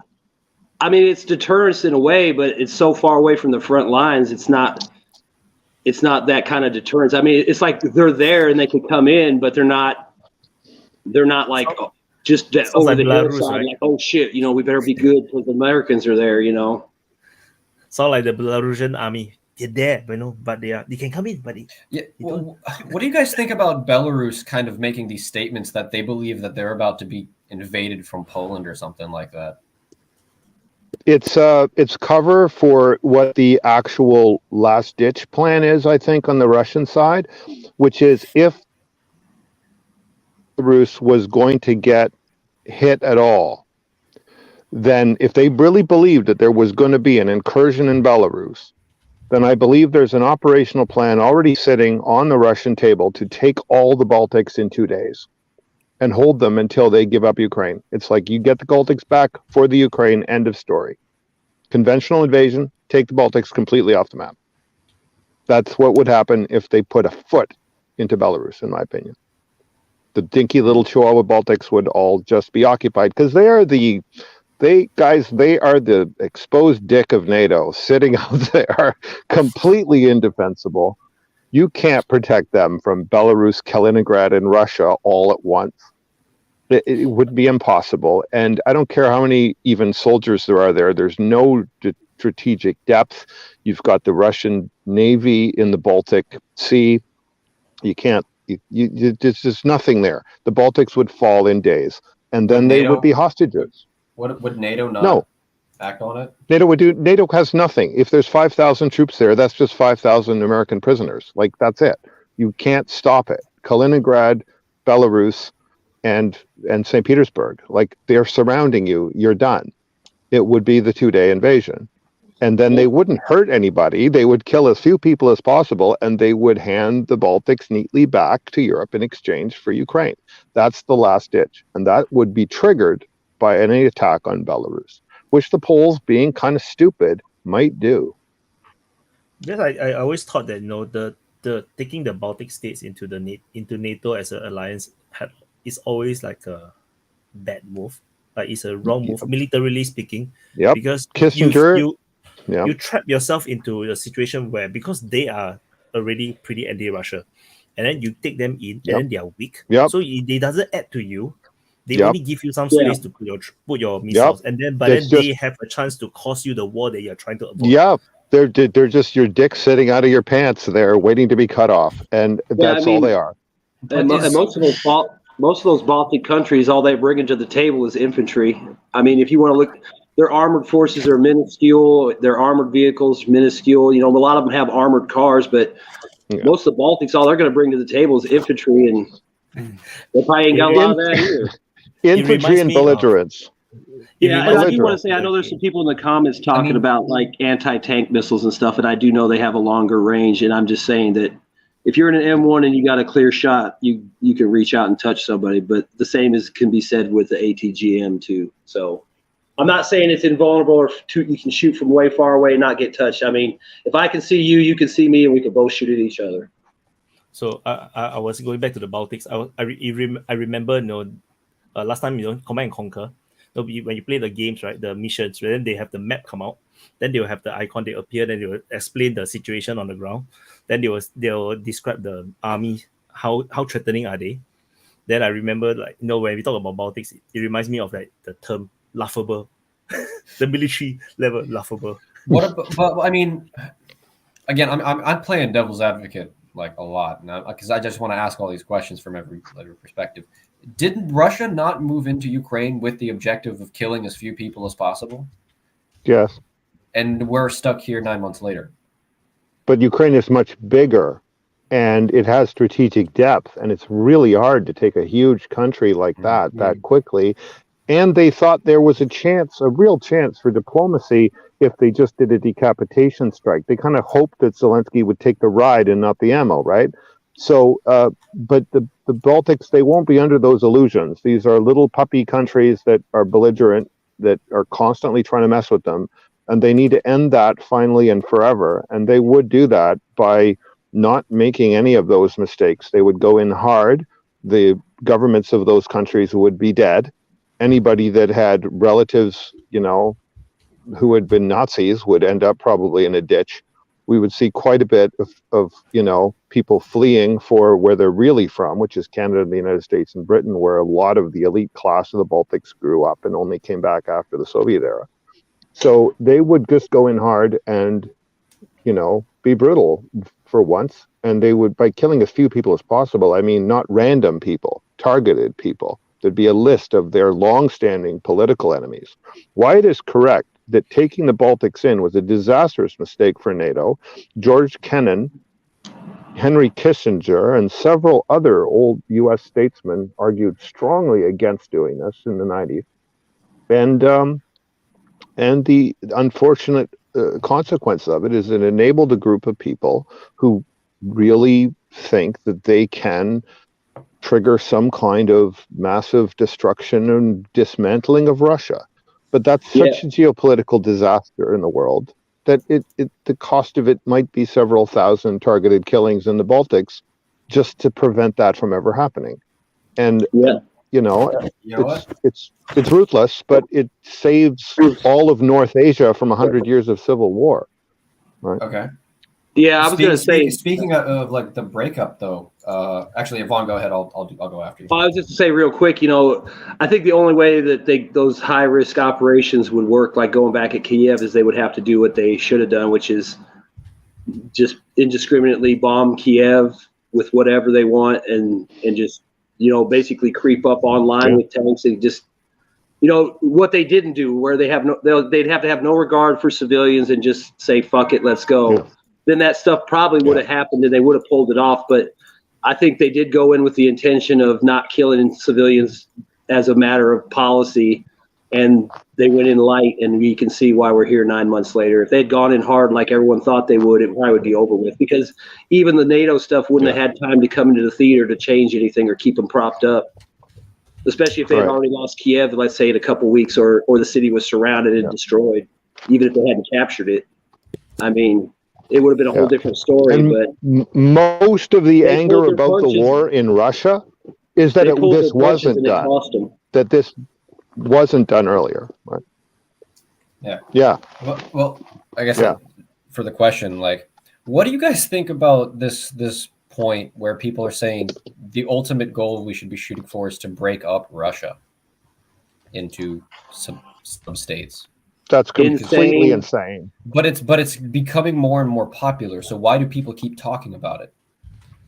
I think it's because there's a lot of people in our government in the West that are young and don't have education or experience, or the life experience of growing. Even guys like Ronald Reagan and stuff, they all, even if they didn't fight, they all served in World War II. They've been through that shit. They've talked to the Russians. Nixon negotiated with the Chinese. There's nobody like that in the government. I mean, we got Joe Biden. He's been around that long, but he don't remember nothing. And all these young bucks out here, I mean, those are the guys out there saying, oh, we could probably nuke Russia and get away with it. Yeah, I mean, I think a lot of these people in the government just don't have any grasp on reality, or they just are so amateurish in their diplomatic, abilities that they just say ridiculous shit and make up these ridiculous theories like breaking up Russia. I mean, give me a fucking break. Let's break up China next, and then let's break up India. Hey, let's break up Africa. Yeah. I mean, it's just ridiculously stupid to break up a continent. Vaun is right, and honestly, if World War III, I agree with Vaun 100%. Just saying. Yeah, that would be World War III. You start trying to break up Russia. Here's three good reasons why it can't happen. One is that China would get half of it. So the real long-term strategic rivalry China-US only gets worse, right? Because China would basically get Siberia and chunks of Central Asia. So that really, what does that mean? They're going to go in, and I've even seen maps that show the United States taking Kamchatka because it's next to, like, you think the Chinese would allow that? They think they'd allow Americans to base themselves on Asia's landmass? No way. Even the Japanese might want some saying that, because they have disputes. So it's like, hey, you're not taking Kamchatka, that's ours. So I mean, they would just cause more problems. That and Coral Island. Well, and then you have civil war all across North Asia as everybody tries to get their chunk of it, and then all of the Trans-Siberian Railway and all of that doesn't work, and you have to deal with warlords every 10 feet. It's like you're turning all of Asia into Afghanistan. And when you look at that potential, nuclear war of a tactical limited level, destroying just Langley, Virginia, and Washington, D.C. is worth risking. Just and the thing destroy the United States to prevent that. You've got people in the diplomatic corps that will look at what you just said and think that's a good idea. That's the problem. They just say shit and they think they're going to do it. Like, I'm just going to say this and will it into being, with no clue on how they're actually going to do this, the plan, or they come up with these stupid schemes like Maidan and shit that don't work out. And here we are. If we look back in history, right? Anywhere north of China, right, is the steppes, and the steppes is always at war. They are different clans and tribes are always fighting each other, to the point where if you look at the history books, it's really hard to tell who is actually in control until someone really grows so big that like the Mongols or the Xiongnu's, where they become so huge where history can actually write them down. If we allow that to happen, the war will never end. It will take a long time before they can unify. All the different tribes will unify, and That would be one Yeah. hell of a horror show, especially given that Russia have nuclear weapons. No one wants. I don't think we want Russia to disintegrate in that sense. I mean, if they broke it up into 4 different countries, you're talking about 4 different countries with significant amounts of nuclear weapons. Because Russia And has they the will- most nuclear weapons in the world. And they will Yeah, get high, they will yeah. shoot each other. 4 nuclear countries warring with each other. This is also a problem scenario with the United States being in a breakup. Genius plan. Yeah. Well, I mean, I think the United States. Well, I the think United if States people goes are- to civil war, that's a nuclear war right there with itself. If the United States does a civil war. And I feel that the if let's say if a nuclear It's weapon was less launched likely with the U.S., but yeah, but if I think that let's say of all this chaos that come out, maybe CIA succeeded, Russia disintegrated, then if 1 or 2 rogue nukes hit USA is can't even go to war. They don't even know who to fight, and then they will then there will be internal conflict. Then they will have the states want to break away because you have poor foreign policy, so you cause all these problems, you cause a few million people to die. We want to succeed, and that could happen, and then the USA also break up into multiple pieces. That could very well happen. So no, not a good idea. Russia disintegrating. well, people forget that 70% right now, according to polls in the United States, something between 60 and 70% of Americans, and this is across the spectrum of politics and domestically, want a negotiated settlement in Ukraine, even if it means that Russia gains territory that, that maybe it doesn't deserve, whatever. They just want it to end. And that's a clear supermajority of Americans right now. Now, their government isn't listening to them because the parties aren't controlled by the people. And if you go look at the statistics quoted by people like Represent Us or whatever, they'll tell you that if 100% of Americans are in favor of a policy, it has about a 30% chance of happening. And if 0% of Americans are in favor of it, it has about a 30% chance of happening. It's about what the elites want. And I think even in North Korea, there's probably more influence of popular opinion on the government than there is in the United States. So it doesn't seem to matter what real people think, but it will matter if they start to get, see cities disappearing in nuclear or biological attacks or stuff like that. That's the point at which 70% of the population being against your policies leads very quickly to heads-on pikes and actual assassinations of party leaders. And we see this exact thing happen everywhere in the world, where you get an elite that's completely out of touch with its populace. And that's more of a risk in the US than it is in Russia. I think the Russian population is more in line with its leadership right now than the American population is in line with its leadership. Yeah, I agree with you. And I can tell you right now, speaking as an American, What Russia about could take British? all of Ukraine if they wanted to, and I wouldn't care. As long as we stop sending money over to them and they fix our inflation problem first. They could take the whole country for all I care. As That long don't as I affect can me. live in a country where I can grow old and raise some kids and just chill and be myself, I'm fine. And But unfortunately, not need to go to the trenches. right, not have to hide from the freaking sirens going off. But that's the problem, right? I have to. I don't know how old you are, Rillo, but like, I'm assuming you're not. I'm in my 30s. 30s. I'm You almost still got your 50. life ahead of you, okay? So, do you and I both see this view of like, shit could get so much worse? Sure, it could. And we have to just sit here and pretend like nothing's going on. I mean, I disagree. I mean, But that's why we. But hey guys, that's why we should. Hey guys, that's why we should talk about the things that matters. People aren't dying because of these small details. People are dying because the West is trying to dominate the rest of the world. Yeah. They try to dominate Russia. That's why they're dying. They die for Russia's existence. This was a super chat. As earlier. bad as things are now, it's as bad as they are now, how much worse would they be if the United States were to prevail in this conflict in any significant way and then feel empowered, enabled, and justified in then interfering in, say, a Taiwan-China reconciliation or a North-South Korea reunification? It would get worse. I think also I think also it would embolden the United States government to go ahead and become more authoritarian and crack down even harder. I mean, if they beat Russia, because the way I look at it with Russia, in some ways, they're kind of countering the homogeny and the degeneracy and the just worthlessness of the Western society. You know, I mean, it's not all bad, but there's a lot of bad. And, you know, I just don't see that going good at all. Is it bad to think that the more the U.S. wins, like if the U.S. were to quote unquote win in this conflict, in this proxy war, that we would be even closer to a nuclear war than we would be if Russia was to win? Yeah, I mean, I think. Okay, I don't think there's an end to this proxy war, where America wins and nuclear annihilation doesn't quickly follow. Because Russia cannot lose. I think that which is why a lot of our speakers on the open mic always say, you know, including myself, I also think that Russia cannot lose. This is not a war that Russia can lose. Yeah, they can't afford to. Yeah, they can't, because the reason is they cannot afford to lose. That's the reason. They cannot afford to lose. So they Putin already made it very clear. Medvedev.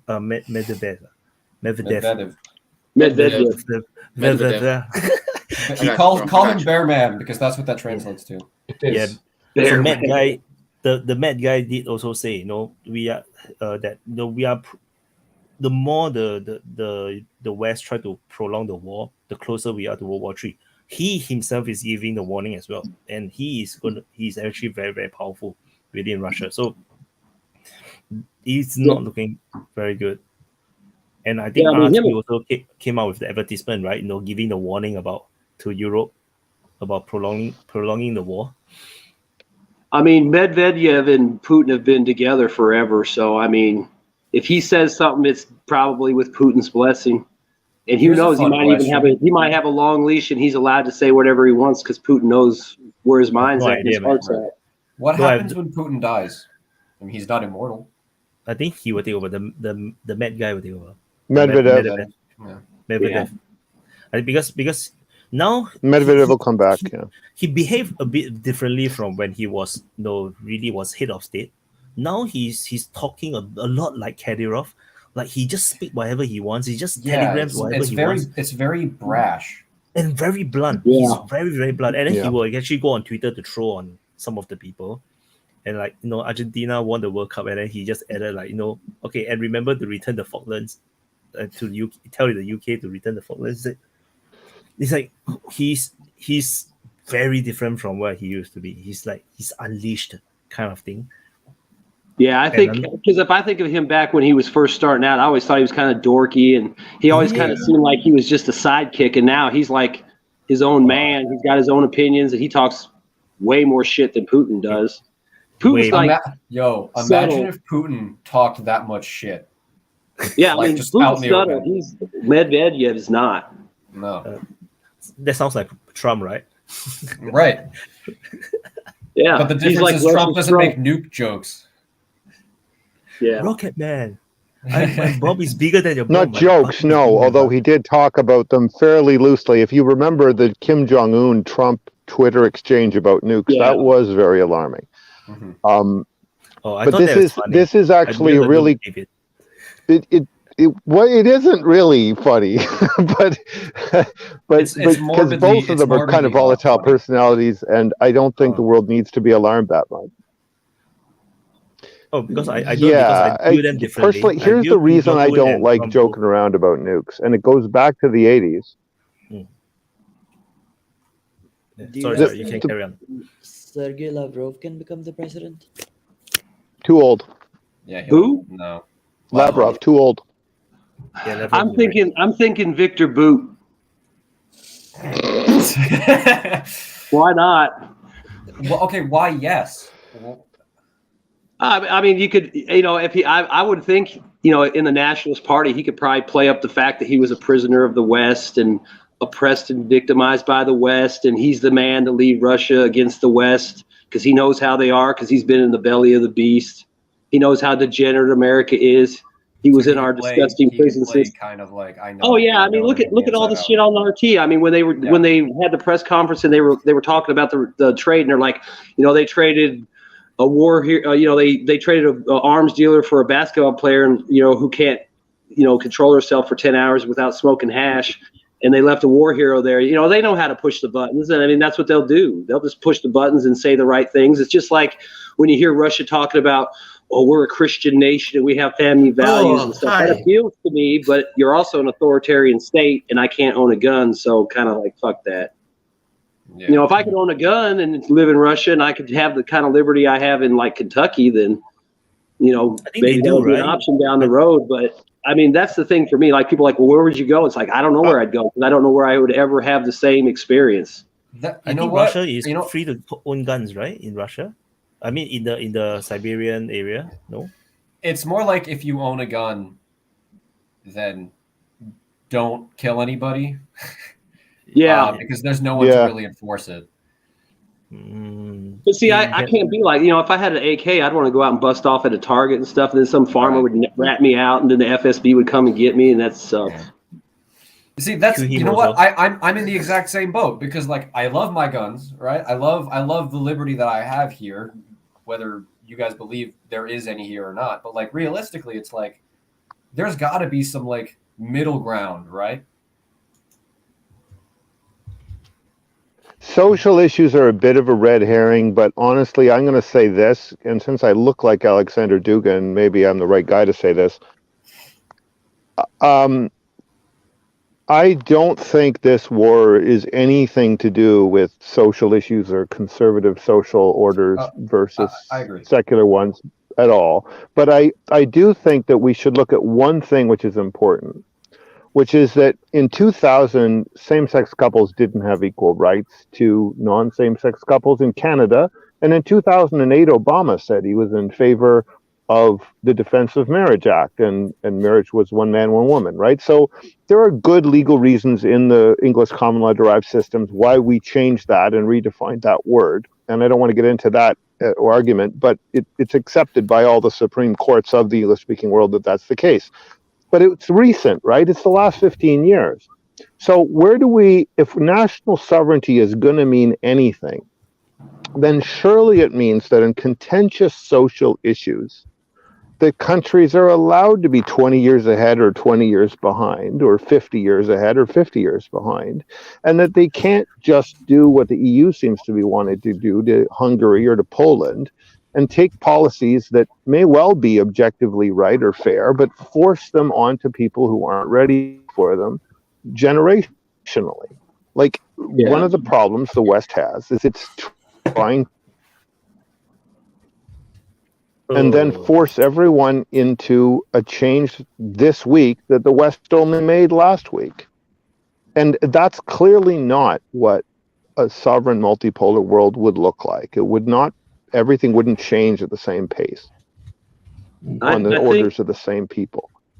I think this whole war, once it settles out, you know, whether, you know, let's say Russia wins, I agree with you. The social issues aren't the result or the, you know, the reason for the war, but I do think a Russian victory against the West does help blunt those agendas and those social issues from infecting Eastern Europe and Russia. And maybe in a way it knocks them back here and puts the people that push that agenda in my country on their heels and gives me an advantage politically that I can maybe exploit with votes and stuff and get rid of these people and get people in there like maybe Rand Paul or other reasonable people who seem to care about our country. But I just think, you know, that's a lot of stuff that's got to happen. I think it's more of a side effect. Policy, and I might just support going slower so that it doesn't cause a reaction from people like you. But either way, we can agree it's a bad idea to push to a ridiculous level of. I mean, you know, like you said, it's like you're trying to put, you know, you're trying to put the 2022 world on like, you know, 16th century Afghanistan, and then you get mad when they don't accept it. It's like, bro, you still got like 500 more years to go before they even fucking understand what the hell you're talking about. And it's like you said, they always try to, well, we're this way, you should be this way. It's like, yeah, maybe we will someday, but not today. But they don't want to wait. They don't care. It's like, well, if you won't do what I want, then you're a bigot or you're this, and maybe we should invade you and change you. And it's like, you know, every country has a right to its own self-determination. So, and I understand we have, you know, places we want to influence and interests and stuff, but it does get kind of old when it's like, our way is the best way and everyone should do it. That might have been true at one time, but I don't think that's true anymore. I mean, we have good things to offer, but we have a lot of shit to offer too. And a lot of countries don't want the shit. And if you take help from us, you got to take the shit. So why even get involved with America at this point? Well, that's the thing, right? This war's got all these complex issues, but these social issues is what everyone's is been taught that this conflict's about, or they're brought up as very, very contentious points. Well, I mean, look at Putin. I mean, when he talks about Western degeneracy, I mean, he's hitting all the talking points that he knows are going to play right into Americans that think that way, or Western people that are for tradition. I mean, they know what to say. They know what to, you know. I'm not here against Ukraine. I'm here fighting homosexuals and transgender. You know, that's going to play with some people. So I think, you know, it's propaganda, but they're going to know how to play the American. I mean, think about it. You know, we're so easy to manipulate, and I'm sure they have people with PhDs that know how to do that shit, and they'll know how to manipulate us and cause division in America. I mean, they always talk about it, you know, like Facebook fake bots and all that shit. I mean, I'm a PhD. China does it, Russia does it. Obviously, we do it. You know, that's not coming out on Twitter. So I just think that's just always going to be the case. They're just going to keep pushing shit on people and trying. And then when you resist, is when you're going to get the hammer on you. Unless you got enough buddies like Russia or China backing you up, that maybe that makes somebody take a pause and not do anything. But I just think that social issue thing is playing well in certain audiences in the West because, you know, we don't like what's going on. We don't want the war to be supported. We want the war to be over. And at the same time, if you can knock some of this other shit back, hey, you know, that's a bonus for me too. So, I mean, it's kind of like selfish in a way, but I'm not opposed to things sorting themselves out in favor of Russia and blunting this, you know, liberalized Western agenda that I don't like. So, Vaun, I'll keep it real with you, man. For those of us who from the American bros in the panel, Russia can take Ukraine and Moldova and Romania. They can have half the Baltics. Yeah, take it all. I don't care. It's not my country. It's not my problem.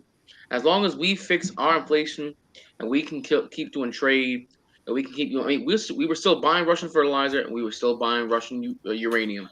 I don't care. Those are those countries. If they want to buy more weapons, they can buy them. But if they want to take those countries, that's not my problem.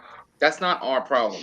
I guarantee you, dollars and donuts, 99% of Americans can be like, if Russia takes Ukraine tomorrow, you're going to lose a wink of sleeve?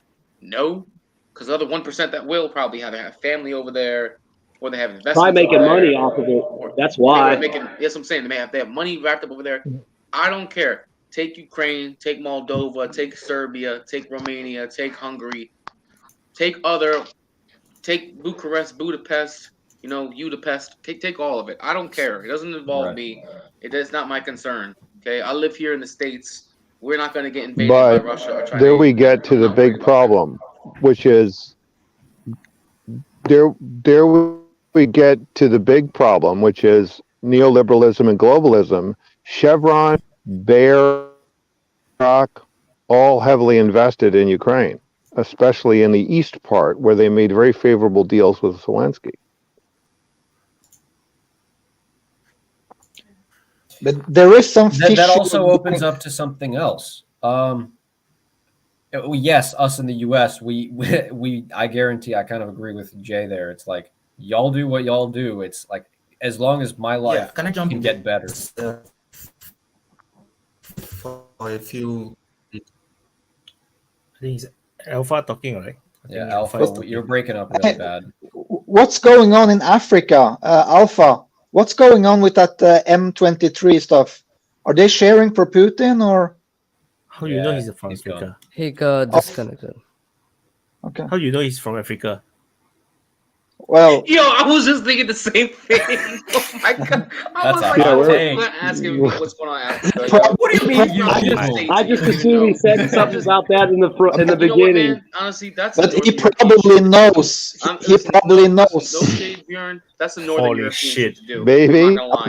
That's straight up in the U.S., bro. But what's going on in Africa? What's going on in Africa? Yeah, but he could be from the U.S. You don't know. You're gonna be like, oh, I'm like, what's going on in Africa? Like he knows. If he's American, he don't care. But I saw your statistics. Hey, what? I saw your statistics. You have a huge audience in Africa. You know that, right? Yeah, I saw your statistics. Yeah. You have a huge audience in Africa. So Alpha, what is Alpha, going where on? are you from?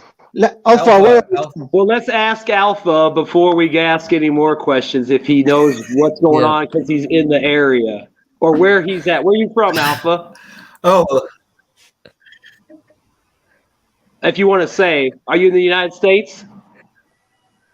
His connection He is said, so he bad. said something, but Damn, he froze again. Oh man. Okay, Yeah. he can't be in the US with that bad Okay. Wi-Fi. Oh man. Alpha, where you from, Alpha? I'm sure he's going to tell us. Alpha, every time you say something, you break up and like cut out, so Yeah, we can't I'm actually hear you say it. No sound. Your mic is not working. You need to yes, invest that's in because better I mic. have.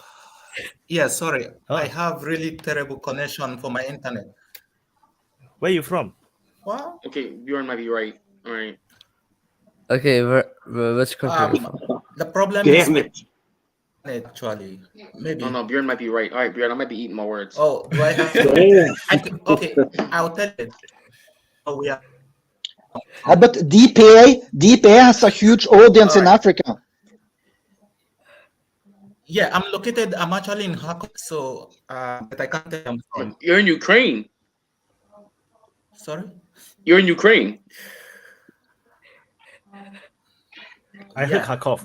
I heard Kharkov, yeah. So did I. So I said you're in Ukraine then. Yes, he I is. won't go into that. Let's not go into Wow. that now. Oh, okay. Okay, So he's you're not actually in in Ukraine. Okay, all right, cool. All right. I mean, others. No, I am. Oh, So you are okay. So let's not go into that. Okay, okay, all right. But what about that M23 stuff? Isn't that pro Russia? M23? That conflict's Sorry, going I on can't in make Africa any now. comment concerning Yeah, but bro, you don't even know what country it's going on in. Africa's a continent, not a country. So just a highlight. If he's in Ukraine, please avoid making him say anything that caused him to be arrested. So we need to be mindful of that. Just a highlight. That's rough. Yeah. No, I won't. Because we shouldn't forget anything that gets me in any problem. Yeah, we do not know. So you would know better. So you have to be careful. Anyway. Yeah. But have you noticed how the West really pay attention to Africa these days? Germany giving back their statue to Nigeria, USA, we go all into Africa. They try to like suck up for Africa these days. I think maybe Africa is very important, can play an important part in this conflict after some time now. What is happening in Africa? I just see on the TV they are cheering for Putin. You have this M23 conflict that could spread and become a bigger movement. Do you even know which part of the continent it's located at? You know, Africa's a continent, right? Not And Congo. Okay. All right, let me jump in with the Afghan issue. No. If I may. Yeah, please. Yeah. So yeah, I'm not sure if I can. Yeah. So the issue with the African situation now, why you find the Europeans and the Americans now sucking up to, as you may call it, the Africa is because everyone is politics. Everyone is now buying. They are trying to buy the African influence, which they really didn't need earlier. They didn't need this earlier. The Europeans, the West didn't need the African influence earlier. But the tide is changing, and it's changing very fast with the conflict. So you need, with all the money you got, you need more support. So your money can buy you weapons and all other things which you need, but you need the support of the neutrals or those who are outside the conflict area for you to be able to actually make an effect and then bring people over to your side, because it's a political conflict and it's a conflict of media as well.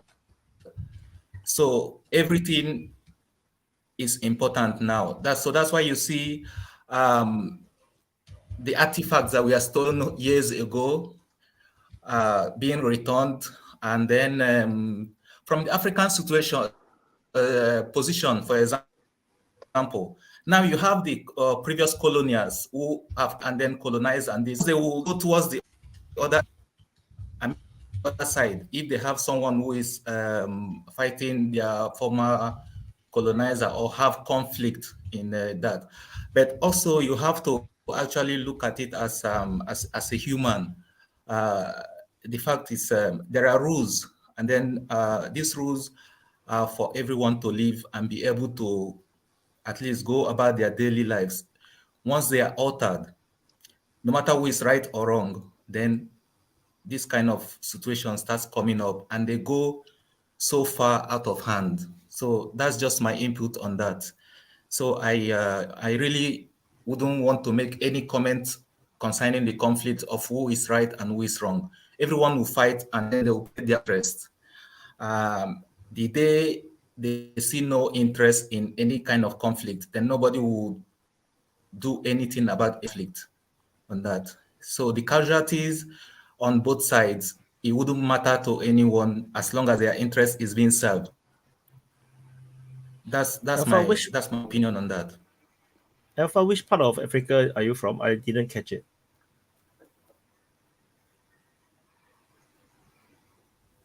I can't make comment on that. Oh, you cannot say which country I can send you an email later on, Wyatt. Oh, okay, Yeah. okay. So you're just from Africa. Yeah, I'll send you an email later on. So it's nice. Yeah, I'll do a mail to you if needed on that. So okay. Oh, yes, that sounds so scary. Like it's so sensitive. You can't even say that where you're from. Okay. So how's life in Kharkiv? Kharkiv, right? No, because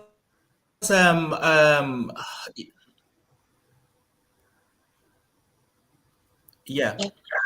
Yo, where is Elon at to hook us up with some Starlink? Everything should be.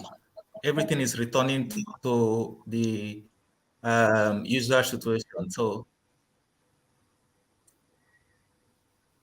Well, it's impressive We you can have hear you. electricity, though. I thought there's no electricity in Ukraine right now. So. Sorry, go ahead. Kharkov, which is. Yeah, how come you have electricity and internet in Kharkov? I mean, shouldn't there be like a blackout or something?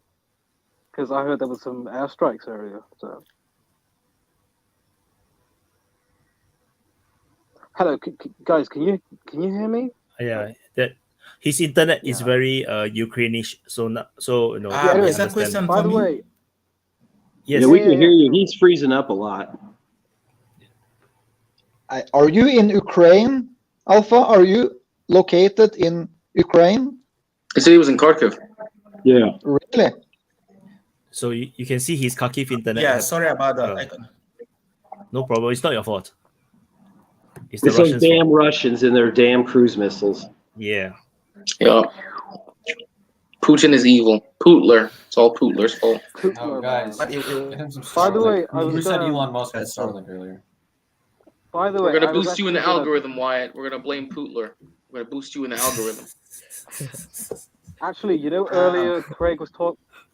Yeah. You know how Craig earlier was talking about how he thinks that the UK is probably going to disintegrate before Ukraine. I live in the UK, so I probably would agree with that. Because right now we have like strikes in the mail. We have strikes on the ambulances as well. We have strikes in nurses as well. Like, are you talking about like worker strikes? Are you talking about worker strikes, right? Yeah. Worker strikes, yeah. I mean, just all over the place. I mean, people just blow up the mail. Do you honestly, seriously believe that you think UK will collapse or disappear? I mean, I'm not saying it's not possible. I just say, do you really? Because he was talking like in a year or two, and I think it's 5 years. 5 years. He said 3 to 5. Say within 5 years. 5 years. Okay. But well, to be honest, if you think about it, like our economic growth is literally like -2 or something currently right now, and this was after the Brexit deal, which was made in 2000.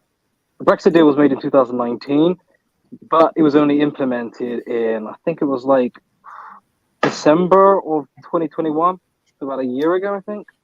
It wasn't that long ago. And, you know, I mean, and plus Scotland has also said that either we go back into the EU or we're going to be independent, and then we'll, as Scotland, will go into the EU. And that's also the same opinion of the folks in Northern Ireland as well. So it's kind of already on that road. Kind of depends on what the folks down in Westminster is going to do.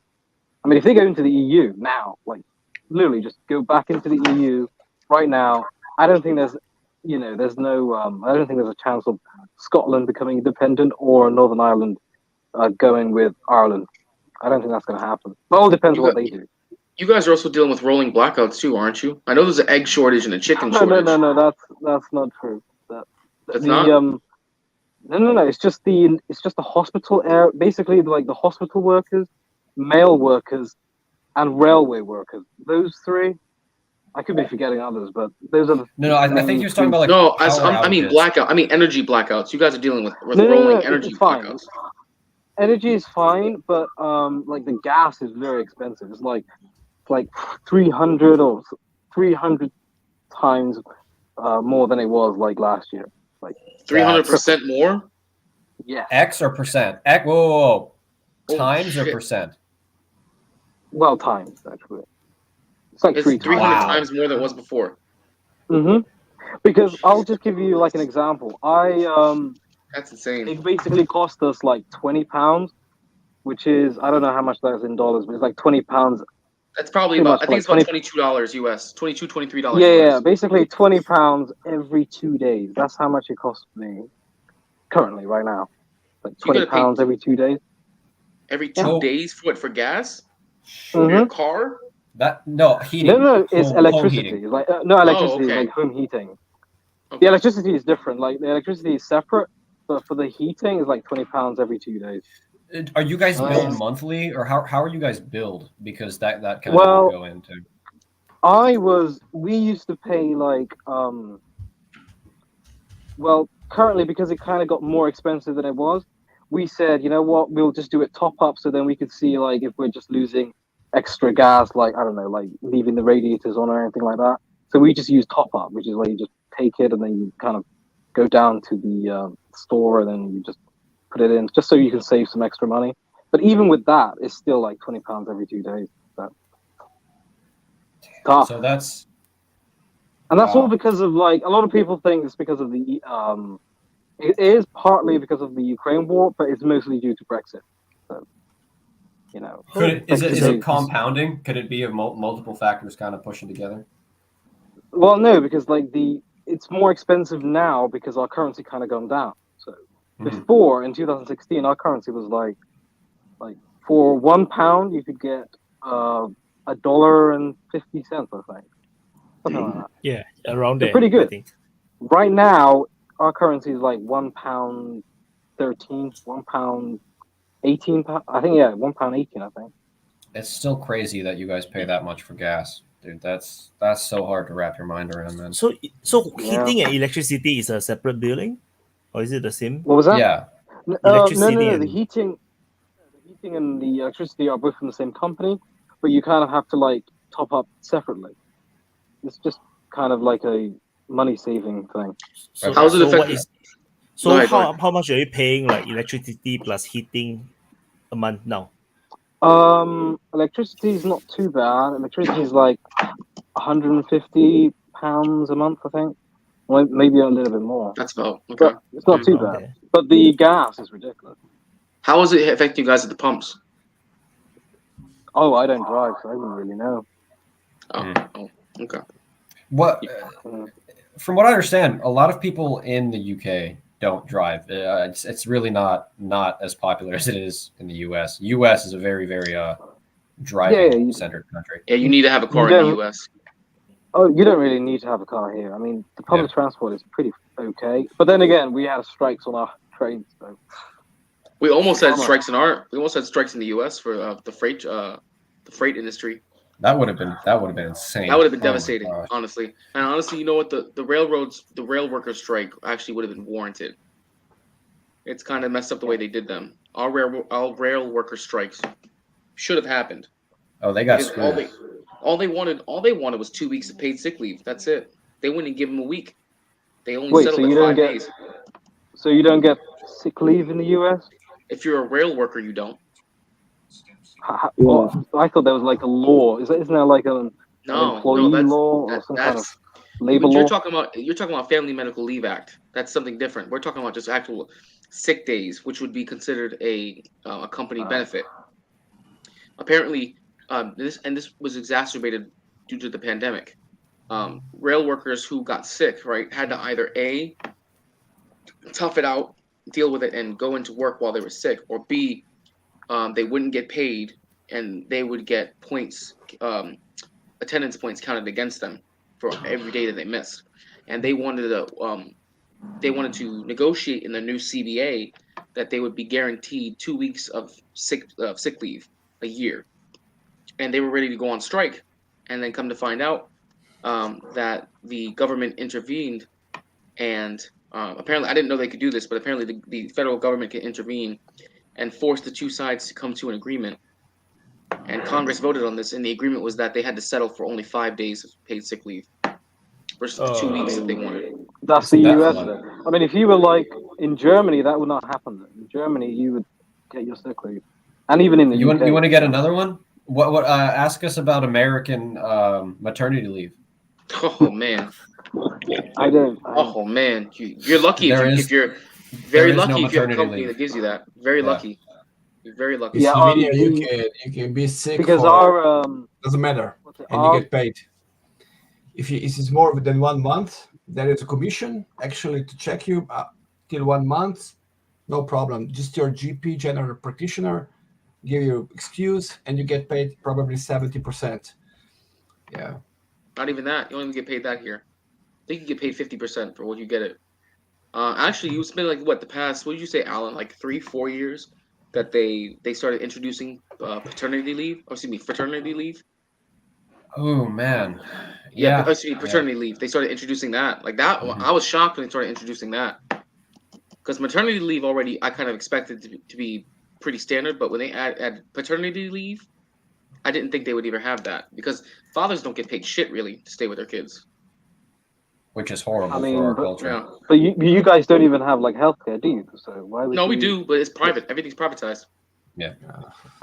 So like, what's the deal? Because I keep hearing these stories about people going bankrupt over like breaking a leg, which sounds ridiculous. It is. I mean, that's ridiculous. That's you're hearing probably like the extreme. Yeah. I mean, there are people that can go into the hospital with a serious illness and then go into pretty bad debt. But at the same time, there are ways to fund that in charities and stuff. I mean, obviously, it's not taking care of the problem because there's so many people destitute from it. But I mean, that's an extreme case. But I mean, you can even a small item, you can still get. If you're living check to check, or even if you're making it month to month, all of a sudden you break your leg or something like serious. You could be in the hole for thousands of dollars. You might be able to survive that, but it might take you years to get out of that fucking hole. And, you're getting hit with interest on the, because you made a payment plan and all that shit. So, I mean, there's ways to get in a hole, but if you plan it, like when me and my wife had our first kid, I never knew this, but we had Aflac stuff. Well, they said, if you buy a short-term disability policy and pay on it before you're pregnant, when you get pregnant and you have your kid, you can take, I think it was 6 weeks off and we'll pay you. So we're like, great. So ahead of time, we started paying on that policy. My wife got pregnant when we had our first kid. She got paid by Aflac. She got paid by work for maternity leave, so we did all right. But I mean, that's a matter that we chose to sacrifice money that we could have spent on something else to buy that. And we planned ahead, and you can do that to a point, but like I said, there's people, you can't plan for a serious injury or an illness. And if you don't have a lot of money, or even if you have decent insurance, they can still deny shit or make you pay a portion. And that's where people start getting into trouble. You can get into a big hole fast. And you'd be amazed at what insurance companies can determine. You would be amazed at what insurance companies can out of nowhere determine to be a pre-existing condition. Yeah. Outside of what your insurance would cover. Also, I mean, you're funny talking like an ambulance ride in the States would probably minimum run you $700 to $1,000 minimum. Well, that. You see, they play it tricky though. It's an ambulance ride from like specific locations too. They'll charge more for specific locations. Yeah, and don't take a fucking air flight medevac. I mean, Jesus, you might as well just sell your first kid. Actually, no. I mean, Actually, they here's the don't- thing. I mean, Here's they- the fun that thing shit- about medevac. Emergent flight. The fun thing about that is you don't get a choice. If they decide you need it, you get it, and then you still have to pay for it, which And is like get $40,000, this, $50,000. I've actually seen policies now where that you can pay in your policy and they'll cover the medevac flight, but it's like a premium on top of your regular insurance. So, I mean, you're still going to pay out the ass because think about it. More than likely in your whole life, you'll never have a helicopter ride, but you still paid for that shit the whole time you had insurance. Hey Vaun, how many kids you got? 3. Did you know that every time that you your insurance paid for those births, they paid for something called skin to skin? Do you know what that is? So skin I to love skin. this story. Okay, so you know. So Oh, skin yeah. to skin is a Don't charge. tell me something horrible now. Oh no, it's not horrible. It's nothing nasty. It's just it's bullshit though. Skin to skin is what the hospital will charge for the nurse to hand the baby that's been birthed to your wife for her to hold the baby and nurture the baby in the bed. That's called skin to skin. You get charged for that.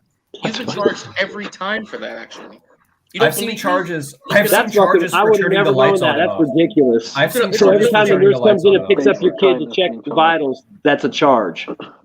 I don't know if it's Wow. like that, guys. For everyone else overseas, I don't know if it's like that for you guys in your hospitals. But here in the States, you get charged skin to skin. You get charged for that. That's a real It's charge, crazy. by the way. Crazy.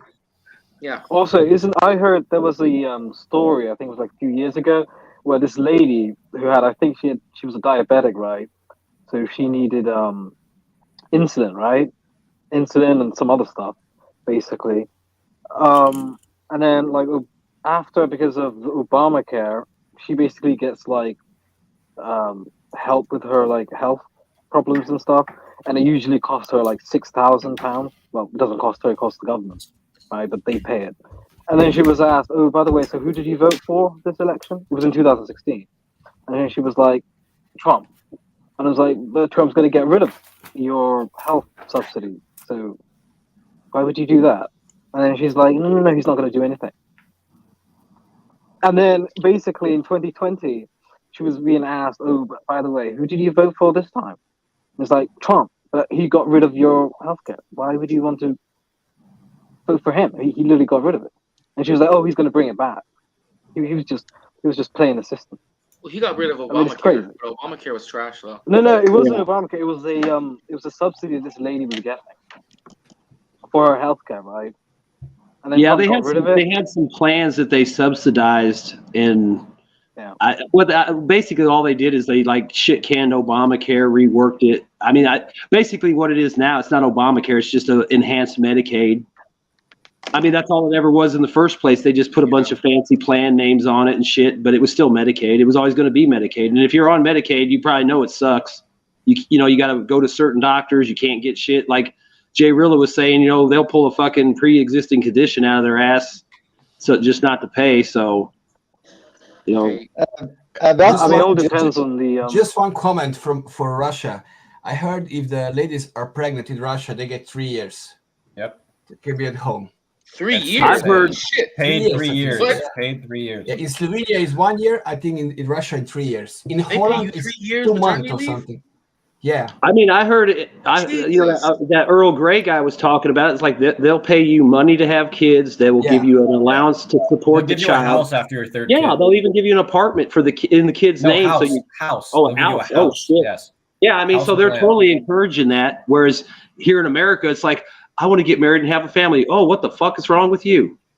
Yeah. You know, we don't, I mean, there's so much, I mean, everything's not perfect, but you could pick and choose, especially when you're a wealthy country like America. I don't understand why we don't pick and choose the good parts of what we like and don't like and shit can the shit we get rid of. We got enough money. We can do whatever the fuck we want, but we You'd never think do. a privatized, We've you'd become so think a capitalistic, privatized though. system would be ideal because we could pick exactly what we wanted, however we Yeah. wanted. if it Yeah, was but the problem is though privatized. you have such hyper capitalistic corporations now, especially when it comes to big pharma. Yeah, it doesn't make any sense for us to get rid of the bad parts. of a plan. Because the bad parts of the plan are the ones that no one uses, but you still get charged for. Yeah, Honestly, like they were like under universal Obamacare. healthcare, but we can't have under universal healthcare in the States because people don't want to pay the taxes for it. Who wants to pay? I mean, go to your average citizen and tell them, "Hey, listen, your taxes are now going to go from like 26% of your income to 43%." They're going to be like, "That's bullshit. I don't want to pay 20% extra in taxes. I don't want to do that." Who wants to do that? Exactly. That's why you're never going to have universal income over here. People don't want to pay the extra taxes. What? There was a question for me in the super chat. Let me check. It's exactly. It was about the Scandinavian maternity law. Can I tell one story? In Norway, they have a year off. The woman have a year off after birth and two weeks before delivery. Nice. The male, her husband, has 2 weeks off after delivery. But I want to tell you a little short story. At the university hospital university, when I graduated in medicine, in our apartment, there are always 50% women. Professors, there are always 50% women. And there was this pattern that every time a girl was given a PhD, a contract for 4 years to do a PhD, they always, almost in 80% of the cases, they suddenly got pregnant because every time the girl came in and got a PhD contract, they all got pregnant because they're not interested in science at all. They just want to milk the system. So all of the girls got pregnant after they got their PhD because then they had 1 year off with salary. Damn. I just wanted to tell you that story. I experienced that firsthand in this apartment I was in the hospital. I mean, almost all of the girls that were brought in for PhD got pregnant.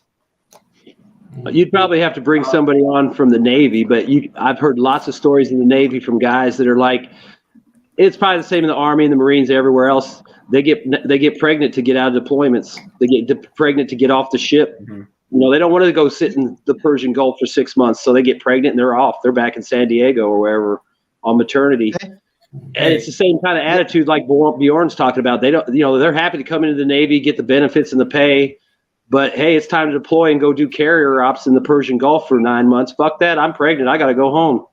And then you got a crew shortage or some guy has to fucking go fill in the slack. Hey, they're given a research position, and the first thing they do is to get pregnant. It's so stupid. What, like all of them? I mean, really? Like every single almost. It was like a boom. Yeah, maybe, almost. Maybe it that's was why like she's this got the boom. It was this PhD. pattern. Yeah, I mean, that's not what I'm saying. Guys. They just milk the system. You want to hear something terrifying? Not all of them, a few probably. You want to hear something terrifying? Because there are, you know. It was almost every girl that came in got pregnant. After they were given a research position at the university, they got pregnant. Almost all of them. That's hey, the European nanny state. You will lose your job if you get pregnant. Bjorn, it's 2022. Men can get pregnant now, so you should just take a year off and chill. You shut your whore mouth. That's not true. You shut your whore mouth. I don't care how fight to the death. No, they can't. I don't care what I get called. I'm totally kidding. I'm totally kidding. I'm totally joking. Anyway, I'm pregnant. Woman, I am pregnant. Oh, what's his name? Milk the system, baby. I'm about to give birth right now. Please don't. Please don't. But anyway, I don't think they'll let you show that shit on Telegram. It's a boy. I'm going to call him Festus. No, you gotta call. No, if it's a boy, you gotta call him Abigail. And then if it's a girl, you gotta call him Stephen. In Germany, you could also get like free university education, which is much more important. be honest. Also in Slovenia, it's free Also, education. yeah, also, yeah. Yeah. So You yeah, guys know all you what this guys in number America, six leading you cause guys of The death in need to vote. Canada is? the guys come from United States to study economics in Ljubljana. You guys in America, you need to vote for the most far left, like, person you can find in the Democrats. You get free healthcare and free education. We Nah, don't but get then we're gonna nothing have from our the kids. Democrats, Yeah, but but then our kids are gonna get words. We mutilated. get words, dude. They don't do nothing. I mean, Yeah. the Republicans Really? are much better, but You get No. higher No. taxes and Well, to then be honest, nothing. Republicans only give you like Tax I don't know, breaks. social, like what, social cultural crumbs and stuff. Like we'll Tell you what, fight we got for more tax marriage. breaks. what we need is Who cares? Like, I don't. what we actually need is a far right authoritarian government to There you go. fill this shit There you out. go. That'll fix it. We need an Far right. authoritarian Christian nation. Far right. You know, man. we You need don't to, wanna we need go to have far an right. authoritarian Christian nation and rebuild America. What, you want like a Christian theocracy? I mean, I'm a Christian, theocracy? so I mean, I don't live that hardcore of a life, but see, as a Christian, that's fine by me because I'll just fit in and survive. I ain't gonna be fucking. Yeah, but that's not fine by U.S. law, though. Well, US you know, law I'm not separates trying to be a church and jerk state. about He's it, running with but here. I think what he's going for is to destroy the U.S. Bro, law. do you know how bad? Let me ask this for everyone. U.S. law doesn't bad it mean is over shit here in the really US? because everyone looks around, sees all these politicians get away with shit, and everybody else is like, people talk about the rule of law in America. It's like, fuck, I laugh. There's laws for me. There ain't laws for a lot of other motherfuckers. Bro, I'm pro complete anarchy, destroy all government. Well, let's not go that far. Nothing Let's at not all. go that far. No, for everybody overseas, though. For Nah, everybody I'm overseas, kidding. do you guys realize how bad it is socially over here, though? Like as far like the more progressive we get, the more out of touch. Yeah, but that doesn't affect you, though, mate. It Like, does doesn't affect us. anyone. Actually. Yes, it does. How does Here's it where you're affect wrong. you? Here's where you're wrong. Here's Okay, where you're okay. wrong. It does affect us because it affects us socially. Because when you decide to have children, okay, and children who are an extension of you as a person, a part of your family, and they have to go to school and they have to be Tell us the programmed stories. to believe that they can not only can they be any kind of gender they want, identify as any kind of living being that they want, okay, but that their history that they've learned has all been a lie, okay, and that they should be shamed culturally for depending on where their ancestry comes from. It does affect you because it affects you not only on a familial level, it affects you on a personal level, which then affects you on a societal level. There's a reason why the United States is becoming weaker as a country. Is because we're becoming weaker as a society. When you have four-star generals, let me finish. When you have four-star generals that come out and decide to say, I'm a woman now, I'm trans, and then that seeps into your military, and you decide to lessen the standard by which those who defend your country, okay, are brought into that military, it weakens your country, and it makes you look weak to your adversaries. So before you say it doesn't affect me, it affects everyone in our country. Because when you allow debauchery to be the norm, it erodes the values not only of the individual, but of the society. And when values are eroded on a societal level, it erodes the strength of the society, and it erodes the strength of a civilization. Please go ahead. Also, you can't say that. But that doesn't Whatever affect. you just said, Okay, you let can't me say speak. that. It does. How do you not see that it All right, affects let me somebody? speak. I mean, How does it? I don't want my kids exposed to that shit. All right? Exactly. In Europe, it doesn't affect us. All right. Like people are going to do whatever exactly. they want. And look how it's listen. I mean, and look how at all. you have to suckle off the teat of Russia. Look why Europe has crazy inflation, and they can't Look. afford to get good cheap energy. If Russia That's decided not to blow because up of. tomorrow, That's not you guys because of would that be- though. you guys would be That's Russian not because of slaves. the. No, Jay. hold How on. does becoming a Castillo. a social conservative, whatever that means, how does that make anything Castillo, much I'm gonna better? It just assume- makes things worse, right? I'm going to assume you don't Because have that infringes kids, on right? people's rights, right? Go ahead. Castillo, I'm assuming you don't have kids, right? What, me? Yeah. No, I don't. Okay, neither do I. So, you say it doesn't affect you, right? Do you ever? You know what? Doesn't matter. No, because I was going to ask if you ever plan on having kids, but that's a personal question that doesn't really affect the rest of the statement. That's so PC, man. Because I'm freaking scared. If the people I know freaking see this video, man, I'm screwed. It's like, look, if your kids are going to a public school every day, okay, and your kids are taught a very, very strict social regimen about not only sexuality, but just cultural morality and what morality should be, right? And that just goes against what you believe, right? That does affect you at that point, right? The children, the parents should have a say. in how Yeah, their but children like, but develop. what are we arguing about though? Like, Well, in the You're United saying that it States, doesn't affect anybody. You're saying it doesn't in the affect United anybody. States, yeah, but in how the I United don't States, the teachers' unions have grown made it people very doing clear that whatever they they're want going with to themselves indoctrinate children. in the privacy of their home. That doesn't affect me or kids or whoever. But it's not in the privacy of their own home. It's Yeah, in the the public problem school is system. It's not. It's in the public school system. It's in the Well, yeah, government. there is a sense of tolerance though, because you're in school. You're gonna be taught about different people. There's and a how you should be difference tolerant between of them, tolerance you know. and teaching 9-year-olds about homosexuality and how it will help them develop into better people. Alan, I don't believe that. I mean, that's Alan, not. did you what hear? actually happened. Alan, did you hear about the Dude, senator in have Rhode kids Island? and put them in American schools, and you'll be very fucking Okay, disappointed. let me ask. Oh, this Okay, applies to you let me too. ask all of you Jay. guys. You guys are both, Hey, you let guys me are ask both in all the of U.S. you. Did We either all of been you to hear school, about right? the senator in Rhode Island, When who was the first genderqueer senator in Rhode Island, who chose to try and implement a pleasure-based sex ed course into kindergartens, right? Yeah, made that I read never about happen. about that. I mean, Okay, but you wouldn't know about this because you don't live in the U.S. We would know about this. We live in the U.S. So when you say that this doesn't affect us, it does because it hits home. This hits as close to home as it possibly can when you're trying to indoctrinate children into debauchery, okay, at a very young age. This idea that it doesn't affect you is not true because okay, these let me people ask. had these radicalized ideas in college as students, and then what happened is they grew up old enough to become teachers, okay, and become professors and to radicalize other students, and now are Okay, trying let to me ask you radicalize then. children at the All right, youngest let me level. ask you. Let Aurocks talk. Let me make All right, one point real quick. Okay, let me.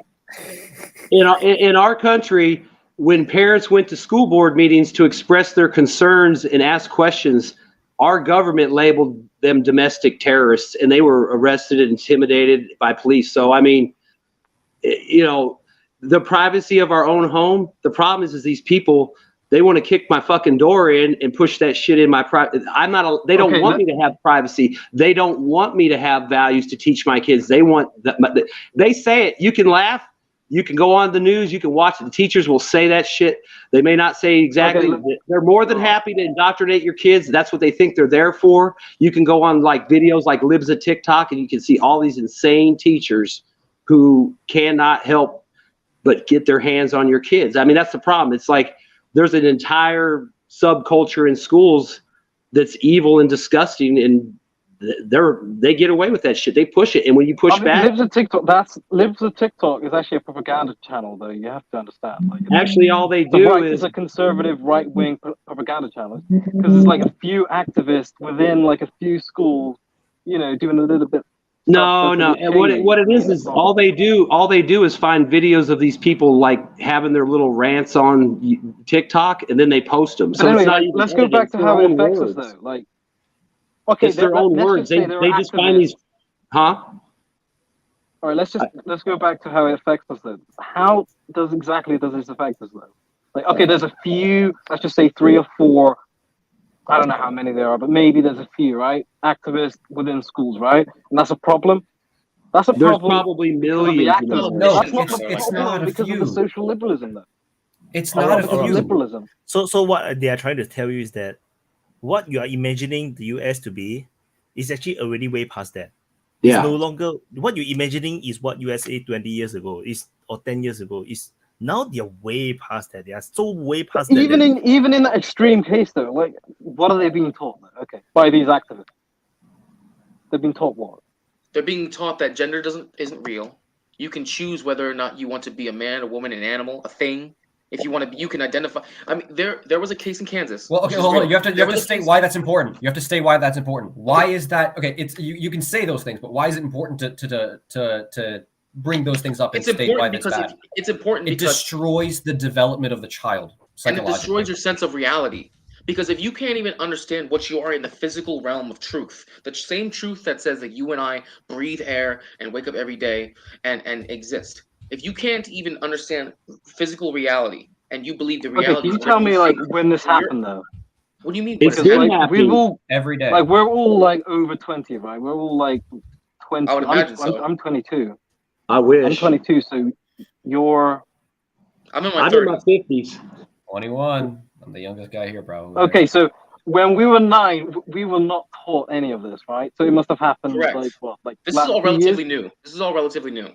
Then why Yeah, are we we even have taught arguing about this? I mean, it's not even like Because it this is hasn't how even it's set because in. I mean, it's not. because I it was. should have been nipped in the bud 5 just a years ago, phase. and it wasn't. Just a phase. And now it's manifesting even stronger. When you have politicians and generals who decide to come out one day and say, I'm trans, people who are in high positions of authority, if you're untethered from reality as who you are as a person, you have no right to be able to determine how our country operates and how laws operate. If you can't So, even like, what do understand you want what then? you are. What do you want? Like another I example. want us to actually, I want us to treat this mental health epidemic we have in this country is what I want us to Wait, do. who's mentally ill now? The people who think that they're not what they are. The people who are. So who we talk? We're talking about trans, right? We're not trying to say Not certain just words because we're not trying to get banned, but people who are born one way and think they're another way, and then have people enable them. That's but like freedom, here, though, like isn't it? I Like live. freedom for them. No, it's more If than you want to do that. that, that's fine, No. but you shouldn't be teaching it to kids. It's more than that. It's the mental health epidemic comes from the millions upon millions of children who grow up without a mother or a father figure, right? One side, but not the other. And if you're going to try to state that that does not have psychological like effects on children, there's studies that prove this. I mean, in our public Okay, schools, so why doesn't it my affect us Christian then? We're in values Europe, right? So we're are much more attacked. liberal than you guys. Like much more liberal than you guys, You right? have would a agree with that? very similar mental health epidemic. Mental health. Yeah. No, I'm talking about the liberalism in our country, though. Like in Europe, we're very, very liberal, and we don't have any people like protesting on the street, like saying, "Oh, that people in the schools are about to get our children." Like, there's none of that. So this is more of a Christian thing, wouldn't you say? No, I say this is more of a common sense thing because you are born as you are. When Actually, someone wakes up one day and just says that they No, but you're like, I don't identify as a man, I identify as a woman. There's something Someone wrong in the with chat made a good point. Yeah, but how does this even affect us? This is ridiculous. in Like, America, some people in America we believing have they can be. in America we have kids who are identifying as cats, and schools are putting litter boxes in the schools so they can shit in them and piss in them. That's fucking mental illness, and there's no reason Yeah, a but that's fucking just one school should case, humor though. a That's not- kid. But You're they trying to do. matter if I it's mean, one you can look that case. shit up. They think they're a fucking cat. Instead of sitting the kid down and maybe fucking spanking his ass and teaching him a lesson, they go get a litter box. They ask for Yeah, it, but the and problem people with you guys accommodate is that shit. you got to It's separate, ridiculous. like, if you put church into state, like that's the worst possible thing you can do. Even worse than what you guys talking about here. You're asking. Here's the thing. You're asking how it affects you, and I'm gonna give you a better example. Because in Canada, okay, they had passed a law that if this is actually the big thing what happened with Jordan Peterson. Canada had passed a law that if you didn't abide by another person's pronoun, right, and you didn't call them by that, okay, that was considered hate speech, which in Canada is actually a crime. Okay. Now, if they were By to the way, implement something like I that actually here have in to the tell you that. States, Let me tell you something about that. if No they were one to was implement something actually like that in the arrested. States, it does affect you actually, because now you're being No charged one was for a arrested crime. by that law, That though. wouldn't be a crime. Because it was not enacted.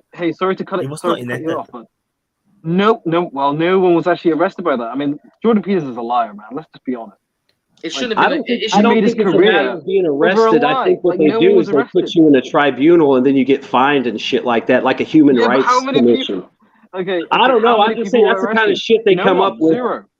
But I don't think they actually arrest people. I think you just go in front of this commission and then you get fucking fined or some shit. But I don't know See, how they the enforce problem it. is here is like right-wing propaganda. Like, the propaganda is off the charts, right? And we can all admit that. Even But with you're the saying law. it's propaganda, but when you Have see you it actually read? happening, how is it propaganda? Have you read Jordan Peterson's books? Like, I mean, unless he's lying in the No, books, right? Have you read them? I've seen a lot of his lectures, and it's pretty much just social conservatism. That's pretty much what it is. Okay, but have you read his With a books? little bit of Have you authoritarian collected his bent to it, thoughts, yeah. where he collects his thoughts and puts them on pen to paper? No, I haven't read his book, but I know that he was lying about that law in Canada. Hey, gentlemen, can I have a saying? Like, zero people have been arrested by that law. So. Go ahead, Björn. Anyway, it yeah, goes back to the thing we're talking about. I have a so-called conspiracy theory on why the feminists want to forget about the woman. Want to forget about the woman. It seems like they want to forget that the woman exists.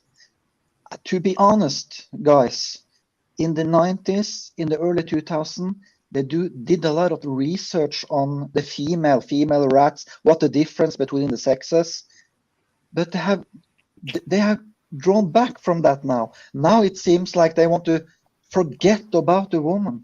To be honest, to be totally honest, what I've told you about my theory earlier, right? So my theory is that they have actually figured out that women are slightly more evil than the man is, because the woman have the sexual power, and the sexual power. How much money they waste on that fucking study? Let me finish now. The woman have the sexual power. The sexual power have given them free food during the evolution. So the woman has evolved in another energy context than the male has. The woman has developed in a constant abundance of energy, and that, according to my theory, that's why women are slightly more evil than men. And I suspect they also came to the same conclusion. So now they want to forget about the woman, pretend that the woman doesn't exist. Like Satan. That's a very significant Aura, I statement. joined because I wanted to That's- comment on what you were saying, that the U.S. is more conservative than Europe. But in some of these issues, Europe is actually more conservative. And an example would be talking about transgender sports. The article I just looked up, for instance, said that a UK sports tribunal, I forget the exact name, determined that after transitioning, trans women retain a lot of the advantages of the male physique, right? So in the US, they kind of came to the opposite conclusion, and they said no, identity is the primary determinant. And so you've had all of these cases of transgender athletes winning like state records, national records, because they transition, they become women, and they instantly rise to be like one of the top competitors in that sport. Yeah, so that it's guy. not just because you have more economic liberalism, that doesn't necessarily translate to being more socially liberal. Another example would be that I believe the U.S. allowed gay marriage before most European countries. No, I think in the UK. 2015 is when they ratified it into law. I don't actually know that. I don't know. Well, I know 2015 is when the U.S. Supreme Court ratified it into law for gay Yeah, marriage. but when we're talking about like social, what's important is economic liberalism. That's what's important, because that's what affects all of us, right? Not Yeah, just but the but we were talking about social Like what we're arguing over conservatism. here is like what trans people are like 0.000% of the population. Like, then how do they have so much why influence even- over our population? No, we're not talking about because trans it's all people. freedom. You know, people can do what they want, so long as it doesn't affect anyone Yeah, but else. it's a big difference between freedom and searching out freedom and indoctrination. That's where the disconnect is. Freedom is having the freedom to choose if you want to learn something. It's a big difference when it becomes part of the curriculum that your child has to learn. So okay, at what would you progressional have then age. if you were given like economic liberalism, like let's just say all the stuff we were talking about, like maternal leave and Paternity leave. healthcare and yeah, all of that. But it comes with the caveat of you're gonna have to let those folks do what they want to do, whatever. Hell no. That's no. I'm good with the way it is. No. I'm good with the way it is. I mean, it's just Basically, your future could be Germany, basically, like free healthcare, free university healthcare, education. It's never gonna happen, man. Because they make so I, much I money. know it's not gonna happen, but it's just hypothetical. But And that's those what are I all mean, like, declining economies. to I me- mean, to me, you're that's talking not about what's them the coming point. off of That's a what I mean, golden like, when I age say where they had prosperity mainly because of U.S. military spending, right? But now you see what's happening with Russia. The German economy, for instance, is not doing that great, and they're going to have to start spending a lot more on military, and they're going to have to be cutting back on some of the economic liberalism. Yeah, but this isn't like a normal timeline, is it? I mean, there's a war No, happening, but which What's it's not going to it's happen the real in, like, timeline. 5 years. What's a normal The timeline? real timeline is like 2010 all the way to 2000, I don't know, 20 or something, before the pandemic. Like, yeah, but then it still goes back to Jonbb's point, though, of how the U.S. still took over the lion's share of most European countries' military. you don't even have to have like a large military Yeah. in Europe. That's part of the reason why The Trump is so UK is mad not about the doing that well NATO. economically. You guys Yeah, are but going that's to have because to of tighten up Brexit, some which of the economic liberalism that you're talking about. No, that's because of Brexit, basically. Like, basically we had a referendum, which is a ridiculous idea, by the way. Referendums are not something you should do, ever. Like, we had a referendum on economic policy, in which we had a yes or no vote, whether we should You had put a up... referendum to get into the European Union first in the first place. So that would make no sense, right? No, what I mean, like, you shouldn't actually have referendums on these, like, enormous kind of wide-ranging... Because what do people know about, like, international relations? What do they know about economics? Like, nothing. Yeah. I mean, they've already shown that by the outcome of that referendum, which was for Brexit. Yeah, I was for Brexit as well. I thought that was the right decision for UK. You're lucky. But just a little while ago, UK. you were talking You're about very how lucky. people should be able to do what they want. Now you're saying that they shouldn't have a voice in what they want to do? No, because we have a parliamentary democracy, right? We don't. This is not a presidential thing where you can just like vote people in for like a single issue, and then tell them to get it done. That's not how it works here. It's parliamentary. The Parliament basically decides, and the Parliament didn't decide. They basically reneged on their Alpha, you're on their muted. on their job. But didn't Parliament, put it to the aren't they vote. the ones who decided to have the referendum? So they did decide to give Actually, a voice no, it to the wasn't. people. It was the Conservative Party, I think. I don't know. It was just like the Scottish referendum. That's all done with the approval of Parliament in the UK. Well, I'm just saying it was a very bad idea, though. Like the referendum on Brexit, because like, what do people even know Brexit? I mean, most people think Brexit is some kind of like biscuit or something. Like that's why people in the US don't trust economic liberalism, because it immediately becomes this idea that you know better than everybody else. The same thing has happened in the US. In I think it was California, they had a referendum to ban gay marriage on the state level, and it passed with a majority. And then the state Supreme Court said, you know what, this is not the kind of thing that people are allowed to decide, and they just dismissed it. So somehow it seems like economic liberalism always comes with this idea that the elite know better than the common people, and so we can't let them have a voice in these decisions that affect their own lives. So you think like the common person knows anything about economics? Like you actually think that? So you think the common person know anything about politics? Why are they voting in they the probably politicians? do know a little bit about politics, but they don't know anything about international relations. They don't know about anything about trade agreements, about like putting up barriers. I agree with that, but I mean, you're these in a aren't business democracy, people, though. Like right? they're not.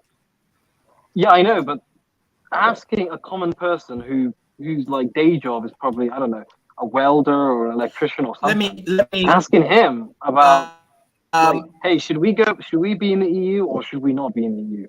Like, what the hell is he going to know about the EU anyway? Nothing. But specifically to He's probably Brexit, the it only thing he's wasn't going to just hear about about the EU economic issues. is whatever It was sovereignty. And that's a simple concept that anybody can understand. No, it wasn't. You can ask a welder, hey, do you think that we should be more in charge of our own domestic policy, trade policy, without going into what the details are? Most people would say yes.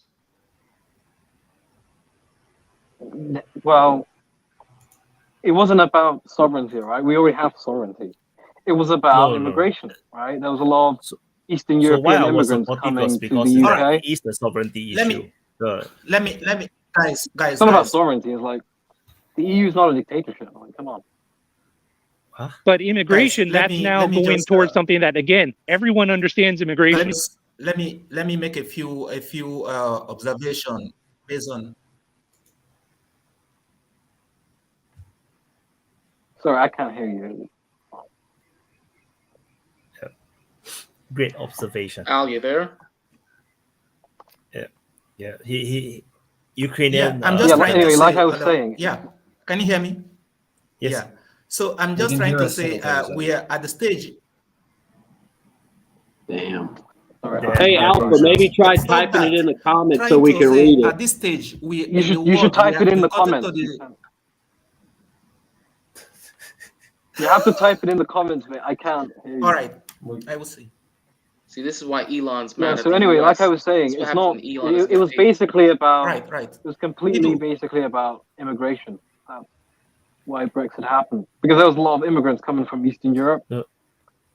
After But see, you just 2004. changed the goalpost. You said people don't understand the nuance of trade policy. Why would you ask a welder about some trade deal? But now you're talking about immigration, which is everyone understands what kind of people they want to be able to come to their country. And that's a fair question for the citizenry to decide, isn't it? Citizens, well, of course, there are elections that happen, and they can vote for anti-immigrant parties. Like that's possible, yeah.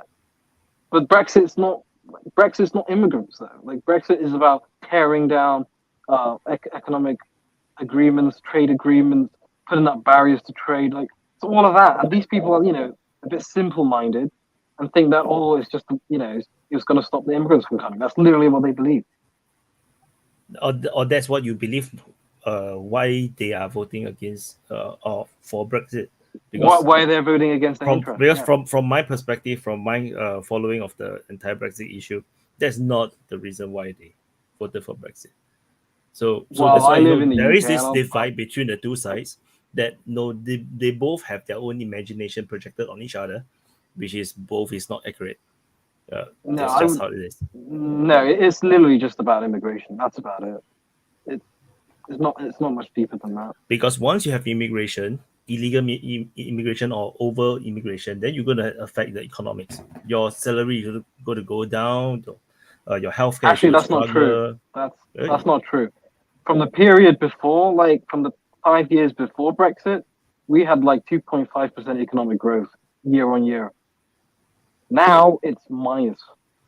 I don't know what it is, like -1 or something. Like that's not just we're basically in a recession. recession Pandemic. right now. No, not just that's you, not because of the pandemic. World.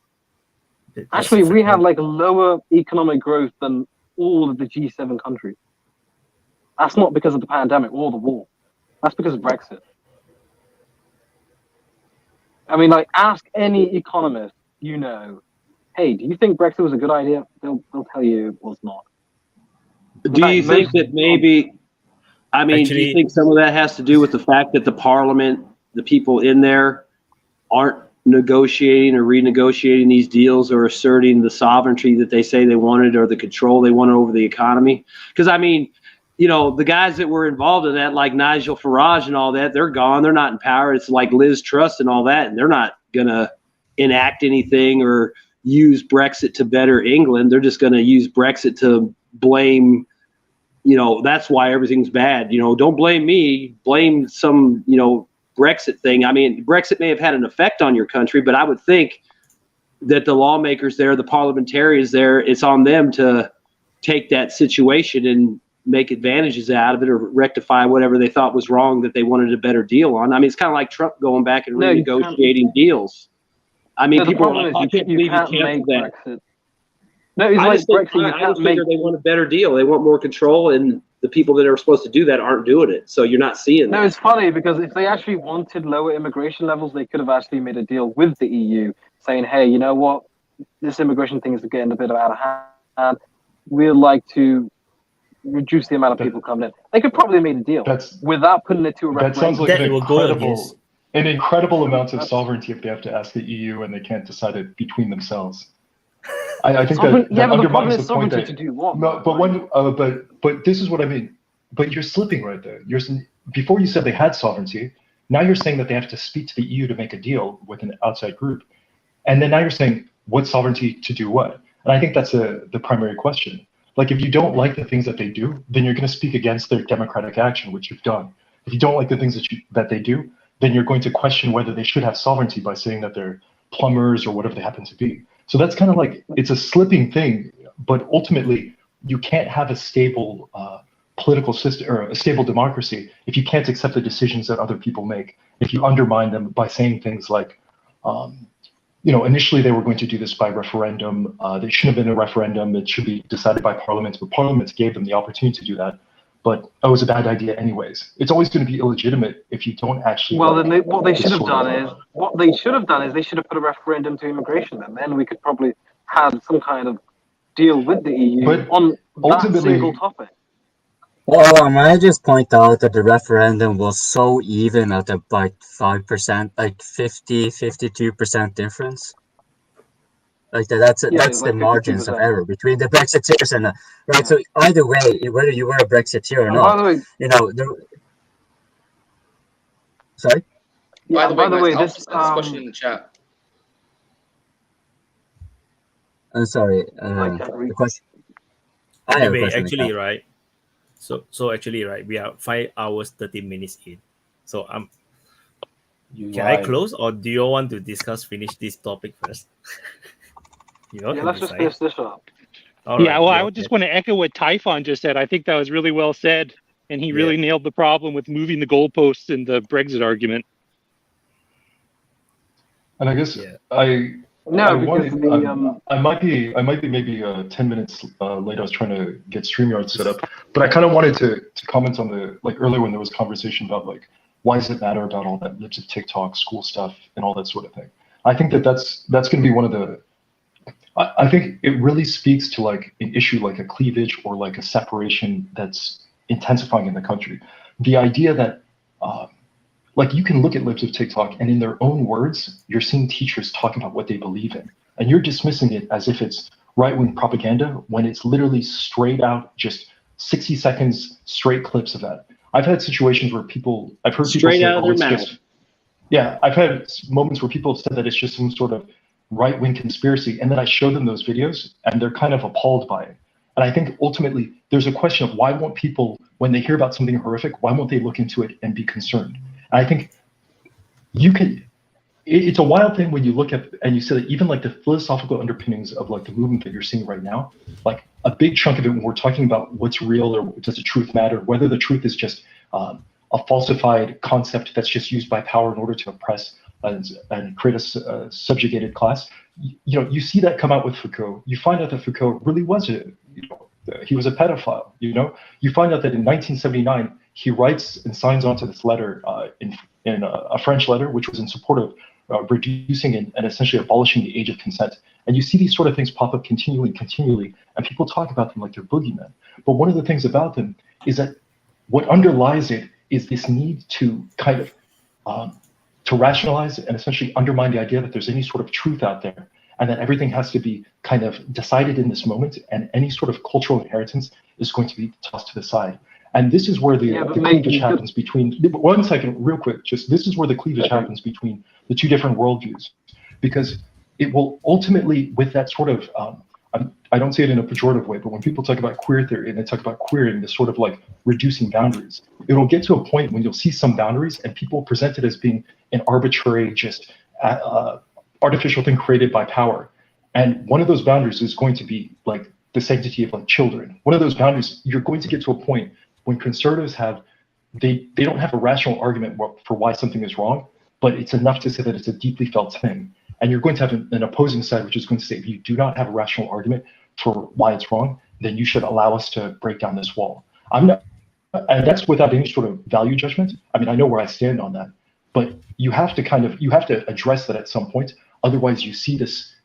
We're in two different worlds where someone can say, "Hey, look at this awful stuff that they're doing in schools," and someone can just say they can erase it as if it doesn't exist, and they don't even want to investigate it. That's an alarming thing. Yeah, but the problem with you is that you're making lots of generalizations. Couple of teachers on TikTok. Oryx, this is a thing. I mean, you're talking thousands and thousands and thousands of teachers. I mean, just because they all got on TikTok, yeah, but they're out these there. teachers aren't breaking laws though. It's an army. No. See, it's an army. Breaking laws. Hold on, guys. Let him finish. Let him finish. He said something. They're not breaking laws. Go ahead. Look, they're not. These teachers are entitled to their opinion, right? And they can voice their opinion on social media or wherever. They have a job to do. It's not about their. Yeah, opinion. But they're not actually. Yeah, but are they actually Do you want Kanye West to teach World War II history? It's his opinion, But do you want him to teach World War II history? Talking about Hitler is actually come the on, good guy. Why? That's a straw man. Come on. No, it's No, but that's No, exactly what that's no, essentially it's not. that's essentially what's That's occurring. exactly what you're It's saying. essentially, yeah. And, No, but and if what I'm saying you've is, never like, seen the videos, if you haven't seen the videos, you won't understand. They're literally in the classrooms showing what they put on their walls, telling you what they want to do. They're not just in their private lives. They're talking about using their position in order to advance their They're view. talking about their day-to-day So- like classroom like teaching schedules. Let Armenia. So what is the text of this anyway? Like, how does this?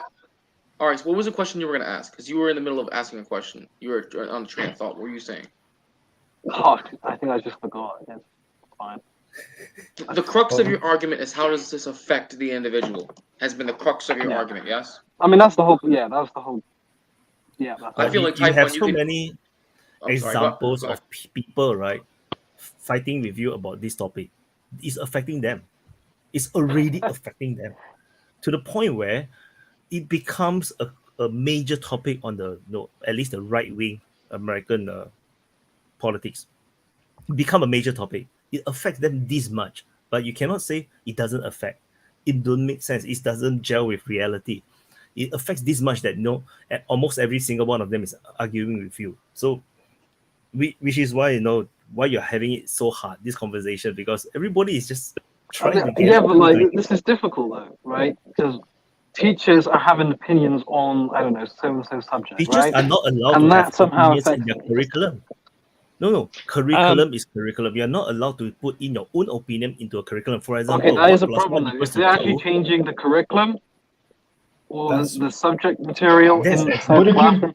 That's the if you problem. don't know, why do you argue so much against it? If you don't know what's going on. Well, I want to say I don't think the problem is changing the curriculum, and it's also not opinion.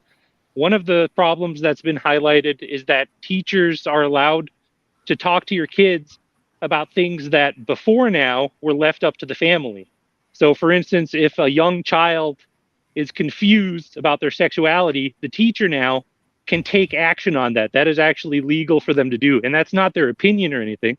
And in fact, and a lot of times they don't even have to notify the parents that they're doing shit. Well, let him finish. Let him finish. Yeah, I mean, there's a exactly. lot of problems with it. A lot of problems. Let him finish though. Let him finish. Yeah, the law in Florida that was discussed a lot, and everyone called it the "Don't Say Gay" bill. What that actually was a new law that would require teachers to inform parents when they had discussions with their children about a range of topics involving sexuality. And the opponents of the law framed it as, oh, they want to make it so that kids can't talk to trusted adults about what they're going through. But all it was notifying parents. So again, it's not really fair to phrase that as, oh, teachers just have opinions that you don't like. They're actually talking one-on-one with your children and trying to get them to believe or act a certain way. So it's a bigger effect than just someone said something silly. They're grooming children is what they're doing. Yeah, but well, what do you one want to do example about is that law that requires teachers to notify parents. That's an example. Teachers to notify parents. So that's what you want, right? That's one example for that specific issue. Yeah. I don't think Well, if you're a lot of asking, people are going to disagree on that. If you're asking, is there I any don't think one? you can implement it either. If you're asking if there's any one thing that's a cure-all, it's not. This is a multifaceted situation. I mean, you live in the UK, so you're familiar with the organization Mermaids, correct? What? Okay, so you should look this up. Okay, and I'm not BSing here, and anyone could look me up and check the receipts. I'll There's do an it. organization I'll do it. in the UK. Start talking. I'll look it up. There's an organization in the UK called Mermaids, and this organization would provide youths the necessary medications to hormonally change their bodies without the consent of their parents. So basically, the child could be 13 years old, go on their website, contact them, say, hey, I'm such and such, I'm this age, and I feel like I am this, and my parents won't let me get these medications to change the hormonal structure of my body. Can you provide them to me? Can you bring it? Can you ship it to this PO box so I can get this and I can start taking this regimen? And they were providing it to those children without the knowledge or consent of their parents. So when you have organizations like this that can do that, and this is Yeah, but this is Lee, apart from you the have to school part. understand. Go ahead. Go ahead. Can you hear me? Can you hear me? Go ahead. Go ahead. Okay. Yeah, but mate, that's only like a fringe group. I mean, that's not like part of the Ministry of Health, is it? Like that's All right. Okay. maybe it's not a fringe group. Okay, but when you can have this and something like this isn't considered illegal, okay, that's a problem. Have you heard about people here who were prosecuted about that? Did you hear about any arrests? Was there ever an inquiry? Was there anything? I've never even heard of it. You just told me. That's my point, though. Actually, Jay, right Yeah. here on the gov.uk site, actually 20 days ago on December 2nd, there was a statutory inquiry opened into mermaids. Really? Okay, good. See, I applaud that, actually. But the fact that it took that long was an issue. The fact that it even took that long. Something like that shouldn't even be allowed in a society to begin with. And now, not to say that things like that won't slip through the cracks, right? But what does it tell you, though, when it wasn't even covered in your media and it involved children?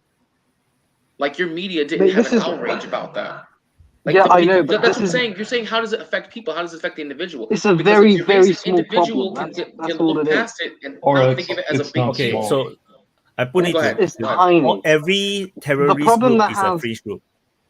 Every terrorist group is a fringe group.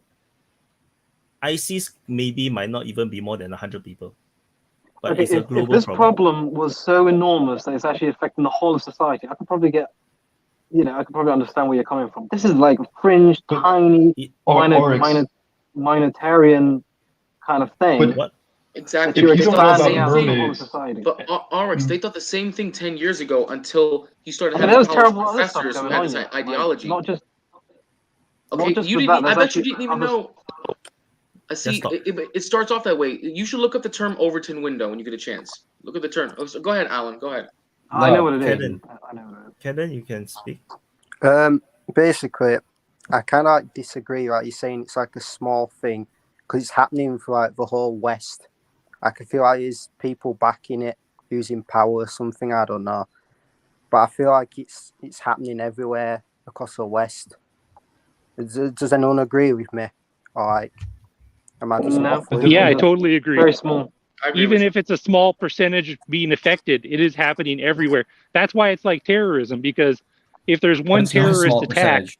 it attacks a small number of people, but it could be anybody. And that's why people are concerned about those kinds of things.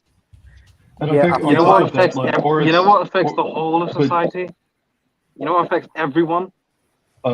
lack of knowledge Putting up- about key putting up- issues and the scope that they take. Putting up trade barriers on your like most important trading partner. Like that's what affects everyone, all right? And that's what we should be talking about instead of this tiny. more than. Let's talk about that. LGBT I think like- that's right. But I think that's a key Because thing. let me tell you like, something. I if don't it's have trade. kids. It doesn't affect me, all right? So Exactly. You said it yourself right there. But maybe 10 years from now, it will affect you, and then you're going to care. I do have an observation, especially for the other Americans in the chat. A lot of these things, going back for the last 20 years, come from the ideology of, critical race theory and cultural Marxism. I'm sure we're all familiar with those terms. But a lot of that came from the Soviet Union in the 70s, infiltrating the education system. And there's so many similarities between the Russian government today and the far left in the United States. I'm just really surprised to hear you guys talking like this, but also supporting Russia. Are there any comments on that? Yeah. I think that a big chunk of actually, it I should comes tell from you France, that actually. critical. By the way, critical theory came from Germany in 1930s by some German intellectuals who were basically kicked out. I think it was like 38. They were kicked out by Hitler, and then they went to Columbia University. So it didn't come from Russia. No, I didn't say they invented it, but that was spread throughout the American education system by the Soviets. By the way, as a form of critical attack. theory is literally just like looking into something critically. That's all it basically means. You could do it with anything. No, that's incorrect. The critical theory means that the people who believe in critical theory realize that philosophy or coming up with academic arguments is not enough. You also have to have a way to take action. So it goes beyond just being research. That's the main difference. Also, yeah. Sorry, go ahead. Because they also did the guys, the critical theory people also did books in the 1930s on Nazi Germany as well. So it's not just race they do. They usually do other stuff. To be honest. Yeah, I mean, you can agree disagree that, with them if you want, but they do other stuff. So. Okay, so I think we should end now because this has gone on, like this discussion has gone for like 25 minutes, and I'm not even sure if we have even a conclusion. So as usual, as per tradition, we'll go one round, and so everyone can have a closing statement. Oh yeah, there's a super chat. Let me drop it in the super chat first. Ta-da! Result: liberalism is going crazy, not Russia. Yeah.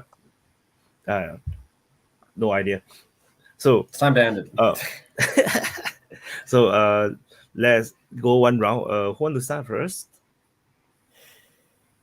I'll go. I'll start. Okay. So I feel like Russia's gonna win. I think everyone kind of knows that here. It might take a little while, but I think I'm gonna win. And my last point about like the Soviets and stuff. Yeah, like it's true that the Soviets did infiltrate into the US, but you've got to remember that there's people who liked the Soviets at the time, but before they wasn't in power, now they're in power. Do you get what I'm trying to say? Like those people who kind of liked that ideology and then moved up with it. Like I'm not very good with words, so. Yeah, I think I see what you're saying. Yeah. Right, Sean, you want to go next? Yeah, don't mind. John? I don't really have a closing statement. I would just say again, I thought this was a nice discussion. Great hearing from all these different viewpoints, and I had a good time. All right. Aurocks? Yeah, I had a good time as well. I think these kind of discussions are very productive, so we should do more of them. With regard to Russia, we haven't really spoken about Russia too much today. Oh, we spoke a lot much earlier. Man. Oh This is earlier, 5 hour 30-minute stream. We covered a lot. Yeah, but basically, what I would like to say is that we should really stop focus on these like fringe like movements of like cultural stuff, and we should pay more attention to the economic stuff that's going on, which affects all of us really. And that's about it. Thanks. Vaun, you're muted. You're muted. I don't really have a whole lot to say. I just enjoy the conversations and all the people from different places. And, if you're watching, come on and talk. Don't be a chicken shit and chat in the DPA chat. Gay and Johnny and Yanni or whatever the fuck your name is. Quit hiding in chat, bitch, and come on out here. And, everyone, I hope you all had a Merry Christmas, Happy Boxer Day to those that matter there. And I enjoy this. It's good for everybody to sit down and talk, and nobody's hating on each other. We just have different opinions. We try to work through it, and it's a good thing. The world should do that more. The politicians should watch us and fucking listen and learn instead of fucking getting a check and touching little boys. But anyway, y'all have a good one, and I'll see y'all next time too. Okay, Bjorn? This time I think the discussion was a bit blurry, but one theme is repeating itself. It's that proxy warfare, where somebody is doing warfare, but you can't pinpoint it. And the same thing is this sex gender discussion thing. It's something. It seems. I think this discussion, if we manage to come behind, go to the source, is there a common goal of all this proxy? As I see it, it's all proxy warfare with the West, and that's the problem to the West. Everything is proxy, psychological warfare. It's all proxy. Thank you.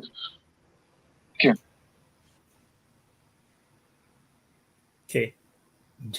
Rillo. Someone's loud. Yeah, I think it's Aurocks one. I think you're bigger. Was that what's on? Your speaker. Can you hear me? Yeah. What did I get through? What? Yeah. We heard you. Okay. Okay. Good? Yeah? Okay. All right. As always, start off by letting you guys know American football is the greatest sport in the world. If it was Olympic sport, we would destroy everyone. So y'all should just hop on the train now while you had the chance, just so you can recognize. Okay. The rest of y'all call it soccer. Okay. We're the only ones who actually play real football. That's called rugby, man. You are playing rugby. Call it soccer, okay? You guys play. Listen, you guys play soccer, okay? We play football. Just so you know. Just so you know. As always, I'm pro common sense. I believe that you should just go to the peace table, okay? Have some talks, make a deal. It's a lot cheaper and it saves a lot more lives, and it's a lot more pragmatic. As always, I hope everybody had a really happy Christmas. Everyone has a Merry New Year. That you all, when 2023 gets here, you guys stay blessed, not stressed. That's all I gotta say. Thanks a lot, guys. All right, Alan. Yep. I mean, a lot of the same points from Jay Rillo, right? Just we need to figure a way out to look for diplomatic solutions. Wyatt, earlier in the stream, you made a very, very good point. No one here really is pro-war in any sort of way, right? We need to continue having these conversations, and if maybe one day there can be a peaceful resolution to all of this. I come on here. I try to learn as much as I can. I wanna continue to expand my horizons, and hopefully these continue so I and a lot more other people can continue to do that. Other than that, Merry Christmas, Happy New Year, and I hope you guys all just had a good time. All right. Thank you so much, everyone, for joining the open mic. I think we might have broke record again. 5 hours, 34 minutes, 35 minutes. It just keep getting longer. Okay, so thank you everyone for joining. I'll see you maybe next week. Yep. Next See week. you guys. All right. Bye.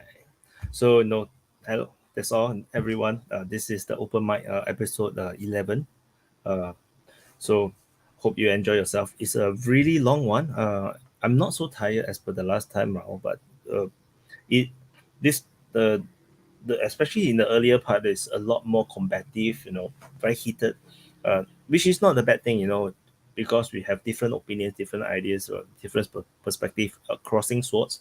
So that's good, and hopefully you learn something. Like it's not a bad thing to have people with opposing opinions or even wrong opinions, because when speakers share their opinion and try to correct, or they try to share their what they know, their knowledge or their perspective, all of us learn something. So it's not a bad thing. So thank you for watching, everyone. Thank you everyone that have super chatted. Is very important to in terms of helping to fund some of the costs that comes with the open mic. Do subscribe if you have not subscribed. This is a DPA IRL channel. This channel is all focusing on opinions, so which is different from the main channel, which is talking about news, and different from DPA War channel, which is talking about war reportings. So do subscribe, press the like button, and I'll see you in the next update. Bye bye.